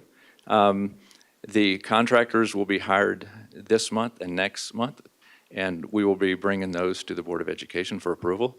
That supports the $20 million in the 2024 bond for the growth and decline effort, separate from the schools and separate from the other items in the bond. Starting in May, to align with the school leaders being selected in the transition team coming on board, in the transition advisory team, our architects and engineers will be meeting with them to fully understand the scopes of work that will be required.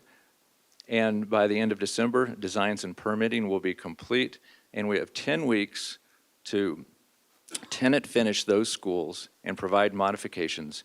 That is not a challenge. However, any potential building additions, if any, would be completed the following summer. And just to clarify, the architect, engineers, and traffic engineers are on board contingent on April 22nd vote. Thank you. For transportation, before I start this, I just want to let everyone know we have had a successful year in transportation. We started this year with 9 more daily routes than we did last May. Those are routes to support Stardom Ranch, Solstice, and Ridgegate, Crowfoot Valley, and we started off by taking 5 routes off the rolling cancellation at the beginning of this year. We restored 3 at Thanksgiving, 3 at spring break, and we just restored another 3 for the rest of the school year. So we are making hires. We have additional drivers in the next training class, which will graduate this summer, and we have TEAs as well in the training class. So our target is to be off the roll in cancellation, continue to hire drivers, so we'll be in a position, a better position to support growth and decline. Right now, we are planning on 6 additional drivers to support growth and decline. There will be 2 approximately needed for each middle school housing 6th grade. It doesn't mean 2 more routes per school. It means 2 more drivers. We may split routes. We may combine routes. It just depends on the ridership. Those drivers will be added to the North Transportation pool. And because our routes are tiered, after the middle and high school students are picked up and dropped off, then they run the elementary routes. And that same pool will be able to support the additional routes for the pairing. And it's 2 additional drivers for each middle school. For Saddle Ranch, we have already taken into account that walking area, and our goal is to confirm the feasibility to provide transportation for those students walking from Saddle Ranch to El Dorado.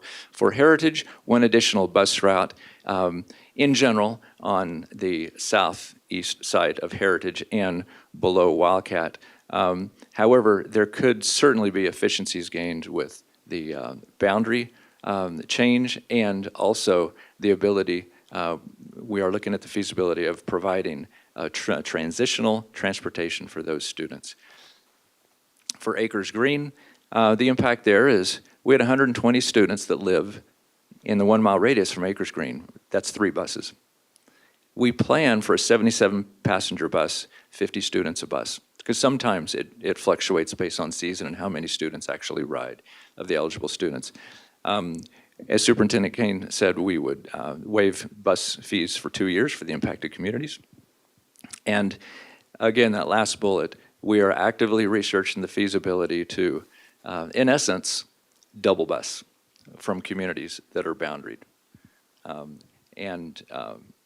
We just want to let you know we take that extremely serious, and we are actively researching that. Thank you. Thank you very much, Rich. Okay. Okay, so let's talk about future building use. First of all, it really is essential that the buildings are thriving and used by the school district for school district purposes.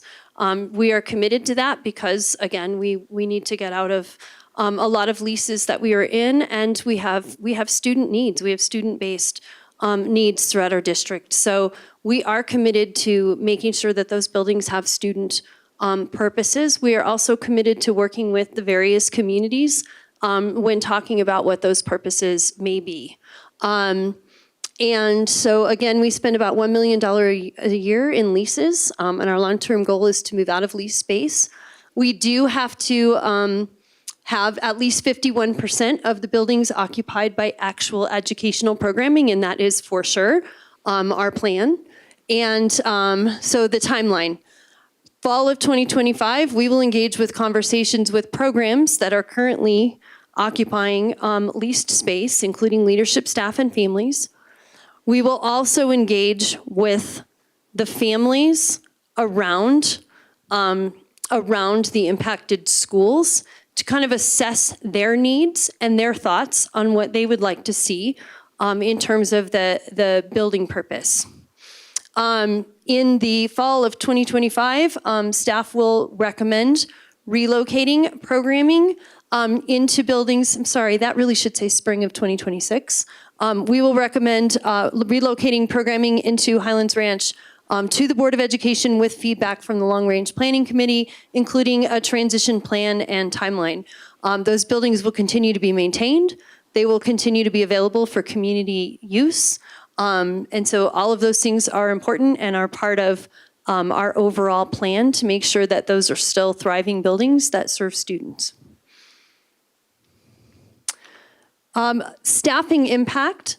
So our staff, I think, they are pretty well informed as to what their options are moving forward. We are guaranteeing those positions per our staffing protocol on the Growth and Decline webpage. As was mentioned earlier, even with, as you all know, we're all really proud of our turnover being way down from what it used to be. And even with 10 to 15% turnover, we will still be posting 700 jobs or so a year. There are plenty of jobs, which part of the great thing of being a really big school district. We have plenty of jobs for people. The published FAQ is on the staffing plan is up on the website. And the HR director and chief of staff went to all of the affected schools right after the announcements to stay all day long and answer staff questions and conducted virtual meetings. And again, we didn't just talk to the staff in the paired school situation, but also our sixth grade staff throughout those 3 feeders to make sure that they had a good idea of what's coming and understanding what their options are moving forward. We are very, very committed to taking care of each and every child and each and every family and each and every one of our staff members. And then these are the upcoming community meetings. So for now, I would ask the community to pay attention to the start time, and the end time might be a little bit later.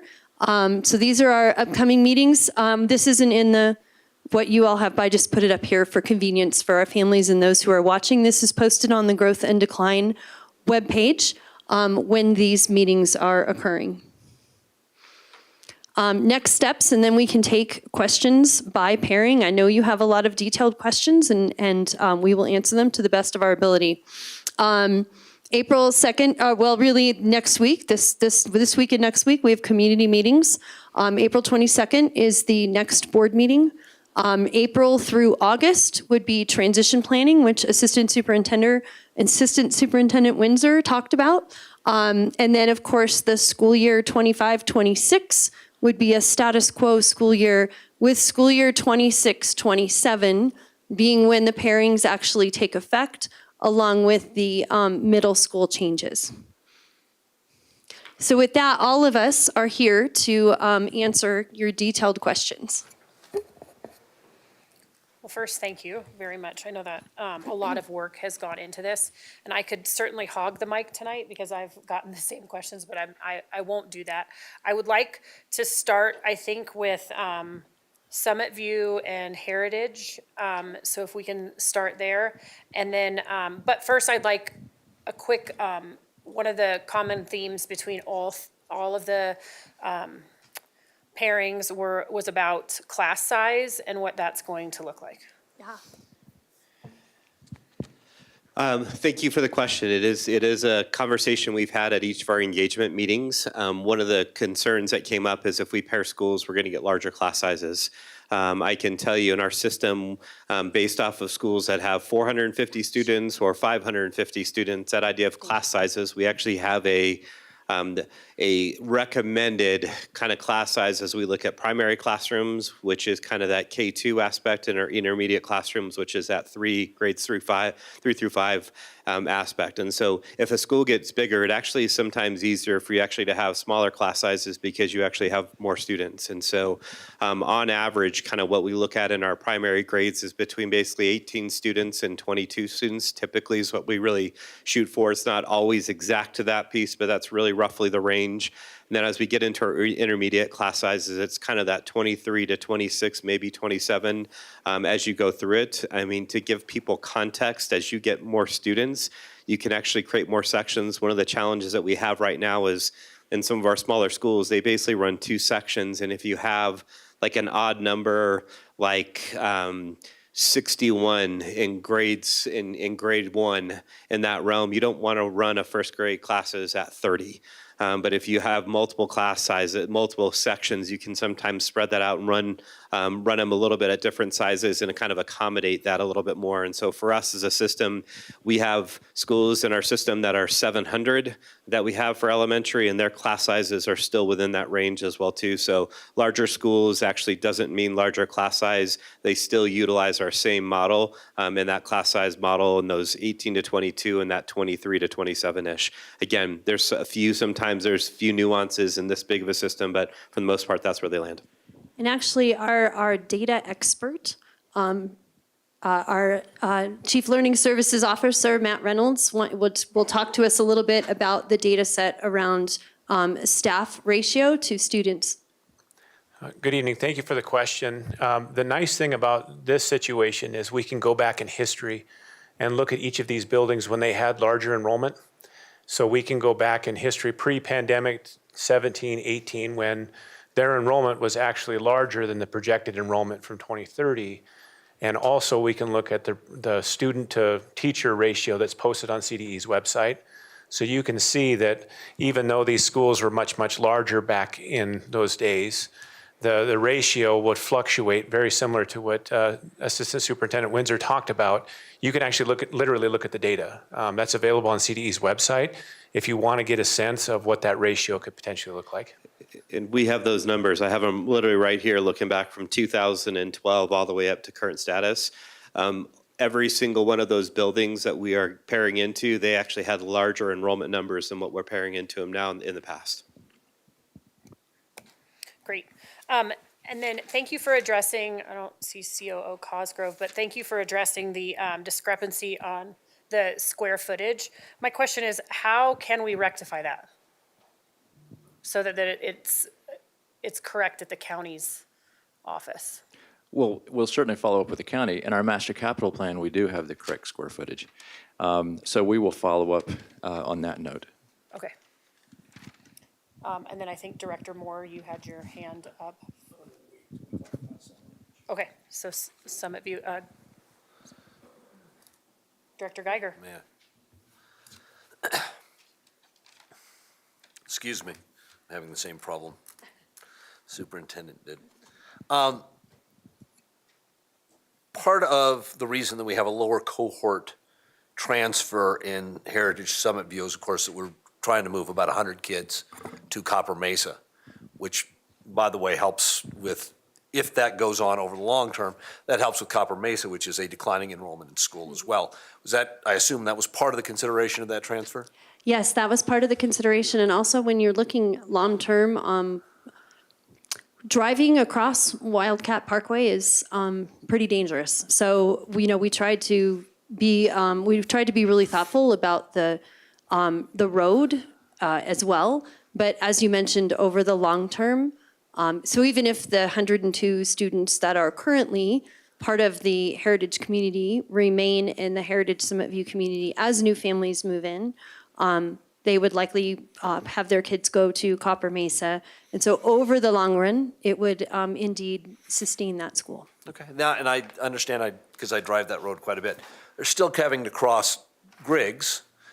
That, in my mind, doesn't compare to the traffic on Wildcat Reserve. Did you look at those comparisons? Yeah, it doesn't compare to the traffic on Wildcat. And also on Griggs, there are existing flashers and crosswalks that exist on there, and it's not the same throughfare that Wildcat Parkway is. And I don't know if COO Crossgrove wants to add anything to that. Thank you. Our traffic engineer did account for the volume, for the accidents rates, for the lane widths, for the speed of all of the intersections in the areas of those schools. I don't know the specifics, the difference of the two, but he did look at those. And we've consulted with the county before about the feasibility of improving the ability to cross Wildcat Reserve. That simply does not appear to be an option with the county at this point, correct? It depends on the intersection and the traffic counts, whether a traffic signal is warranted or not. Okay. And also whether a signalized pedestrian crossing is warranted or not.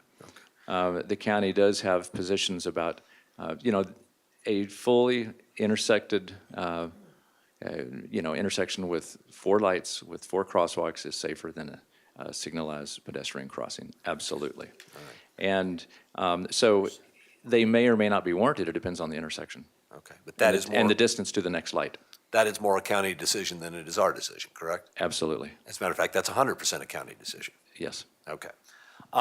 The projected enrollment into Summit View, the 430 students, I'm looking at slide 10 in case anybody's interested. That assumes a complete transfer of the 100 students to Copper Mesa, correct? It does. That is correct. So that number in the shorter term may be closer to 500 or a little over 500, which again is still less than Summit View has had in the past. And that, of course, leads to my next question. We are comfortable that even if all of the Heritage kids who might transfer to Copper Mesa move instead to Summit View, assuming that's done, everybody should assume that my questions are based on what happens if. Okay? Well, yes. There's been accusations of rigged games here, so I want to make it clear. I'm asking questions for that. If we move Heritage into Summit View and every kid that is currently going to Heritage moves to Summit View, is that building big enough to handle it without having to put kids in places we don't find appropriate? That's a great question. I think for us, it is absolutely trying to always plan for worst case scenario. We've actually seen in that building 572 students in that building, even without mobiles at the time as well too. And so our ability to be able to provide that opportunity, we've had multiple years that we've had that in that building as well. Okay.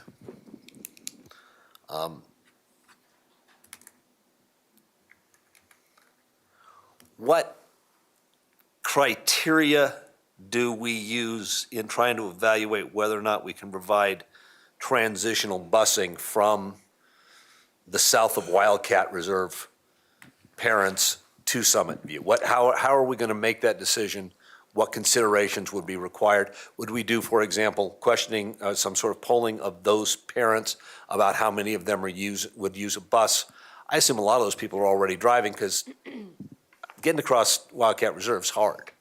So thank you for that question. Yes, that would be part of the process would be to poll the families of the 102 students to see who would need busing, would use busing to to the newly paired school.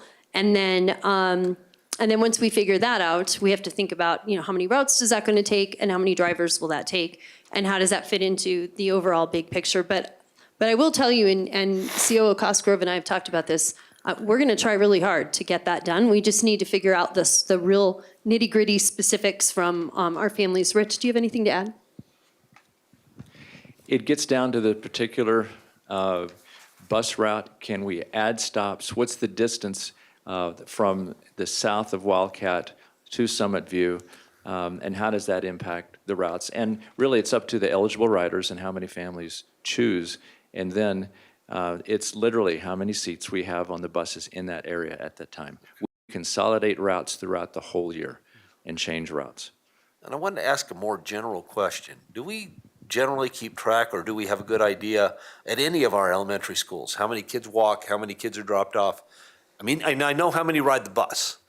That we have numbers on, but do we keep track of specific traffic impacts at elementary schools? Because I'm not aware of that data. No, I don't think we have that data. I don't think we have, principals or staff counting how many are dropping off versus walking. And of course that changes, right? If it's a snowy day, everybody's dropping off, and otherwise some students are walking. So anyone who's not on the bus could potentially be dropped off depending on the weather.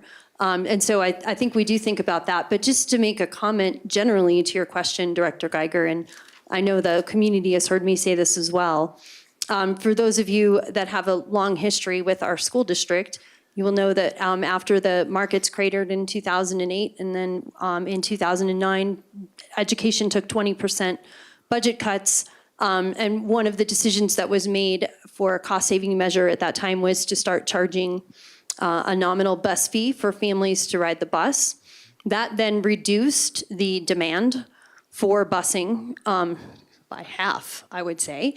And so it is our hope that when we are able to be fully staffed, when we get through the bus driver shortage and have the funding to be able to be fully staffed, that we can remove the bus fees, which will then increase the demand back up, which will take a lot of pressure off of all of our schools, because none of them were designed originally for the kind of traffic that they have, because at that time, kids, for the most part, were either on a bus or walking. So all of those are things that we take into consideration as we look at future planning and the planning for our school district. That's all I have right now on that pairing. Thank you. Director Thompson? I actually have a few general questions first that I think will help. So in no particular order. So let's go ahead and just start with the staff meetings that you've had. I was just wanting to hear what were some of the staff concerns that you've heard in those meetings. Thank you, Director Thompson. The very predictable stuff. What's it mean for me? What about, is the building in 26, 27? Because remember, there's the component of our staffing protocol that allows staff to land in the receiving building if they so choose for that 26, 27 school year. So I got a couple of questions on, or we got a couple of questions on, boy, what's that going to look like? Isn't that going to be tough? We got some questions on what does it mean for special education staff. We got a few sixth grade teachers and asked what's it mean for me. I will say, we were there. Human Resources Director Loitz, Chief Human Resources Officer Condon, and myself rotated between the 6 schools. So on Tuesday, we went to the 3 closing schools. On Wednesday, we went to the 3 receiving schools and then repeated that cycle Thursday and Friday. And we were there the whole day. And we had sign-up sheets for each of those days, and we got very few takers.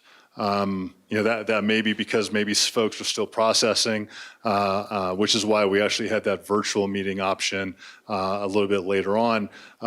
Or it may mean that they felt a comfort level with where they were at, had enough information, what have you. But we're going to continue to make ourselves available and to include the tentative vote is set for April 22nd.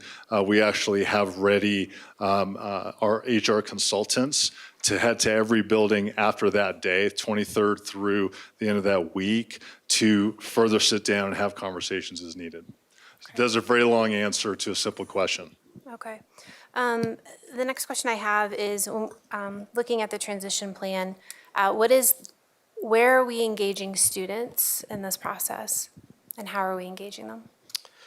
That's a great question. It's actually a conversation we've been having with each of our leaders in our one-on-one meetings about what does this look like for different stakeholder groups around engagement, not only staff, not only when we say families, more the adults, but what does this look like for students? And so they are actually mapping out, I have a 18-page plan from one of our leaders that we received that even maps out how does student engagement, how do we start that conversation this spring if this was to pass on the 22nd, and how do we start beginning that conversation to gather input from them, see what resources support they may need.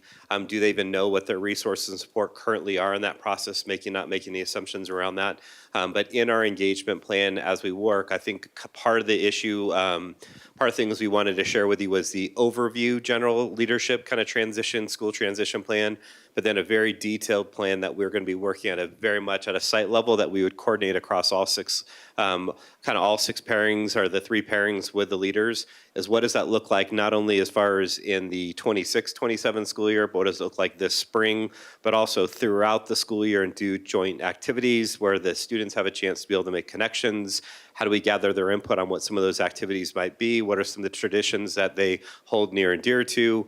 A lot of those aspects of what we're going to build in and gather the input from each of our pairings has been a part of the conversation. And so we really were walking through it today. Actually, as a matter of fact, Mr. Gutierrez and I were walking through that conversation with a couple of the leaders today and how they mapped out students through a 15-month window. Okay, thank you. And then for parents who want to maximize their engagement in the transition plan, what would be your recommendation? So Assistant Superintendent Windsor is a part of the transition plan is to put together a task force basically for each pairing. And that would include parent leaders. So parents who, it was evident from our community meetings that there are a number of really passionate parents that are leading their community, whether they're leading the PTO or even whether they're informally leading their community. And that's who we really want involved on this task force. Did I use the right word? Yeah, I think it's kind of a district-led team to be able to help give us some guidance. We also are going to make sure that not only do we have kind of an initial team that is making sure we're thinking about the multitude of parents and families that we engage, but in different ways that we can engage them. And I think a big part of this conversation is we need to make sure that we're not just offering, and I think a feedback that we heard as we move forward in this process is times of meetings, the ability to be able to engage with meetings, whether in-person, virtual, morning, afternoon, evenings, et cetera. And so I think a lot of this is making sure we have a leadership kind of group that helps us with that, but also as we engage with those engagement sessions, how do we get feedback from those families that are involved or those that are not? And a part of the thing we're going to be working on in our community meetings that Chief of Staff Kalel and I were talking about is how do we also then provide electronic opportunities for folks through surveys to give us feedback if they want to do that, where they don't have the ability to be there in person, they could fill it at their own time. And so we'll provide different mediums for them to be able to give us feedback in this process beyond just an in-person opportunity, which is valuable for some, and there's others that just can't make that. So we'll look at mediums as we go through that, but have a leadership team, but also find different ways we can engage multiple times with families. Okay. Yeah, and I would just add one last thing on the task force that would have parent leaders included. Certainly one of the things that we heard from our communities loud and clear, which we completely agree with, is, they don't want to see us out there talking at them and checking boxes, right? Oh, there we engage, check. But to make sure that they are a part of the process and truly have a say, not just we'll throw our feedback at you and you can just smile and nod, but truly have a say. And that is absolutely a goal that we have. Okay. And they've been doing that already, just so you know, already, just as touching base with other EDOS around that. And our principals have been engaging with leaders already. I can even tell you certain leaders have already developed lessons plans to engage with kids during things like crew time, et cetera, as well. Okay. Sorry. Yeah, so one of the common concerns that we were hearing is around programming decisions. And so we've heard a lot about the ability to enhance programming or expand programming at a paired school, but a lot of the concerns were around maintaining the programming that students already have access to. So when I'm looking at the timeline for the transition, just for clarity purposes, when will programming decisions be announced per school site? Now, I understand that there's a unique situation at each school, but what are we anticipating? So it's going to be a longer process. I think as we go through, one, we'll engage that conversation sooner than later. Part of it is, one, we want to make sure that there's programming that we know that folks that we want to understand the depth of what that programming currently looks like in the buildings. What are the things that are truly things that are ingrained in what they do? And what are some of the things within the program that only maybe some teachers are doing? And so we need to do really a program audit of what are those current programs look like right now in those buildings. So we have an opportunity to engage what programming looks like. We really need to make sure we have a firm understanding of what that looks like for all of us, and specifically not only for those current principals, but also the proposed leaders to understand that programming. So part of it is doing a self-audit in that work, and then really engage in that conversation as we go from potential summer and additional professional development that may be needed from the proposed leadership team that's going to engage to make sure they fully understand what that programming looks like. It's hard to go and actually engage in that conversation if we don't have both leaders to have that understanding of what that programming is. And so part of this process will begin this spring and really will be an intensive process around a program out of what they're currently doing and what we're truly identifying as who we are, and then what does that really look like in practice. And so that will be an ongoing process, understanding that we'll have to have a really good understanding of what that looks like as we get into that January, February timeframe of next year, knowing that as we hire and to develop a professional development plan to onboard all staff, there'll be kind of that window between this spring all the way up until January for us to work through that. Do you want to add? Yeah, good evening, directors. Thanks for having me. I will add to that. The leaders are already actually having conversations. I'll use some of you Heritage because that's the one we're talking about right now. Some of you is an EL school. Part of the pairing might actually, we've been having a conversation the last 3 years, George and I, about the ability to continue EL education because of the costs.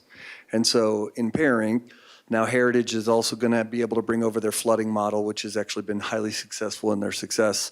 So they're already engaging in some of those conversations. I will also add that the core curriculum question, for instance, this has come up a few times in a couple meetings.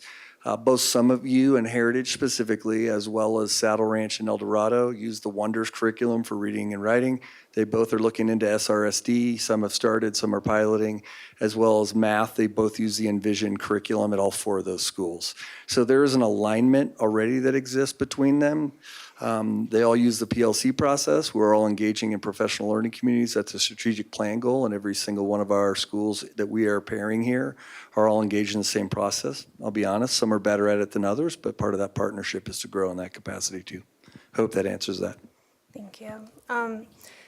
So another consideration or concern that was brought up quite a bit was around our third graders.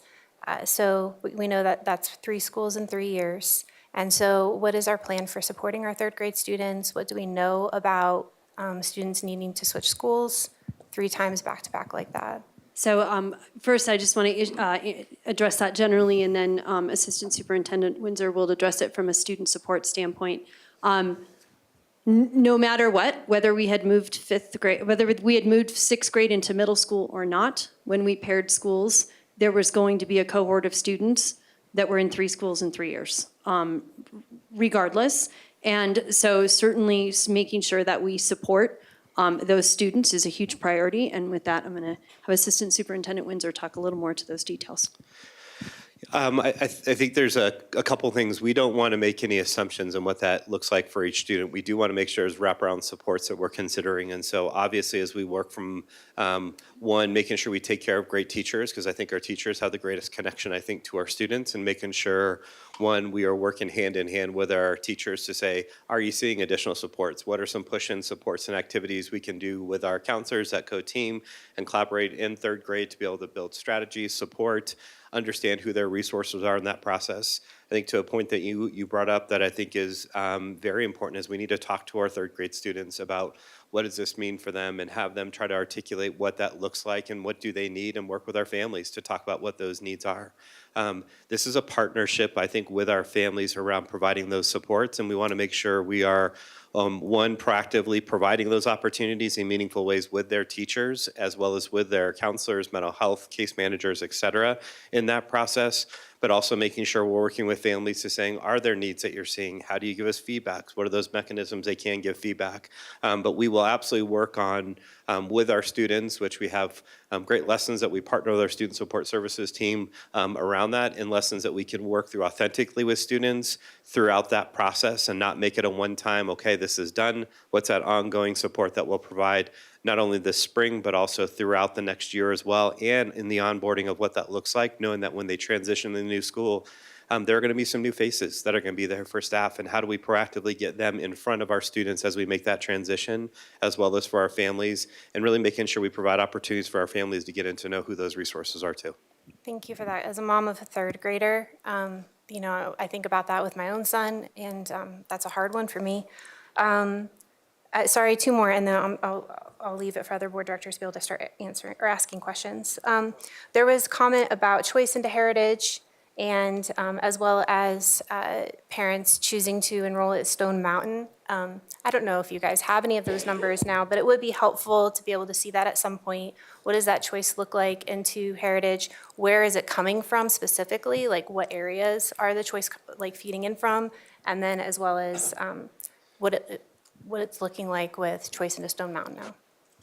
We may have to get back to you on some of those details. Yeah, I expected for that. Yeah, we have some of those details and not others of those details, unless Assistant Superintendent Windsor would like to add. I can give a real general view. So we've actually worked with Gordon Mosier, who oversees our choice enrollment, around making sure we're developing ways to monitor what that open enrollment looks like. Part of that conversation is not only the students that choose to open enrollment, do they have space and do they have budget to be able to take on those students? And so we're actively monitoring what does that look like, knowing that right now the priority open enrollment status does not go into effect until the Board of Education makes a change around the boundary of what that looks like. And so it's twofold. One, when it was announced, what did that potential change look like? And then potentially post the 22nd, what does that look like? So we are working within the Choice Office to make sure we're monitoring what that looks like, and how do we make sure we support those families. So it's something we're thinking about for sure. And one of the pieces of data, you know, much data, but one of the pieces of data that we used was a plot given to us by our demographer that we can certainly share that shows, if we're talking about heritage in particular, that shows heritage students as dots, you know, on a geoplot, so that you can see who's in the enrollment area and then where they're coming from otherwise. So that's something we looked at. It's just not something I have off the top of my head. Thank you. That would be helpful to see. Yes, it's fine. It would be helpful. And then for SPED, and my last one, then I'm going to move on, let other board directors speak. You know, we heard comments tonight about considerations about consistency of services across the district. I know that we heard that you guys are exploring looking at adding an additional center-based programming, probably reintroducing it to another school within the area. It would be helpful to see kind of, again, like what that might look like on a map, like where the locations are and the accessibility within the community to have access to or center-based programming. The other thing is we heard concerns about the building space itself where our students are learning, and there were concerns in general about if those were healthy environments. And so when we're thinking about that, like what can you speak to, generally speaking, because I think this is relevant across, again, all three sites, what that's going to look like and how we ensure and we are considering our our students receiving SPED services and having a good space. So, for example, Windows was an example brought up today. Thank you for the question. So I'm going to answer both of those questions. We can absolutely put together information or a map of where our center-based programs are in the Highlands Ranch region so that you can easily access that information. Because I did want to highlight, there is one other school within the Thunder Ridge feeder that also has SSN, center-based programming, and that's Trailblazer Elementary. So that is also within the vicinity of Saddle Ranch and El Dorado in terms of programming.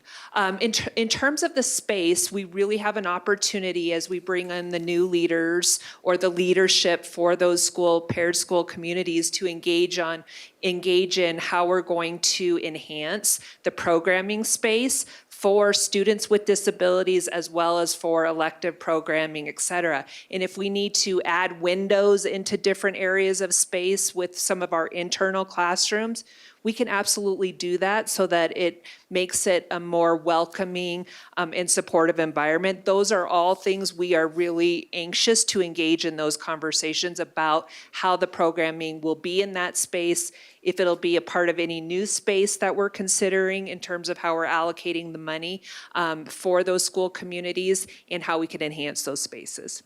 Okay. Thank you guys for your patience. I have, of course, tons more, but I'll pause.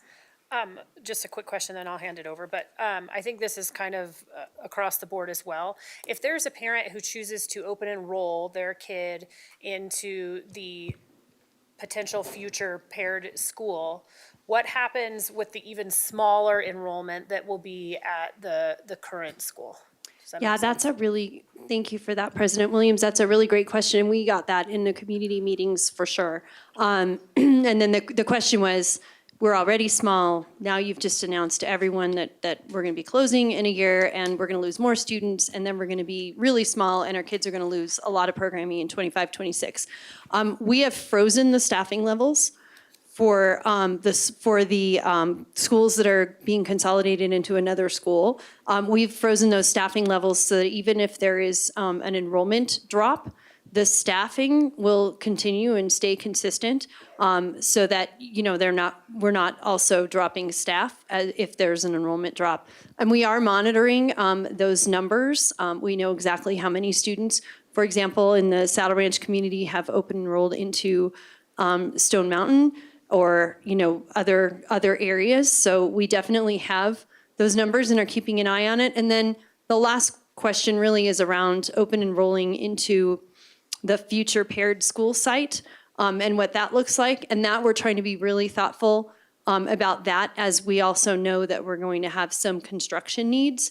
So we want to be careful not to over-enroll that school for the year that we have construction needs. So we're trying to be really thoughtful about open enrollment, and we are keeping an eye on it, but it will not affect the staffing level that Heritage, Saddle Ranch, and Acres Green have currently. That will stay. Director Meek, thank you.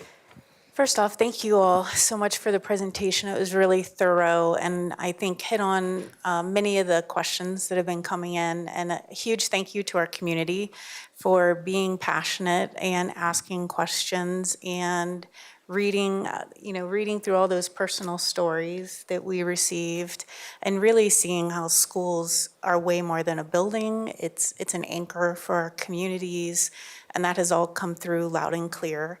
And I just want to really go back to our why. We're doing this because we believe we're going to give better opportunities and experiences for our students. And so a few of the things that I like to go last because I like to listen a lot and listen for the different questions. I really appreciated Director Geiger bringing up the 70% student cohort preservation because I think that can be really confusing.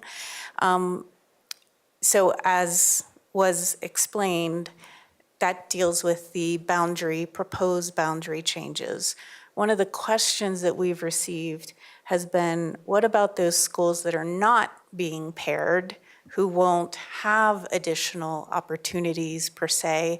And so this is actually an opportunity to help another school increase their numbers within the process as well. And so just kind of talking through that to help make sure I'm understanding that, fully. I really appreciated the student support questions for the transition. I think we think a lot of times about adults and families, parents, staff, and I really think if we can lean into the student transition plans, like detailed, 3rd grade, 4th grade, 5th grade, and really thinking about making it a student-driven engagement process.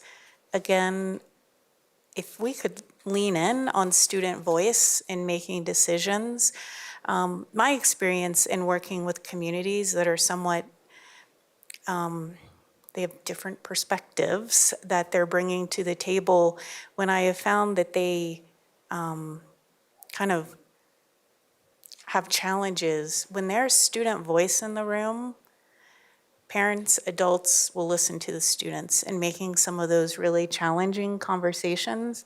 So I'm just really hoping we're not talking to students throughout this whole process, but they can be leaders in making these decisions. And so I guess I would just like to see more about how we are going to support students throughout this whole process. And financially, I know a lot of people asked questions around what are the cost savings, and maybe being able to say, and here's the budget for making those programming decisions, and really leaning into helping communities understand how they're going to be able to build something stronger and better and meet those needs. And so those are just the things kind of in my head as I've been listening and trying to think, what are the right answers to the questions that we've been hearing. But that's really it for me. I don't have more than that at this point. I can.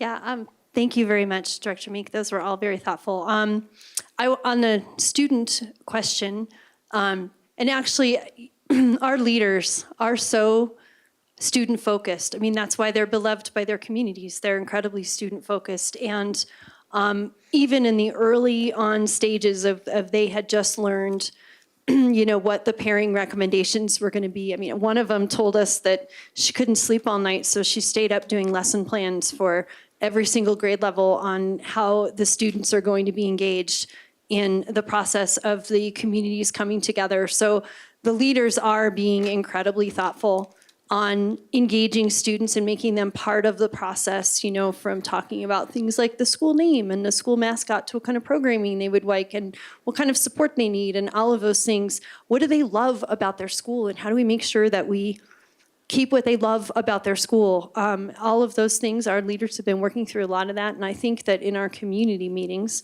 I don't want to jump ahead, but I think in our community meetings coming up, that our families will be hearing from our leaders about how students will be engaged. Yeah.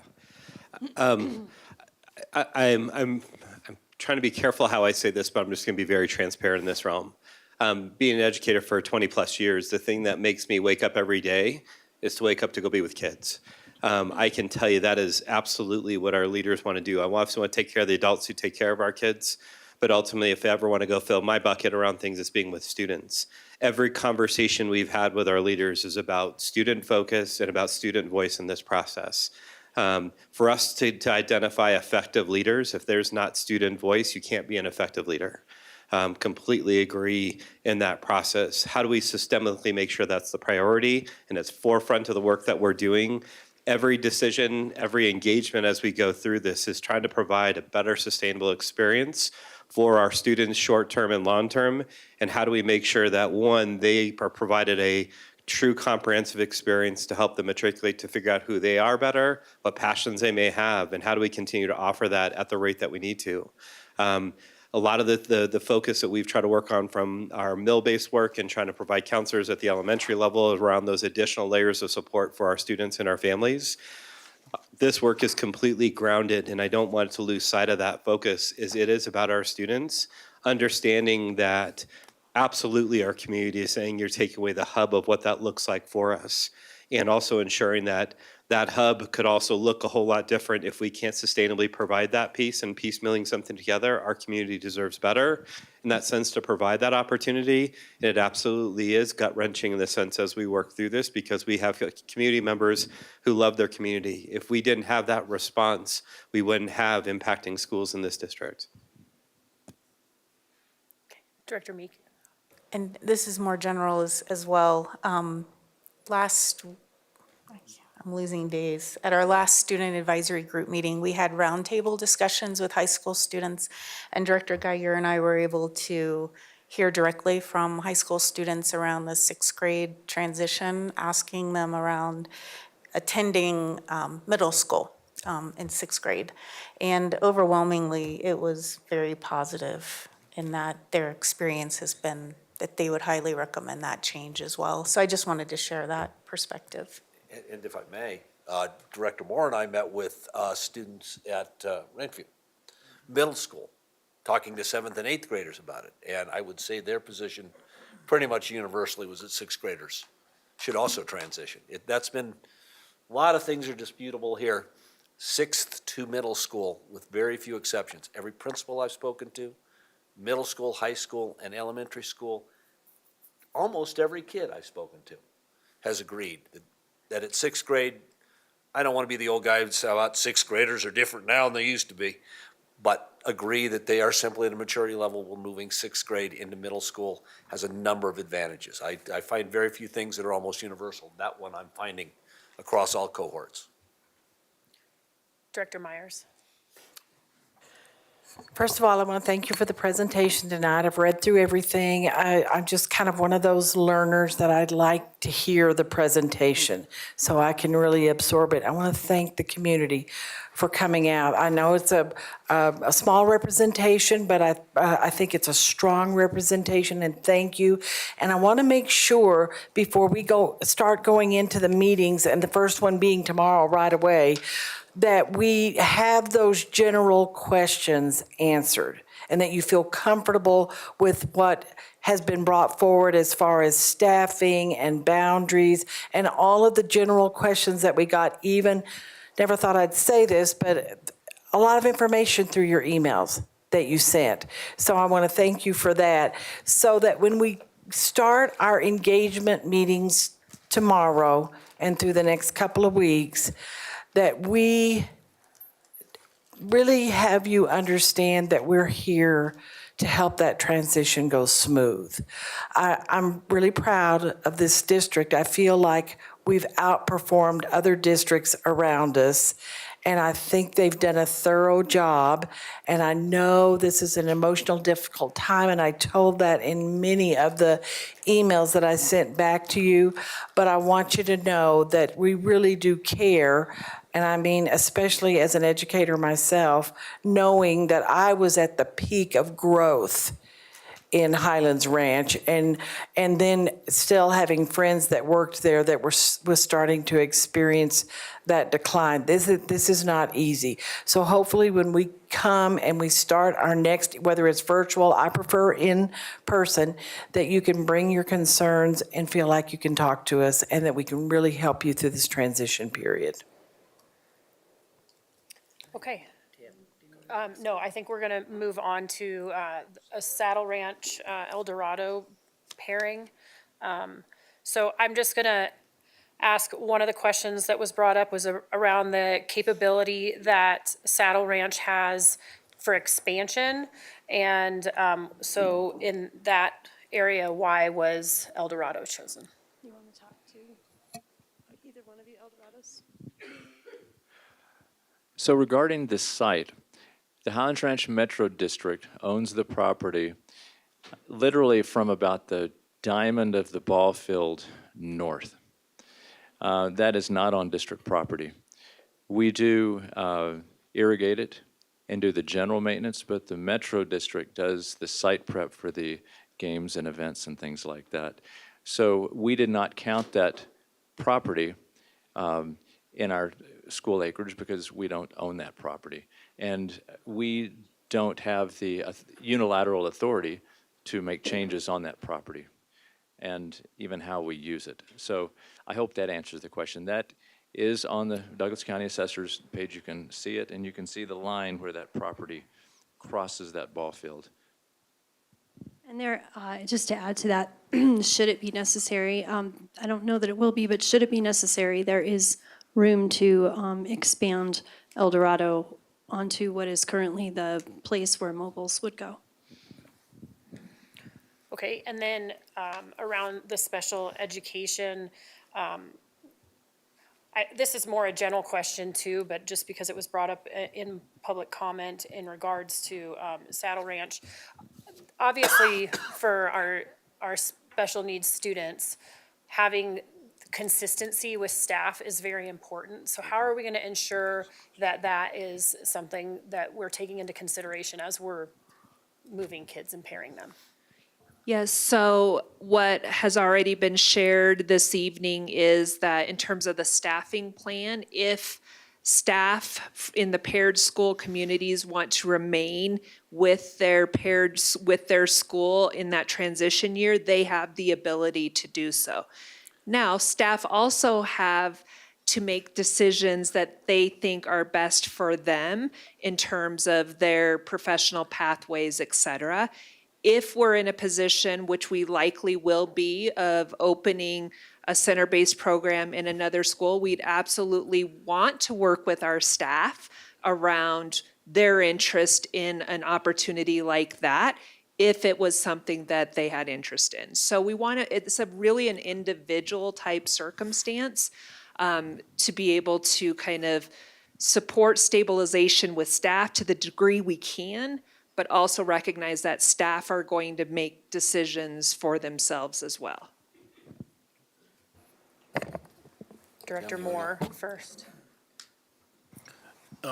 Thank you guys for all the hard work on this, and I think appreciate all the feedback from the community and the parents and the school staff that came tonight to let us know that whatever decision gets made, they're going to make this work well. And I appreciate that a lot because that's, to me, that's what it really is all about. And a lot of my questions have already been answered by the other fabulous questions of the board members and by your presentation. But there was one comment that was made tonight about, hey, you guys weren't transparent on your traffic study. You provided data that said you studied the impact on Saddle Ranch traffic into El Dorado, but you didn't study it for El Dorado into Saddle Ranch. And I'm not sure if that was really accurate based on what COO Cosgrove talked about. I just wanted to get some clarity on that. Sure. Thank you for that question. And context is important for all of this, but traffic studies as well. So what we knew is that every one of the 6 schools could handle a pairing as a receiving school. And we knew that, and we know that based on 2 things. And the first of which was referenced tonight. Within the last 5 or 10 years, each one of the 6 schools had almost double the kids than they have now. So from a traffic perspective, county studies, et cetera, we knew that we were in good shape irrespective of the pairings and whichever was receiving or closing. The second way and the second reason we knew is that we actually started, just to make sure to cover bases, traffic due diligence back in September, give or take, where we asked a traffic engineer for all 16 schools to assess a hypothetical pairing. And that pairing, that hypothetical, that exercise, we asked them to sort out, okay, school A, and give us the pairing with school B within feeder, the closest school B within feeder. Not because we necessarily cared about school B in the particular, but we needed a reference point for each of the 16 schools, and that was a good initial reference point. So that we had that, we got that report in January. And again, that provided a good reference point on top of the fact, again, that we knew that each of the buildings could handle a pairing traffic-wise, because again, we have the history that we have. And so as we started and worked through, after the board approved the considerations and the criteria, as we started our due diligence and looking at pairings, we looked at a bunch of pairings at first, then we whittled down some more until we got focus on the 3 pairings that we thought made the most sense. Again, I want to reemphasize, all 6 schools that are being paired, each of them were within a reasonable range traffic-wise. The question is really a little bit better, a little bit worse. Okay, so as we got down to the final 3, we asked our traffic engineer and along with the county, and they worked together to come up with a final report for each of the pairings that very much confirmed what we thought that the receiving schools could handle the pairings. And so we had in that instance the specific Saddle Ranch into El Dorado analyzed. We didn't analyze El Dorado into Saddle Ranch because that was not part of our final pairings. In terms of the traffic studies, though, one of them was, I believe, Trailblazer into El Dorado. So we had an into El Dorado analysis that was able to be part of that baseline. So that is also available. I think it was Trailblazer into El Dorado, if that's correct. And that gave us an idea of what El Dorado would look like. Sorry, let me try that again. It was in El Dorado. One of the schools into Saddle Ranch, maybe it was Stone Mountain into Saddle Ranch, and what that would look like. Right. So we had an idea of what Saddle Ranch would look like as a receiving school in terms of traffic, even though it wasn't specifically El Dorado. Sorry, it was Stone Mountain into Saddle Ranch that was, it was either a study or an analysis, but you can probably talk more to that.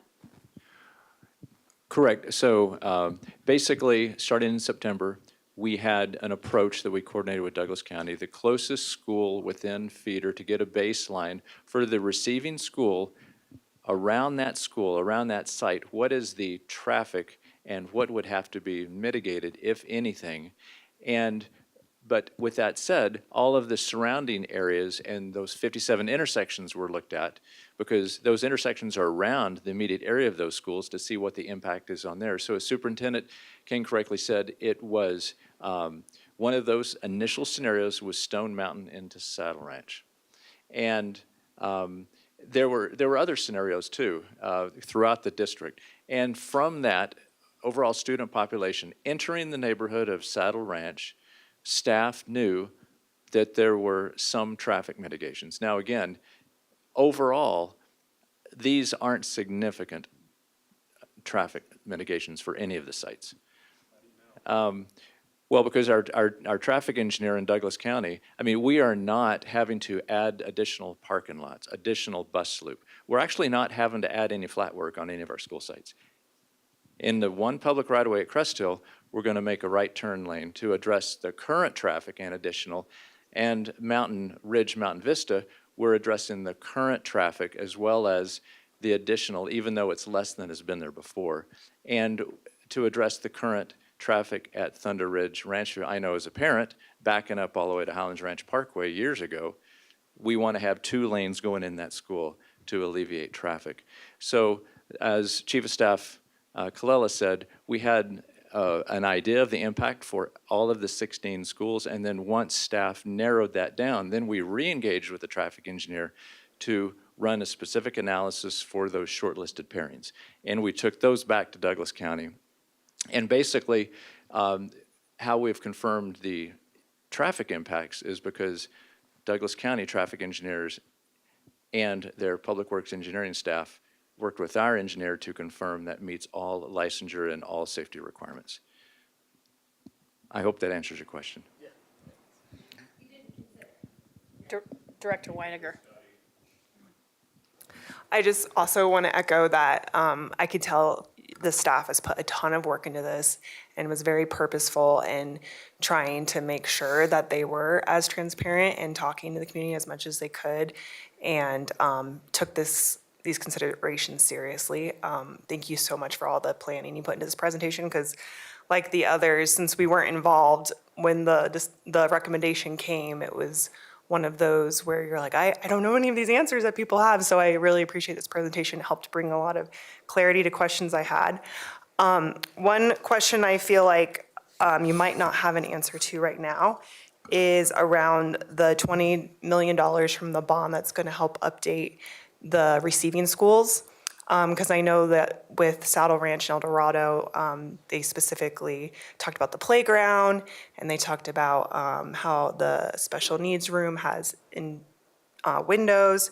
So is there just where anyone's at right now as far as that money and the plans with it? And I know that's something I feel like a lot of people can look forward to, because right now it's very all new. A lot of like saying goodbye to what they have potentially, obviously. And just, it'd be nice to have something to look forward to, but I know that's hard to know when there's no final plan yet, but if you could just talk on that a little.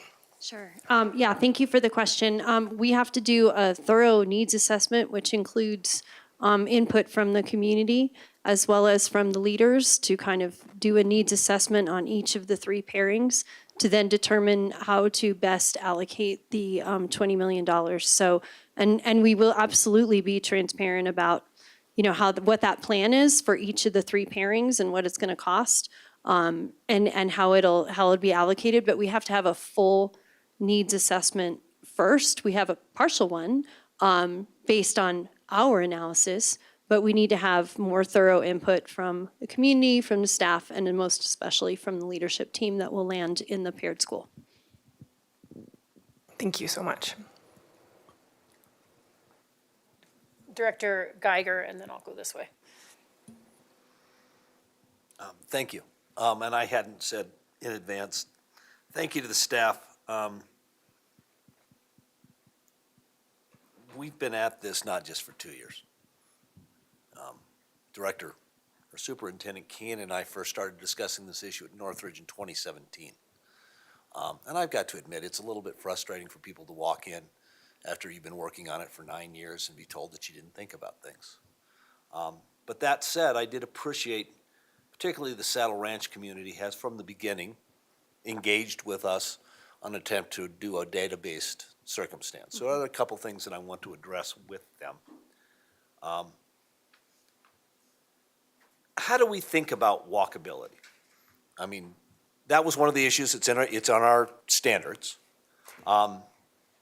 We've had maps. I've been looking at these maps all day. I think I've gone crazy looking at these maps for the last 3 weeks. Excuse me, last 3 months. When we talk about whether or not a school is more walkable, how do we apply those standards? What do we do to talk about how we get there, how our kids get there, that kind of thing? Can somebody give me an idea about how that consideration is weighed? And particularly in this one, because Saddle Ranch has made a big deal about they feel they're more walkable than El Dorado. Can you explain to me how that criteria was measured in this particular pairing? And I don't, I'm sorry. I'll start. I don't have that data like directly in front of mine. I will speak more generally and then punt to my colleagues if that's okay. That criteria, like all the other criteria, was weighed. And so the analysis document that we've published actually has all of the information for everybody to see. And some pairings are more walkable than others, for lack of a better description. Ideally, in every instance, in every pairing, kids can walk from over there to school and it'd be fantastic. But of course, that's not a reality that we have necessarily. But again, that criteria is weighed against all of the others. And so, yeah, I don't know if you want to. I would say a couple of things. I mean, first of all, that walkability issue is the same regardless of which one is the receiving school, right? Everybody's walking to the other one or not walking or whatever the case might be. And so one of the things we were looking at were there efficiencies to be gained where we have areas that are like right next door to a school, walkable, but they're zoned like way the heck over here. So that's part of what walkability was. Additionally, we looked at the driving. The driving piece was really important as well. I mean, I know I went and drove endlessly through Highlands Ranch so that I could personally understand the routes and what that would look like. And so, for example, we considered Saddle Ranch into Stone Mountain or the reverse, either direction. They're a little bit closer to drive, right? Because El Dorado and Saddle Ranch is a little bit of a roundabout. They're closer to drive, but Wildcat Parkway, and especially right where that connection is between the Saddle Ranch community and the Stone Mountain community, is also kind of this slight uphill on that blind drive in the morning. And so we also considered kind of how we're having to traverse the traffic and what that safety is. And we know kids are going to walk even on days they're not driven, even if they're outside the walking zone, they might walk to school. So we did kind of consider all of those pieces. But in particular, with the El Dorado Saddle Ranch, again, the walkability is the same issue, regardless of which way you're going. We have heard feedback from the community that they're concerned about there are a lot of walking paths to get from the Saddle Ranch area to the El Dorado area. There's a lot of walking paths. They're not accompanied by roads. And so there's a lot of questions about how safe are those paths, how isolated are those paths. And so we'll be working with the community through that and how we can support that. It was a long answer, sorry. No, these are the questions that have been raised by the Saddle Ranch community. I've gotten a number of emails about that. Drivability. Again, we don't really keep track of how many kids walk, how many kids drive each day. Are we comfortable that the busing from the new Saddle Ranch into El Dorado will be both effective and that's a relatively short bus ride, isn't it? Yes, right now, we have already put in our plan busing per board policy for any student in Stone Ranch that's outside the 1 mile radius. That's basically that area to the south and to the west of Saddle Ranch.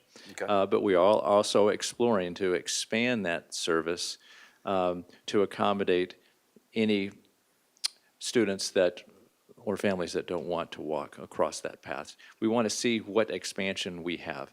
It is an extremely short distance. But the time of the route is really determined by the number of stops as well, not just the distance from school A to school B. But we are researching the feasibility for that, yes. The other issue I have, or that I'll ask if you've considered, is of course, we've got, Saddle Ranch is not far from Ranch View. And, and there is a traffic issue there on Wildcat Reserve Parkway already. Is it possible to have does the bus route that would run from potential Saddle Ranch to El Dorado avoid making that traffic area more complex? We haven't finalized those details yet because you can go around the other side up and then down, up from Broadway. It just depends on the stops and is it easier to go down to Wildcat and take a right or go through the neighborhood up to Broadway and take a left? We would explore both of those options because literally 3 to 4 minutes at a stop and a route can make a significant difference. Okay. But we will definitely look at that. I have looked at the master capital plan from 2014, which is just when I started on the long-range planning committee. We have people in this district who've been here that long. Have we talked to people who have been to who were at El Dorado back when it had, well, let's see here. In 2014, 2015, El Dorado had 546 students, which is about 100 more than we're projecting right now.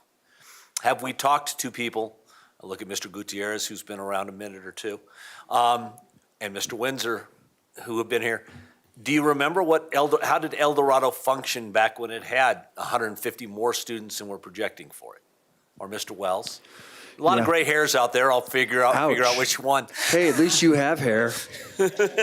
You've got some, I don't. I've been in this role for 10 years, so yeah, I do recall in 2015 how big our schools were. And truth be told, I think Aaron referenced the parent at one of our meetings because there's concern about when you move kids in, right, you get back to 550, does that make our class sizes huge? It doesn't necessarily, it depends. It does actually depend sometimes as a staffing and how a principal determines that staffing. But what it does is we go from 1 or 2 teachers per grade level to 4 to 5, right? Where you actually have the number of kids to have the sizes that we used to have. And that's how we actually can address that. And so like Danny, I think mentioned earlier, even the proposed size of what we're talking about in these merging is still less than what we saw in 2015-16 when you saw the size of those schools. And in particular, was there a major concern in 2014, 2016 about the ability of El Dorado to handle the traffic that came in there? No. Now, I will say, in all truth and fairness, right, we had a lot more opportunity for busing, where we had more drivers, et cetera. So there is a variable there that's a bit different. I would have to defer to Rich to speak on that. But truth be told, I mean, you also saw that impact where Mountain Vista doesn't have as many buses anymore, right, et cetera. So you do see some of those traffic issues because of that. But if I may, the 1 mile radius has been consistent throughout the years. So we were still having the 1 mile non-transportation walking zone.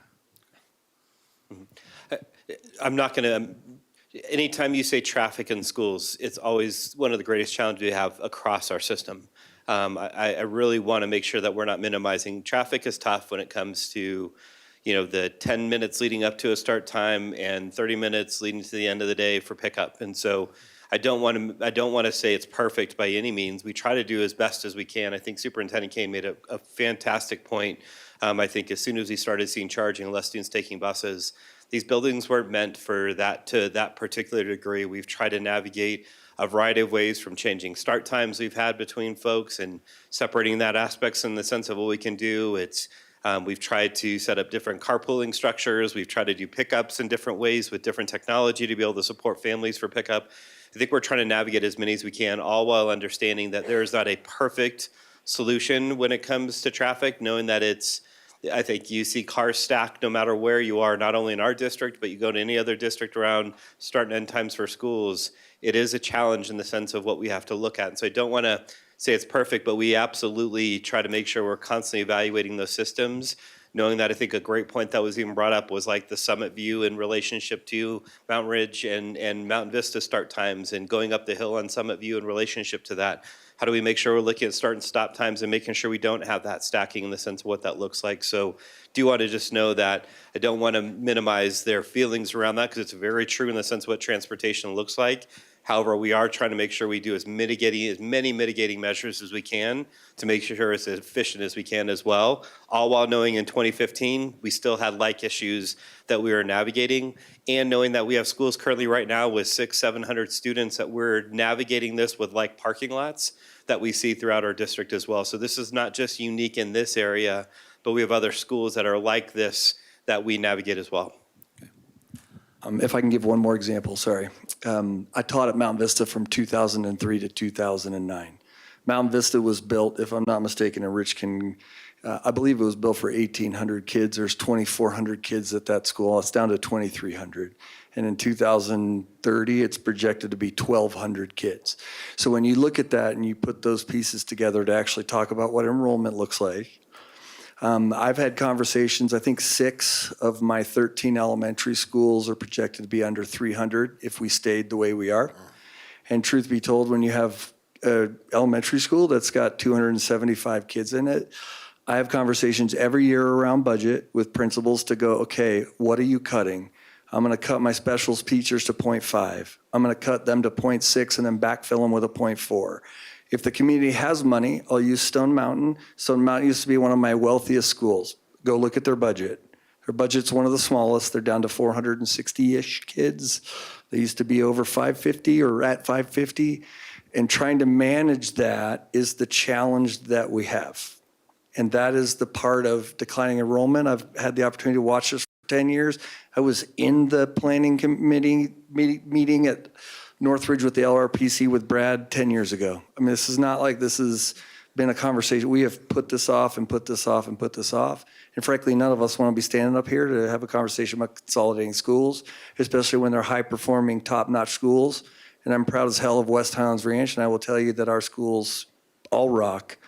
No matter which one you pick, you're going to end up in this situation. So that doesn't maybe a great answer, but it's the truth. Well, perhaps you're the person to answer my next answer, my next Darn question. it, I was trying to leave. What we've heard from all of the schools, unsurprisingly, Saddle Ranch thinks they have an excellent culture. Heritage thinks they have an excellent culture. They're almost certainly right. No, they are right. I'm not going to. I have no reason to doubt that. I also suspect that if we ask El Dorado and Summit View and Fox Creek, they tell me all the same things, correct?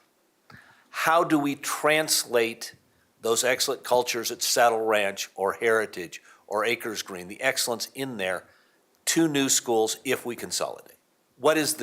Tell me as educators, what is the key way to make that transition, bring all that good education there? And I know I've got some analysis from Mr. Barnes about that we can probably do it and maintain or improve test scores. Can I just say one quick thing? We assume excellence just means academic success. And I would say when we measure success and scores, and I'll use Heritage, they are the highest performing elementary school in West Highlands Ranch and have been the last several years. A phenomenal school. It's a phenomenal school. There are wonderful people there, wonderful leadership, and a wonderful community that I've had the opportunity to partner with for a long time. I would also tell you that Summit View is a phenomenal school.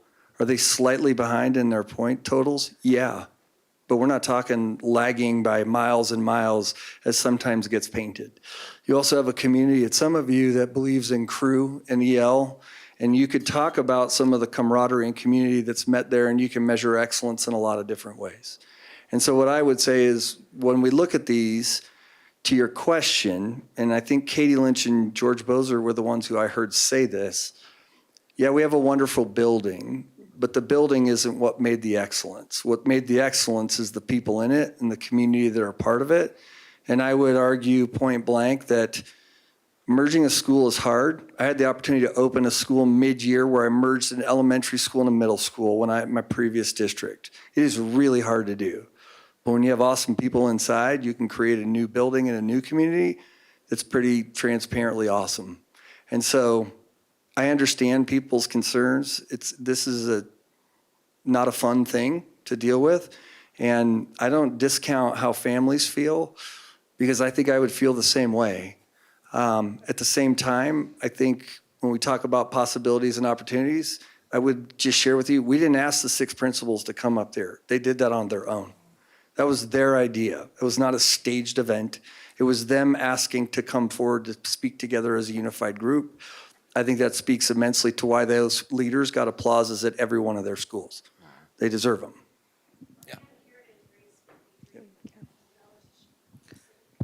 Director Meek. Would you speak to one of the reasons for the pairing where it states avoid a school desert north of Saddle Ranch? Can you speak to the significance of that? Yeah, sure, and I think Chief of Staff Colella can help too. So a couple of the considerations, in looking at the considerations, one of them called out kind of other considerations, but spacing, so distance between schools was definite, proximity between schools was in there. And implied in that is making sure that we have schools within a reasonable proximity for all of our residents. And so that's what our thinking was in general in that piece. It had to do with that proximity piece. I don't know if you want to add to that. Yeah, just to highlight, it's explicitly set out in other material considerations, which really contemplated as we were drafting it and thinking about it. You know, the criteria and the considerations are really, really important and pretty tight. But we also contemplated that necessarily in an analysis as layered as this, something's going to come up that like pops that maybe you didn't think about 2 or 3 months ago. And so that's why we have the other material considerations. And to Superintendent Kane's point as well, you know, that school desert dynamic very arguably is built into really almost all of the criteria otherwise. It's sort of inherent in the entire document, whether it's stated explicitly or implicitly. So, yeah.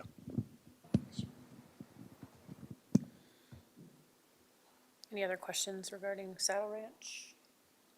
Not right now. Okay.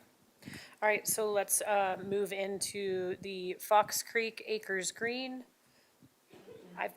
Most of my questions were the generic ones, so I don't have any additional, but Director Geiger? When I met with the Acres Green parents, their primary focus was on transportation. Their perception was that the rolling blackouts led to a number of students moving to other opportunities, including Ascent, which is at CSI School. Are we confident that the addition of 3 bus routes will capture all of those kids sufficiently? Because this is our farthest one. I mean, Heritage Summit View's less than a mile. Acres Green to Fox Creek is 2.5. Yeah. So we need that transportation plan to be about as bulletproof as possible for that particular demographic. Can you discuss with me everything you thought about how those 3 bus routes will work, how we're going to get into those students? Because that's been an issue in that area for a while.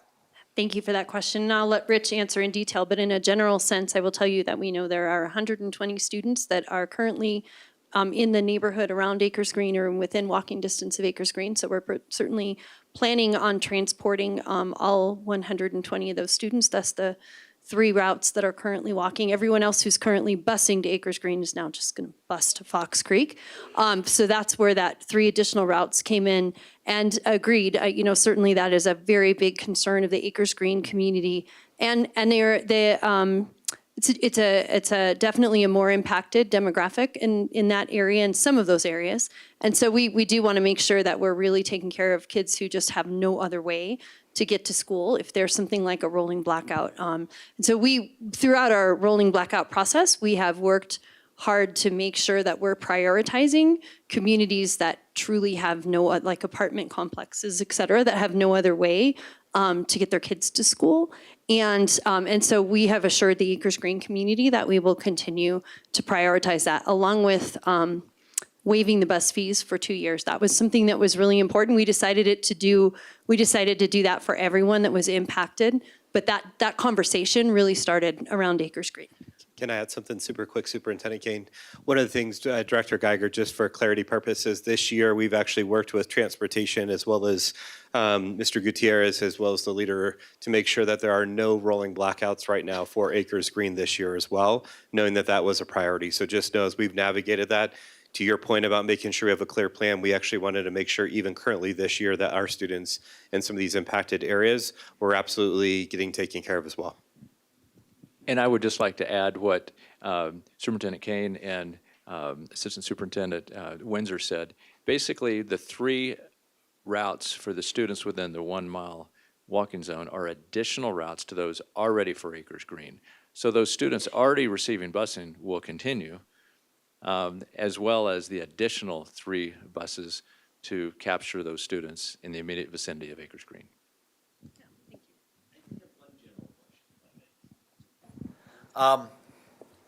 This has been raised a couple of times, and I've seen different answers, so I want to clarify it. Can we, if we decide to combine schools, can we change the name of the new school? Okay, I got different answers at different times, so I want to clarify that now. Can we have, brand new School X? Can we? We absolutely can. Okay. We would preserve the school number, but there's a process through the Colorado Department of Education to change a school name. Okay. So where you may have detected a little bit of, we don't know, is that we really want it to be up to the newly paired community. So we don't want to tell them you have to rename. No. So we just want the newly paired community to work it out. But I love the idea of kids, kids and families coming up with names, and you narrow it down to 3 and the kids all vote, whatever. Just some really great ways to engage kids in the future of the paired schools. In my language, I'm being really careful I'm not saying that Saddle Ranch is now going to El Dorado. I'm saying it's a newly paired school, and that it's a new community. It's a new beginning and a new community. It's not integrate into what already exists. Good luck. It's very much our view of it is it's very much a new community. That's a chance for the PTO to sell new shirts. Yes, it is. Thank you. Director Thompson. Thank you. So I think something that I might need is understanding so when we're pairing a school, the building that is no longer going to be utilized, right? We know that we're introducing disparities within that community. And I also very much recognize that we need building populations that sustain quality education. So I understand that piece, and I think that that message has been very clear. But I am curious how we're looking at those potential disparities that we're introducing within those communities, because if we're able to quantify them, it helps us be able to minimize the impact. So I'm curious, one, if you have something to share on that topic, or if that's just something that we could look at presenting to us, how we're trying to quantify that and address it would be very helpful. And then before you guys respond, I want to acknowledge that it is really helpful to hear, one, that your process in this recommendation, all the effort and the work that went into it, the fact that we brought in outside people to do analysis, all of these things are fantastic. And I think through even the questions we've had in the community and the questions that have been asked tonight, we're kind of going through those semantics, the back and forth. Some stuff is really small, some stuff is a bigger deal. But I just need to take a moment to just recognize that, I couldn't even speak during El Dorado because that's the school that reminds me most of my kids' school. So when we're talking about our school communities, as a parent with 2 kids in elementary school, it takes time to build a relationship with your school. It takes time to feel comfortable as a parent. It takes time for your kids to feel comfortable at a new school and grow. And so when you see your child thriving, I totally recognize the challenge that our community is having with this announcement. Additionally, we send our kids to school 5 days a week, a good portion of the day. And that's, when we pick schools, we're picking a school because we feel our kids are safe there. We feel that they're going to be well supported. We feel well supported and informed. And I just need to bring that to the surface for a moment about the heart of this. Because even when we're thinking through logistics and what makes sense and all of that, that reality is still very much there. I just feel remiss if we don't just kind of center us back there for just a moment. The other thing is just we're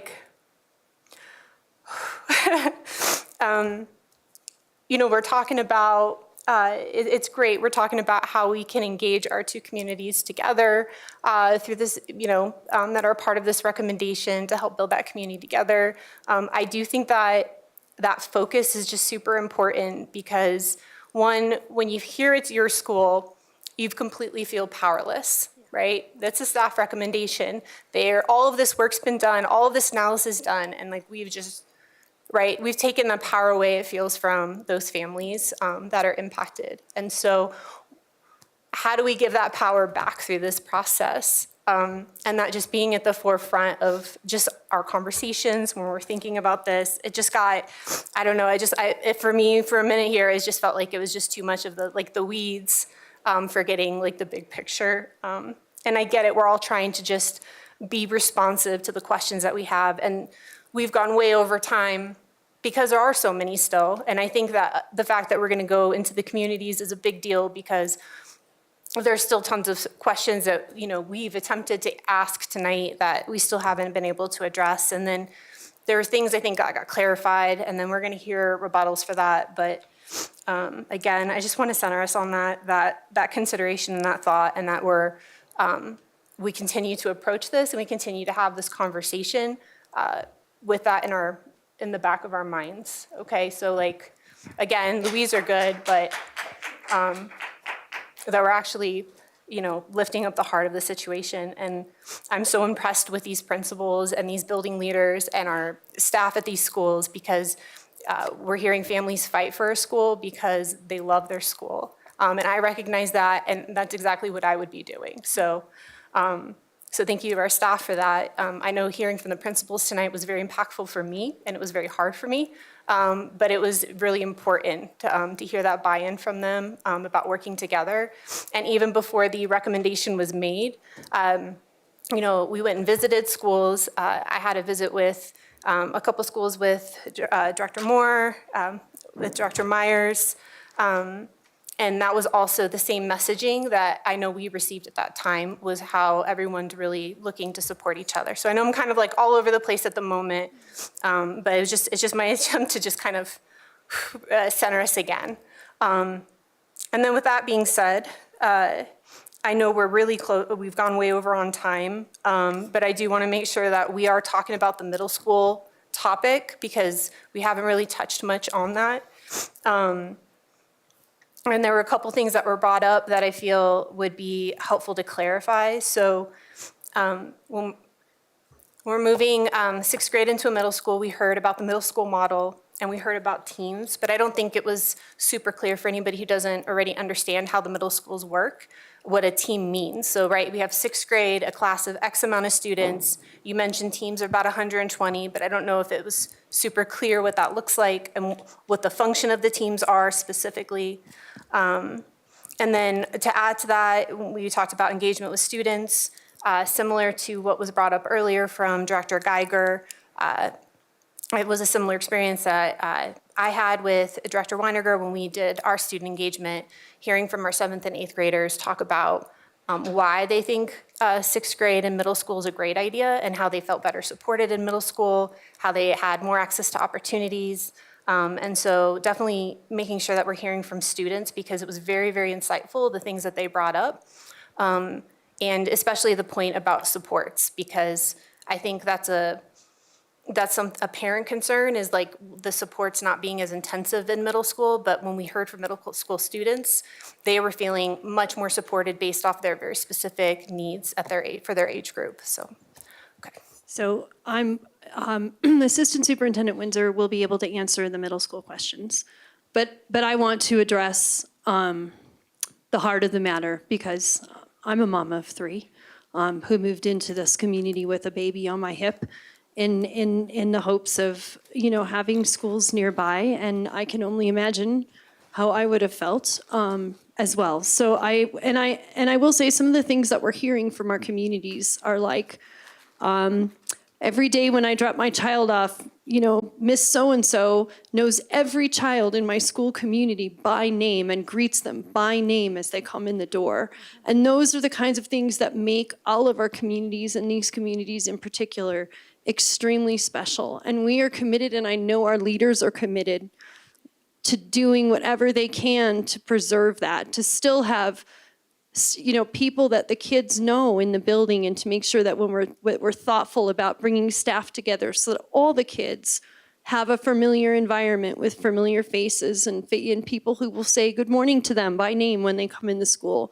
We're incredibly aware and cognizant of the heartbreak, and truly, I know I've said this to the communities, nobody wants to be the superintendent or the leaders that go explain this to a community. But what we do want to do is preserve all the things that matter to these communities and make sure that they have their community bigger, maybe a little different, bigger, but just as welcoming and loving for their children. So I want to acknowledge that. And now we can travel back to the details, and Assistant Superintendent Windsor can address your middle school questions, Director Thompson. Thank you for your comments. Yeah, thank you so much for your comment.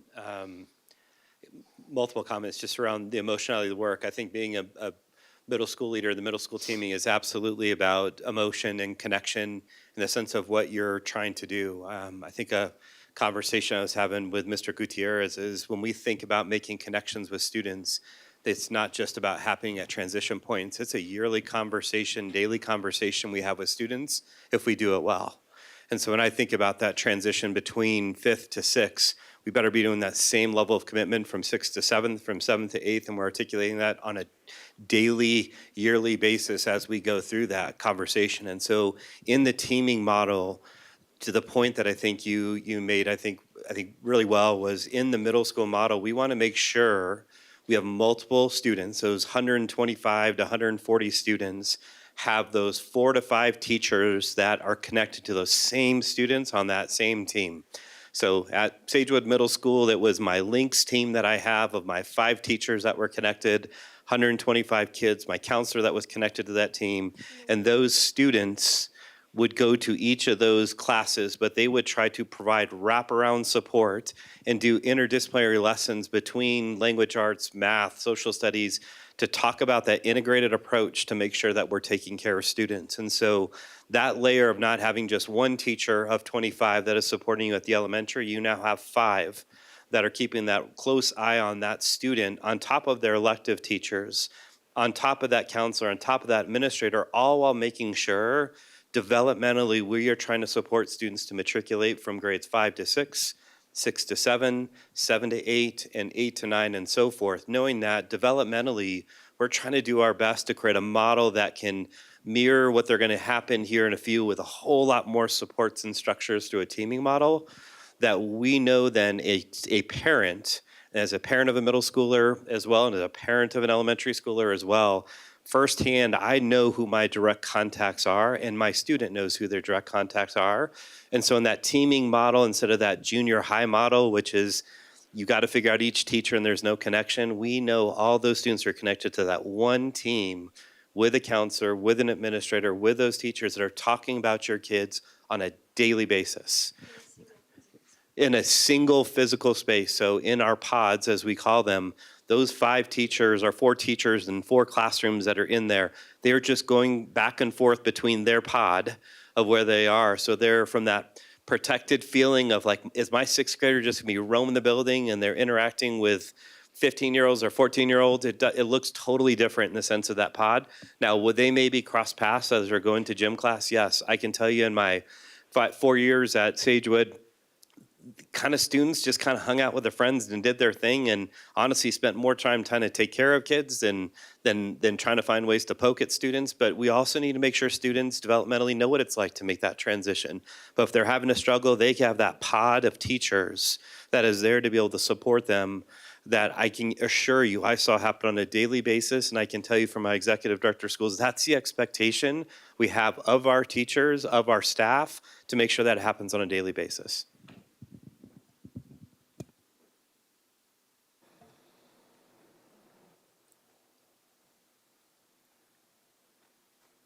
Any other questions regarding any of the school consolidations or the middle school? I need to follow up 1 minute with Mr. Windsor. As I recall, when my kids went to Crystal, and it's a while ago,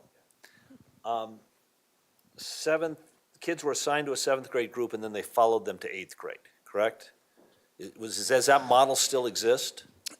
So that idea of a transition between 6th, 7th, and 8th, you don't typically just take that pod and place them next year in that same pod. Okay. Is there a likelihood that you're going to have some overlap? Yes. Is it going to be the exact same group of kids? No. And so that will look different from year to year. The reason I ask is that, as I understand it, teachers are licensed K-6, 7, 12, correct? Yes, for the most part, that is true, also by subject area as well, too. Okay. So if some of our 6th grade teachers in elementary school choose to go to middle school, is it possible that if they want to follow students up, they're going to have to get a different licensing, and how challenging is that? So from 5th to 6th, they can absolutely make that shift. From 6th to 7th, there is a different licensure. Potentially, because sometimes a teacher may have multiple licenses. that they could have. But if you just had an elementary licensure in that realm and you wanted to teach 7th grade, there would be additional steps to be able to do that, Superintendent. It's the same challenge they would have today if the 6th grade teachers wanted to follow kids into 7th grade. But yeah, the licenses, as Assistant Superintendent Windsor said, overlap. So you've got kind of K6, which is a pretty general license, and then you've got a secondary, which is often subject area specific. So there's just an overlap, but we work with all of our teachers on licensing. And as you know, thanks to Mr. Reynolds here, we have an amazing alternative licensure program in-house, so we can do what we can to help with those things. But it's true today, too. Yeah, I'm just wondering about different licenses in the same building. Yeah. Yeah, I dealt with it firsthand when I was at the middle school level, and so we absolutely saw that. I think part of it was just trying to identify, I think some of the elementary teachers, and my experience is not saying it's a holistic experience by any means, is it really gave them the opportunity to dig into a single content area, which really gave them, so as our elementary teachers made that shift, it actually gave them a ton of joy to be able to dig into that a little bit more, at least in my experiences. And if they choose to not want to do that, we also have those opportunities for intermediate opportunities throughout our elementary schools as well, and if they want to stay in that 3rd, 4th, 5th grade. Thank you. That was a question that I had left. Thank you. One more question around that. I recognize that we're talking right now about Highlands Ranch, but there still are some middle schools that will need eventually, just to make us consistent. What are the plans for that? Yeah, thank you for that question. So as I think we've talked about in the past, part of the 6th grade decision in Highlands Ranch is actually centered around our strategic plan, which we kind of have in draft-ish form at this point, but we're trying to get to it to where we can really give it the attention we need.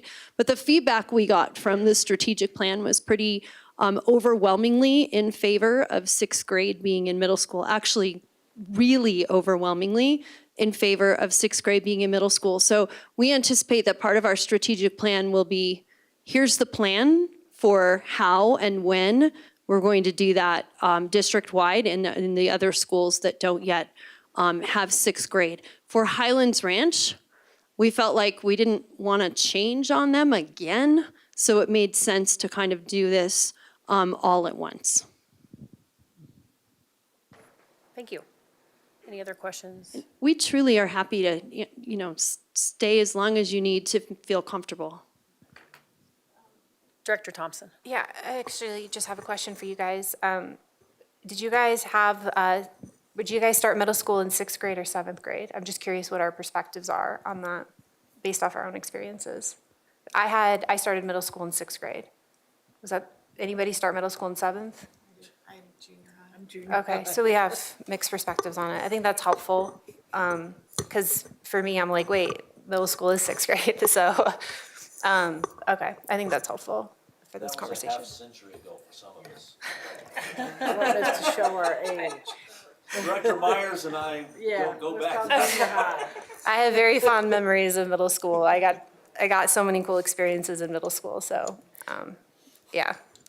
And I don't mean to put Director Geiger and Director Moore on the spot, but simply because you're on LRPC, if you guys want to talk about the perspective of LRPC around the boundary changes, the school pairings just in general, but more so the boundaries, I think is where I'm having a lot of questions. Most of the long-range planning committee meeting last week was about these recommendations and the pairings. It's fair to say that long-range planning committee, again, there's people on there. Rudy Lucas has been on there since we think 2010. It may have been before that, his memory files. Most of the people on that committee have been working on these issues for a number of years. So their position was very strong that this, and the chairman of the Long Range Planning Committee was on the North Planning area. I don't think I'm sharing anything too much there. So the reaction of the Long Range Planning Committee this week was very strong. They believed that it addressed needs that they had identified for years, that they've been working on for years. They understood the boundary changes and why they were being made. There was a lengthier discussion about future boundary changes, what we have to do when, what we now are calling schools 50 and 51, elementary schools 50 and 51, Ridgegate and Sterling Ranch, come in, that's going to impact schools on the west and east side of Highlands Ranch and how that was going to work. That committee was very strongly in favor of these pairings, understood the reasons why we have to do them. That committee in particular is very good, or very dedicated to looking at the overall impact on the district. As much as every parent here loves their elementary school, everybody who serves on the long-range planning committee loves the district and loves doing the right thing about the district. And that's a different perspective, and it's a handy one to have. And so Superintendent Kane got applause and at the LRPC meeting on Wednesday, and has in the past, for her addressing these issues.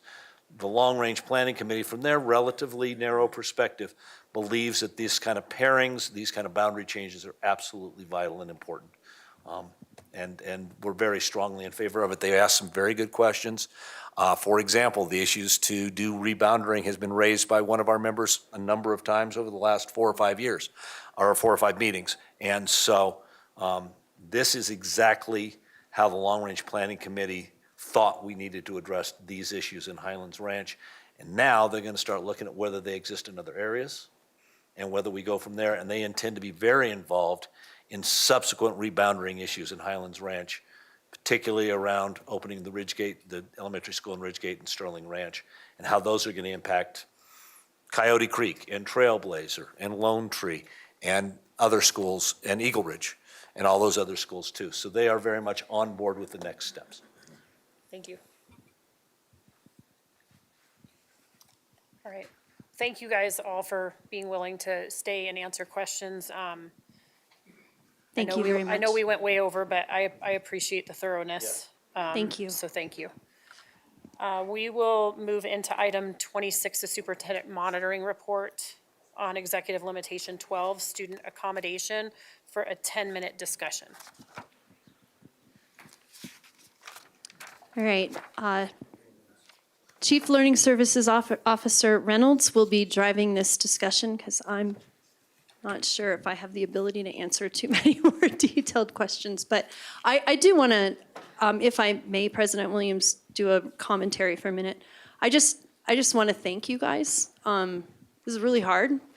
It's really hard for us, but it's going to be really hard. It's really hard for you. And your questions, all of you, were incredibly thoughtful. And some of you spent a lot of time compiling questions and making sure that we're doing everything we can, holding us accountable to addressing our community. And I just want to express my gratitude. So on behalf of my cabinet, thank you. And do you have any questions on the EL monitoring report? Director Thompson.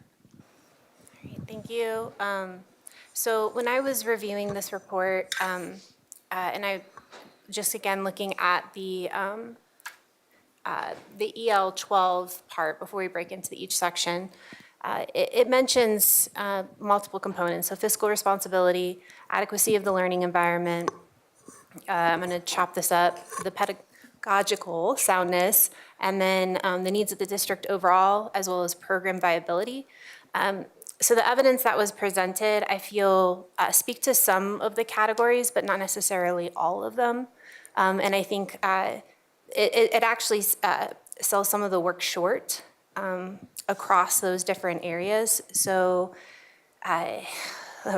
sorry, as I'm trying to make sure I can see through my contacts now. So, I mean, I guess we could go through sections, maybe that's helpful. I'm trying to think what might be the easiest way to bring this up. But so the first is just like, I think consideration across those 5 areas, are we addressing them? And so some just examples. So for number 1, there's a bunch of opportunities that were presented about providing information to the community and having meetings and those different types of communications. I think what would be helpful though is really understanding like, okay, we had these sessions, but did people show to them? Did people engage?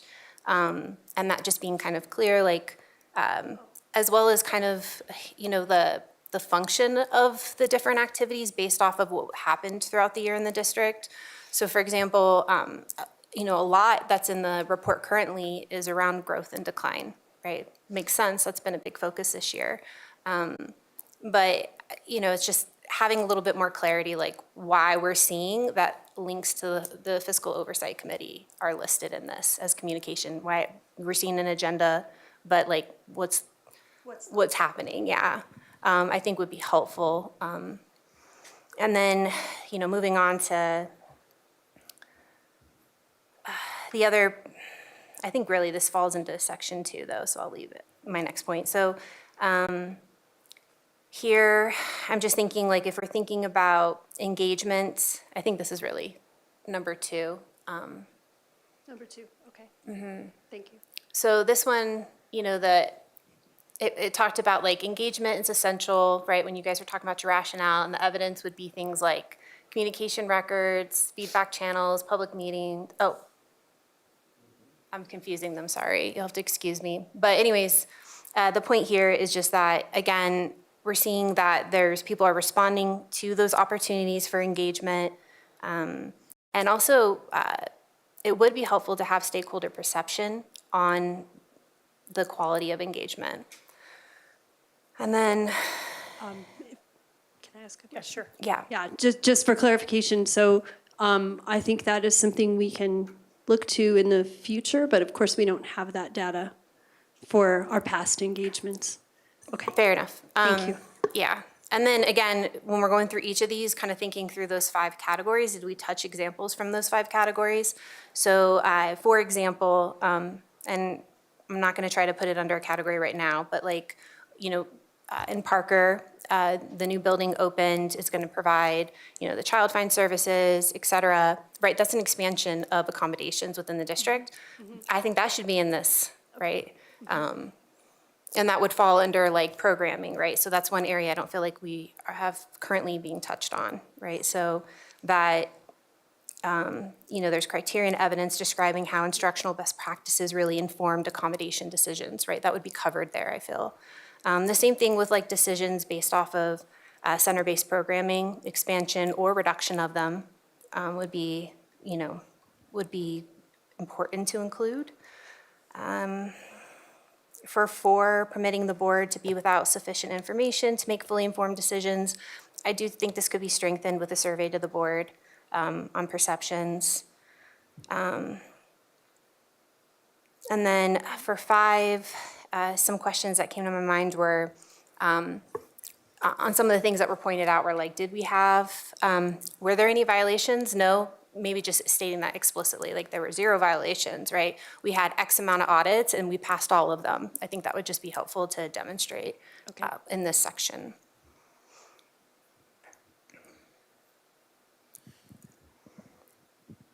And then,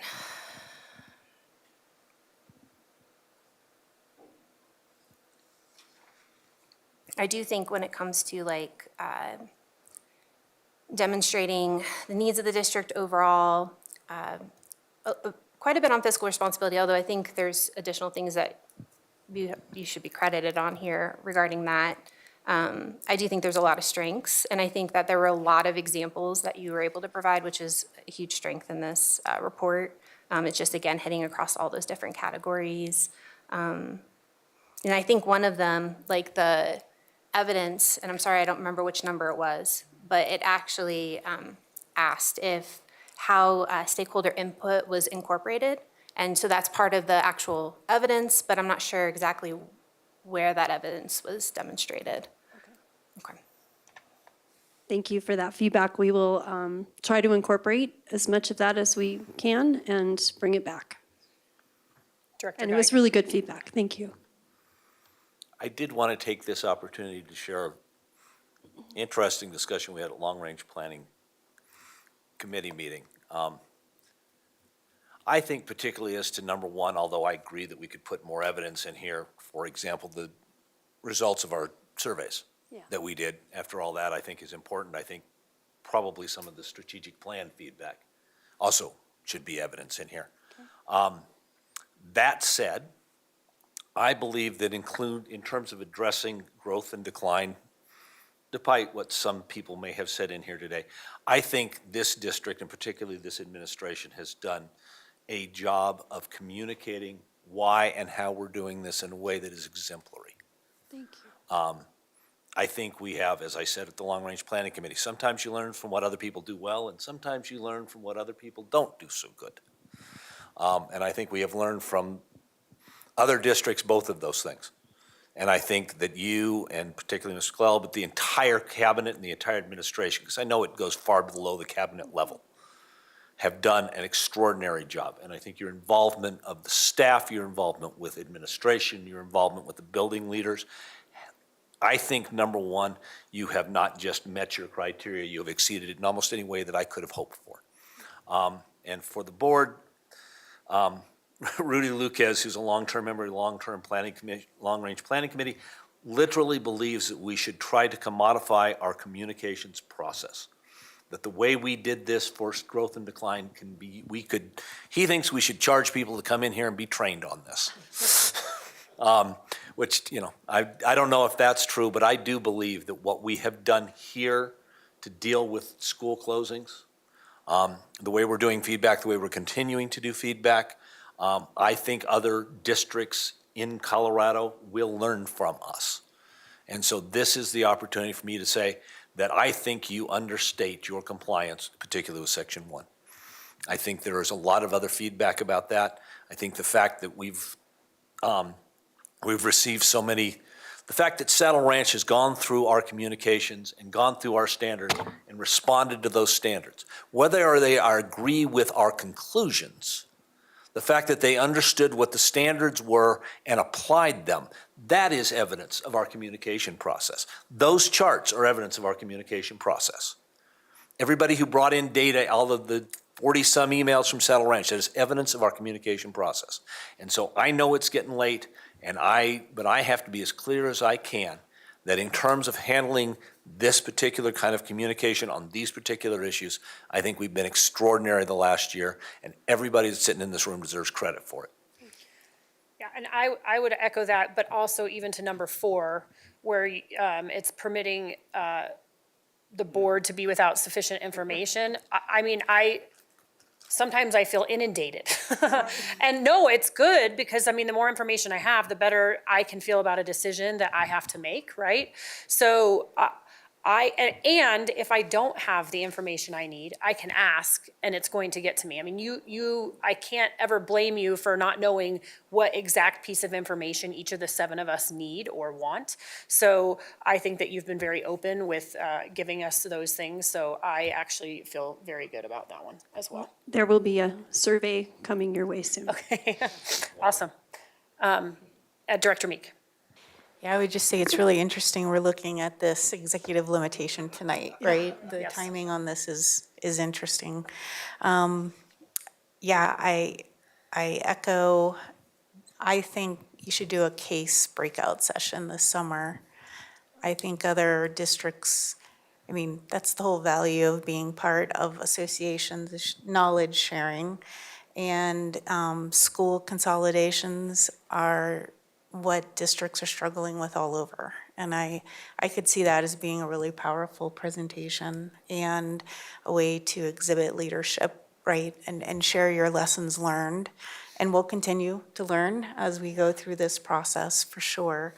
And the only other thing I'd say on this is just as they evolve, like ensuring that there's metrics. So kind of for the example, number 4, I mean, it's a simple survey, right, to the board. Yeah. So, and then once you have those metrics, you can actually do trend analyses and kind of see how we're progressing. But thank you for the monitoring report. Yeah, that. Thank you. Thank you for those comments, Director Meek. And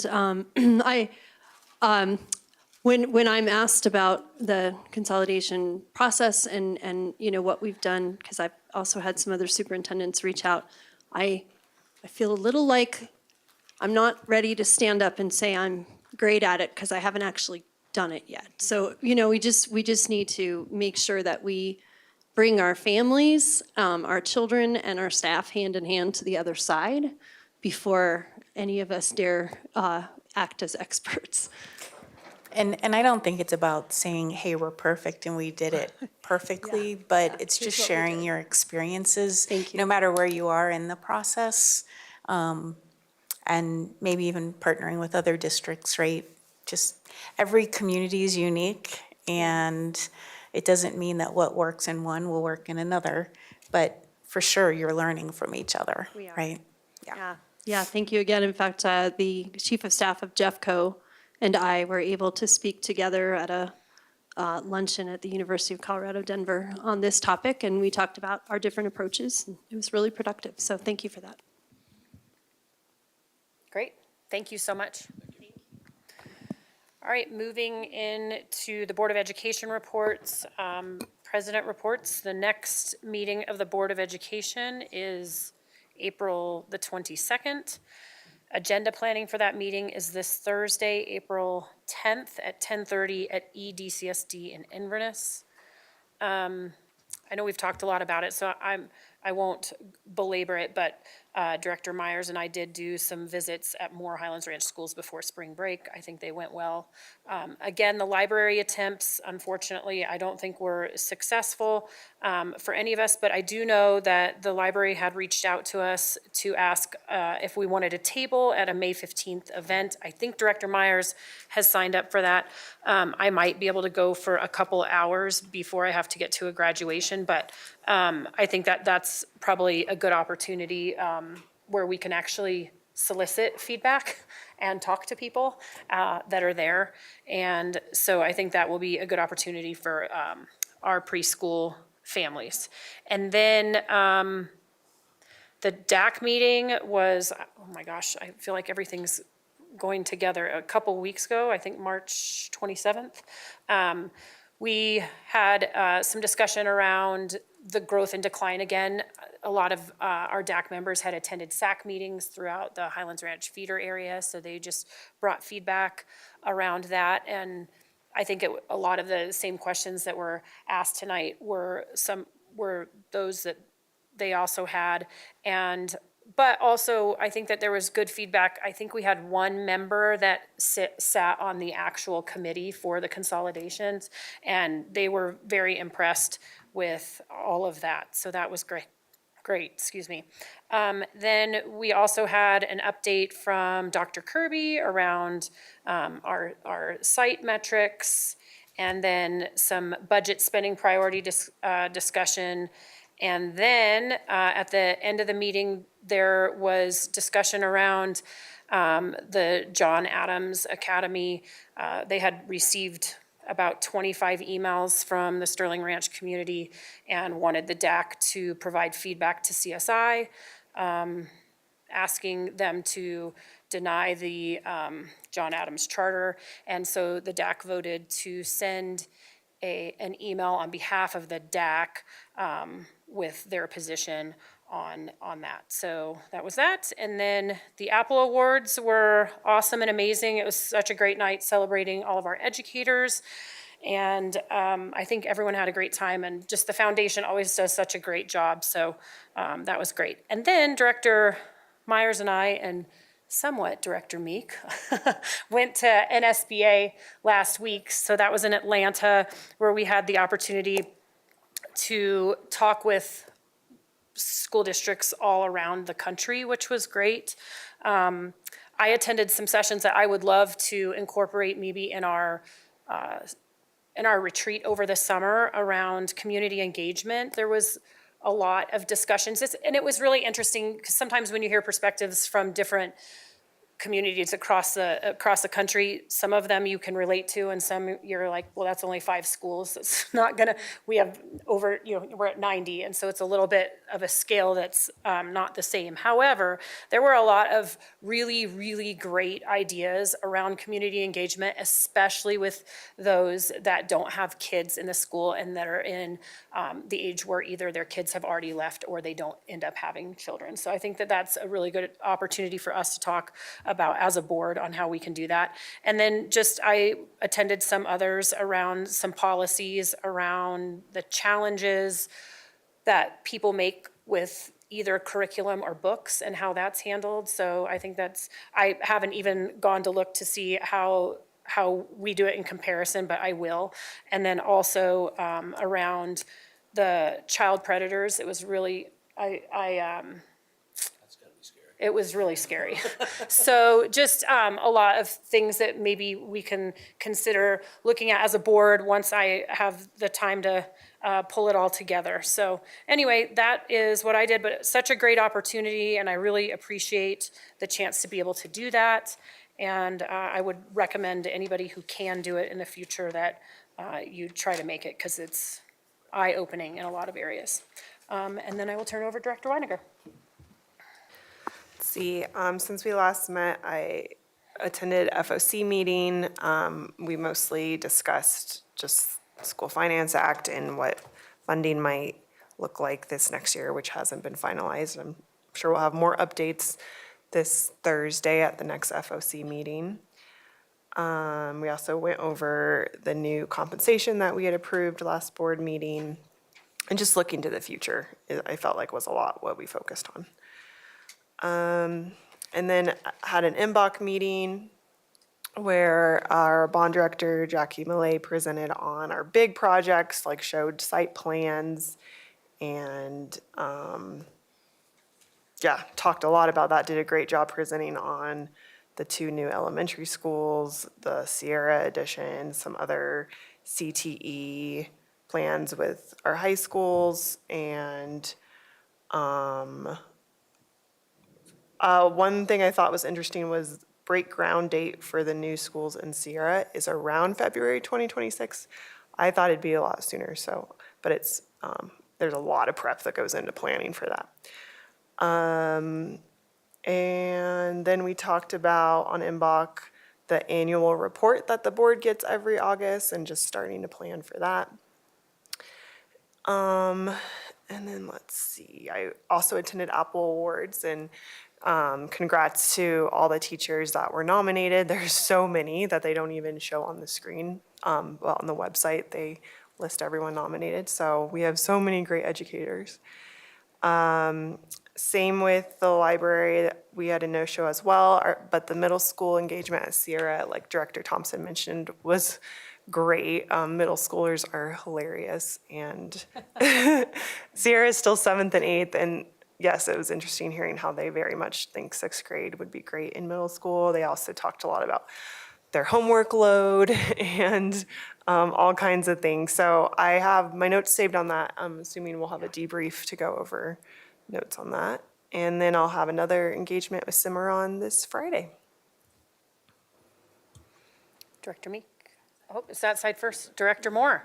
Thank you. About time. I can't remember. I can never remember. Thank you, Director Meek, for keeping her on her toes when it comes to getting to me first. I don't have a lot, honestly. Safety and security meeting was very good.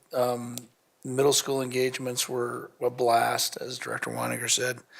I want to just share, I thought this was fascinating, that when Director Myers and I met with the kids at Castle Rock Middle School, I mean, these kids were sharp. I mean, these are 7th and most of them were 8th graders, but 7th and 8th graders, and they were sharp. Like I don't even have words to express how impressive they were.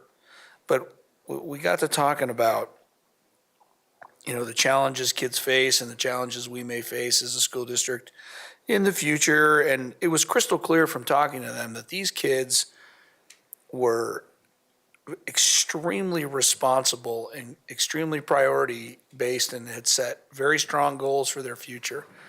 And so we started asking them some questions about, hey, what do you attribute your strong focus to? Because I don't remember when I was your age having any kind of goals like these kids had. Like, these kids are sharp.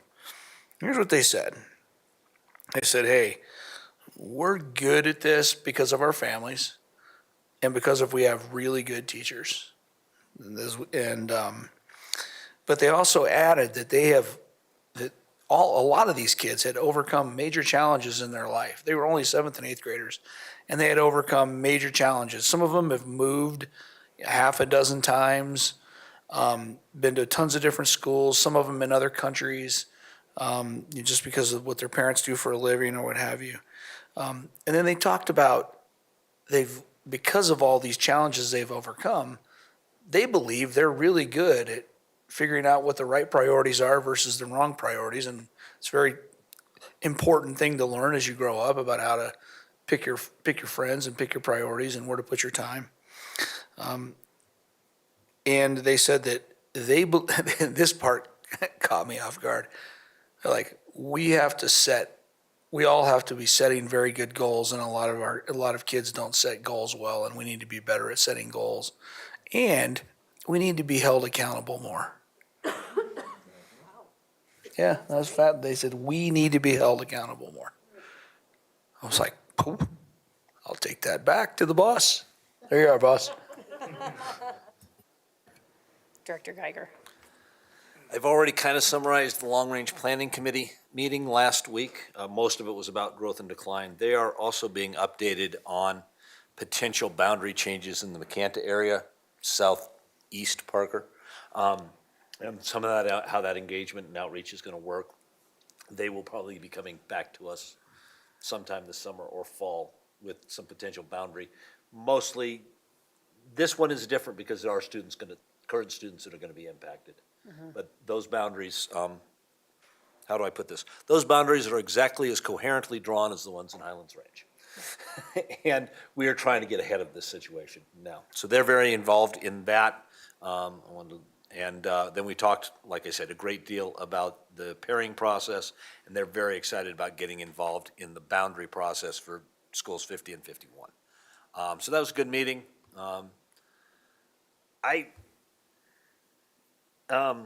I came back from London to all of the emails on the engagement, and it was challenging. And then on Monday, I went to the SAG student involvement, and that didn't fix everything, but it solved so many things. Director Meek and I moved among a number of tables. Just brilliant kids with good, interesting insights. We asked directly about sixth grade to middle school. They have a very clear opinion about that, but also talking about, if you ask them what's one of the big issues, it's that the bathrooms are always broken. And, that they think about how it impacts their day-to-day life. But they also talked a lot about AI and how that stuff's going to be challenges and that kind of stuff. And that came up in the middle school engagement at Mountain Ridge as well. So anytime you feel down about doing this job, just spend a couple hours with our kids, and it's a very different process. We have some brilliant kids. The middle school engagement was extraordinarily interesting, a very free-flowing conversation. Director Moore and I did not choose to hold them to all the questions, and they had a lot of answers.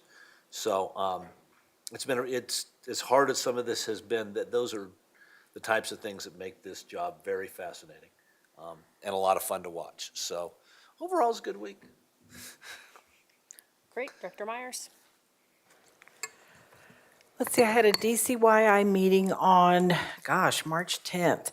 So we do have our Outstanding Youth Awards coming up Monday, April 28th.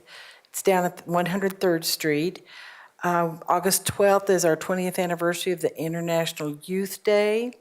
And they talked about the library announcement by May 15th, early literacy, ready, set, read. And so I'll be there, and I apparently, as a school district, we can have a table, maybe some information to pass out. So if somebody can join me or come along, that would be great. One of the discussions that they had, which was kind of led by Commissioner Layden, a discussion that they would like to have a uniform minimum standards for all schools. And I said, bring me a list and I'll bring it to the board. Apparently, frustration with not consistency across the district. I said, bring me a list. What's that? Do you want to comment? Yeah, sure. Sure. So thank you. Commissioner Layden then had an opportunity to meet with Dr. Stephanie Crawford as well as Right, she wasn't Dr. at the meeting. Kelly Smith shortly after that. And Dr. Smith overviewed all of what we're doing around kind of the standards in terms of mindsets and behaviors that our counselors teach from kindergarten through 12th grade. And that was very eye-opening from him, is what I understood from Dr. Smith, and he didn't recognize that we had all of those things in place and definitely benefited from learning about that. And so we are more than happy to engage in any further opportunities with Commissioner Layden or anybody else to help highlight what we are doing with our programming. Right, and it doesn't center around mental health. I think there's safety and security, some things that they would like to see across the board, but I just asked them to please bring a list. April 1st, I had a meeting at Cloverleaf, which is our homeschool program. I met Principal Dowdy and I went with Gordon Mosher. So I was able to watch students. They were engaged in a science social study project. Went on a great tour of the building, about 250 students. They meet Tuesday, Wednesdays, and Thursdays, and I kind of feel that this is one of those schools where we do pay rent, and they could be moved into another facility that's because they have, by Thursdays, they have to clean up to get in preparation for the church that's coming in, and then they start all over and put everything back out when they go to school. So they're making a sacrifice, but just some very excited kids, happy parents. It was just great to see something like this that, is such a success in our school district.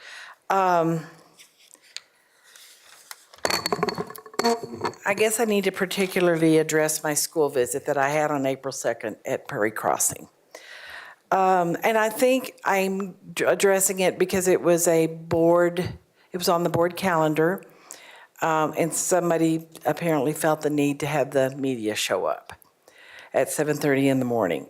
I had a one-on-one with Aaron, and I said, I'd kind of like to go, kind of check out what they're bringing to the table at the school, reading. And so I went as a board member, and it actually worked out. I had an interview there, and I think we had a staff member that had reached out to the whole board and needed an interview with a board member for some coursework she was doing. So that was a plus, and I ended up spending all my time with her and not getting to walk around and see what was going on. So I understand that the book, Why America Matters, seems to be controversial, by Dr. Ben Carson. We do know that he's a celebrated neurosurgeon. He was the former secretary of the Department of Housing and Urban Development. Has a beautiful story of struggle in Detroit from divorced parents, performed poorly in school, and his mother made him do extra assignments. But what I saw at that school, the little I got to saw of it, the teachers were very grateful. I mean, free coffees and donuts. Who doesn't want that? Very engaged students during the reading time, and asked a lot of questions and actually had a lot of answers for the grandparents for kids. And I might want to clarify, I understand that some people think they're associated as a hate group, but they are just about the nicest group of people that you will meet. And one of the grandparents actually had two of his grandchildren going there. And so I think the teachers were receptive. I think I was concerned at the attack on the principal. I just cannot believe that she posted a visit, which I'm kind of getting game for getting on any photos. So I hopped in there, and it was on Facebook, her Facebook book, and had to be immediately taken down. And that concerns me because they take a lot of time to invest in our district. They go on tours, they'll read, they've been to a couple of charter schools, and now I wonder if they're not going to get to visit schools. And understanding that the book had talked about why America matters and the 4 pillars of faith and Judeo-Christian values, which I've answered just a couple of emails regarding this. And I've had to explain to a couple of people, while I know that the SPLC they're kind of responsible for attacking these parental right groups. They're the anti-government extremist groups, and they've got this hate map, and of course any Christian organization on it. which to me, what happened was particularly not, it was typical of a book ban. Because I know from being in middle school, they were taught about Judaism, Hinduism, Buddhism, all religions. And from what I understand in schools, we read books from all different topics at all different types of religions for children and kids to get to understand just what is out there. So I'm sorry that this principal was attacked, and makes me, do we need a policy now that we have to vet these groups who are going to come in and read a choice of a book? Because I believe if you take away the freedom to read, you have taken away the freedom for someone to listen. And I'm pretty much a big freedom person. It's the same way I was with the AP African American. It's choice. It's called choice. And so it just seems reminiscent of a book ban to me. So anyway, it was enjoyable, and I'm sorry that the media, somebody felt that it was the need for the media to be there that morning. Director Thompson? All right, thank you. Director Myers, I second that. By the ways, I think discussion around policy would be helpful. And so we could talk about that at the next agenda planning. I think will help. So for me, there were, obviously it was a lot of time between the last board meeting and now, so lots of things going on. So we did some school visits in Highlands Ranch, which I mentioned earlier in the meeting. The Apple Awards were brought up, which of course is an absolute treat. I wasn't able to attend last year because I was unwell, and so I was very excited that I was able to attend this year.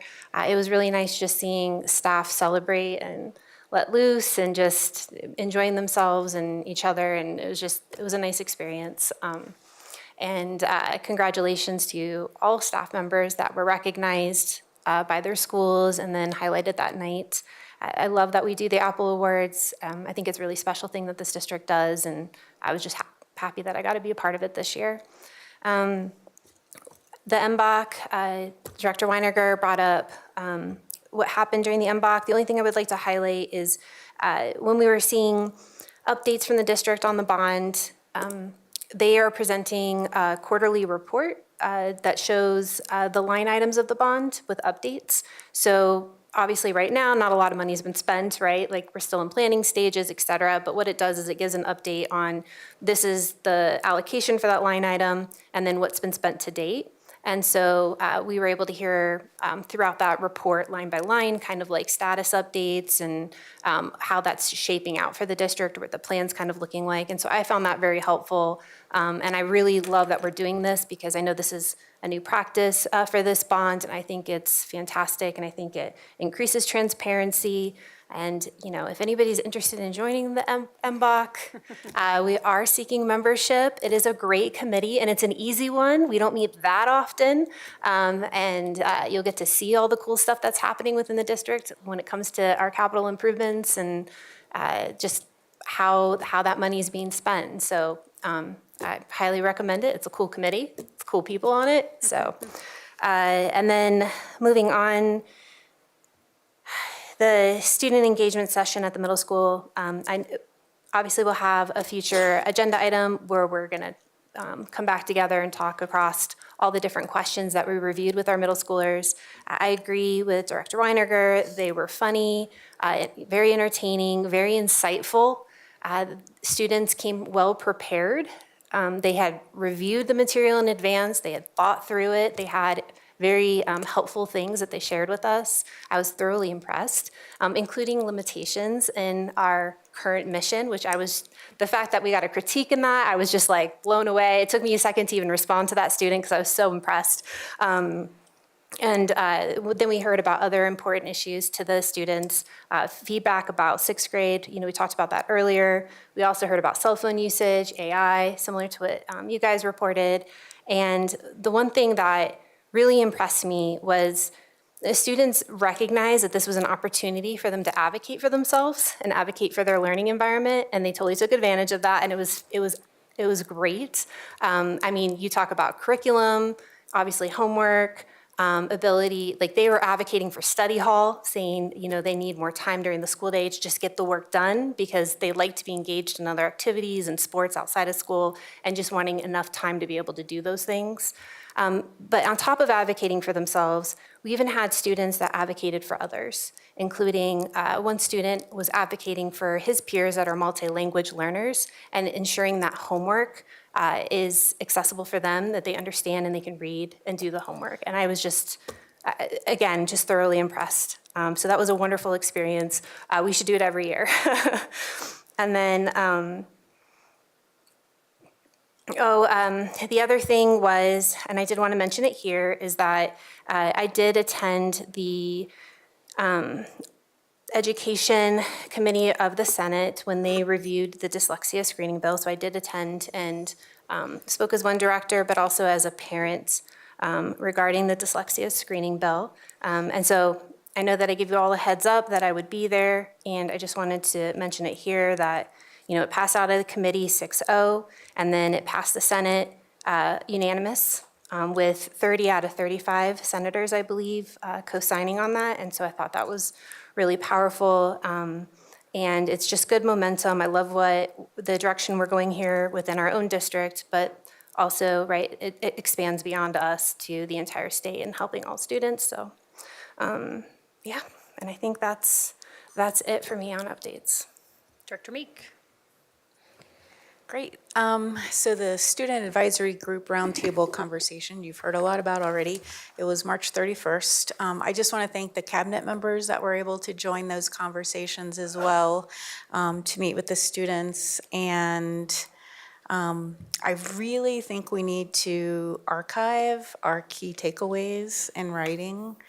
And I don't know if cabinet's willing to maybe just summarize like your top 3 takeaways. It doesn't have to be an extensive, you know, summary, but I think every time we have these engagement opportunities, even the middle school engagement opportunities, we really do need to put that in writing, because the whole purpose of this is for us to identify trends.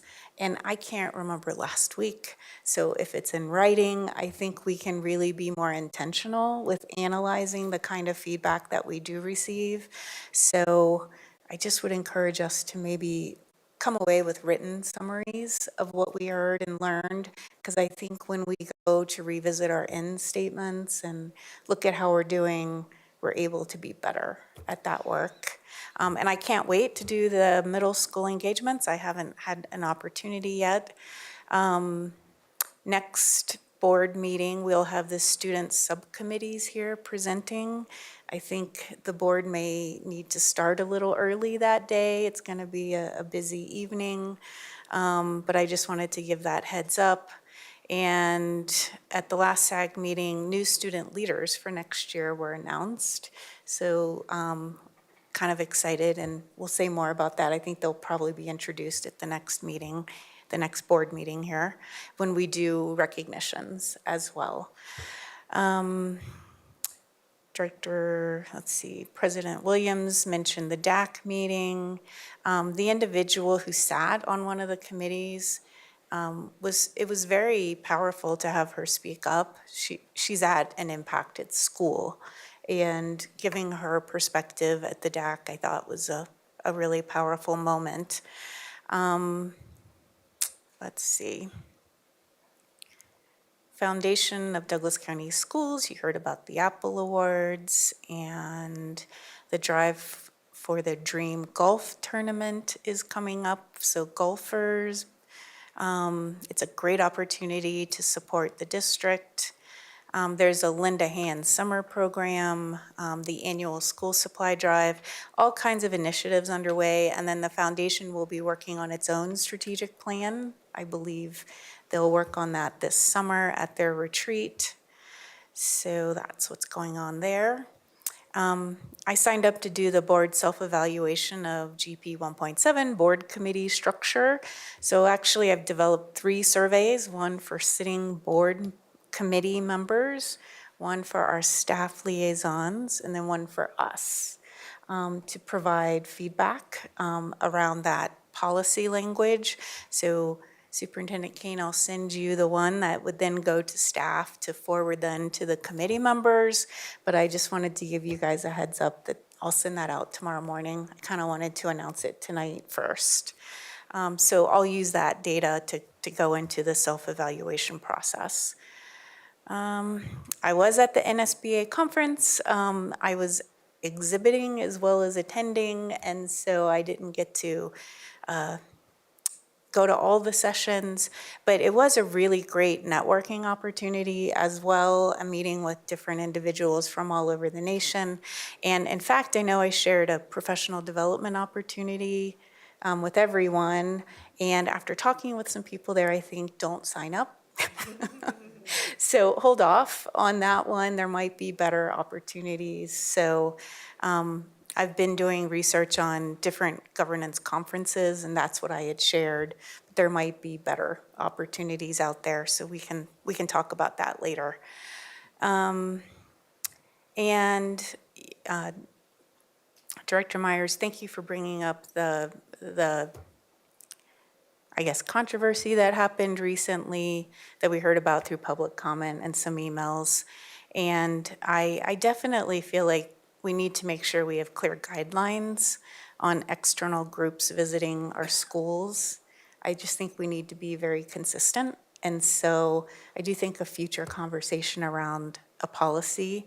I really think we need to reaffirm our commitment to religious and political neutrality in all official district communications and events, and/or talk about what that looks like if we have one group coming, having an alternative perspective. I mean, I just think we need to be consistent with what our policies are. And I think we've heard a lot of feedback, so I think it's probably worth us researching that a little bit more. I just have a question about that. Was it a board event, or was it an event, or was it something that was scheduled by a grandparent through the school directly and didn't involve the board in any way? I think the grandparent that had the kids there, the grandchildren there requested it, but he is a member of the G4 Kids. And so the group, because they read in libraries, and I know they have been to a couple of charter schools, so I think they set it up with the principal. Okay. Does the district already have something that the principals utilize to decide how to do that, or is that something that we really should delve into? I think for this particular principal, it was set up by a grandparent of students in her school, and he said he was bringing along his friends. I don't know that he knew that she recognized that it was a formal group. So I agree that perhaps it's worth a conversation at a board level to make sure that we're being consistent across the district. And there it goes. Okay. Thank you for the time. You done, Director Meek? Okay. And just so the rest of the board knows, we will have a special meeting at 3:45 at the next, on April 22nd to allow SAG to have their time. Yes, we've always done it. So I just want to make sure that everyone is aware of that. So, all right, we're moving into item number 30, adjournment. Do I have a motion? Move to adjourn. Moved by Geiger, second by Weiniger. Geiger. Aye. Meek. Aye. Moore. Yes. Myers. Aye. Thompson. Aye. Williams, aye. Weiniger. Aye. Passes 7-0. We are adjourned.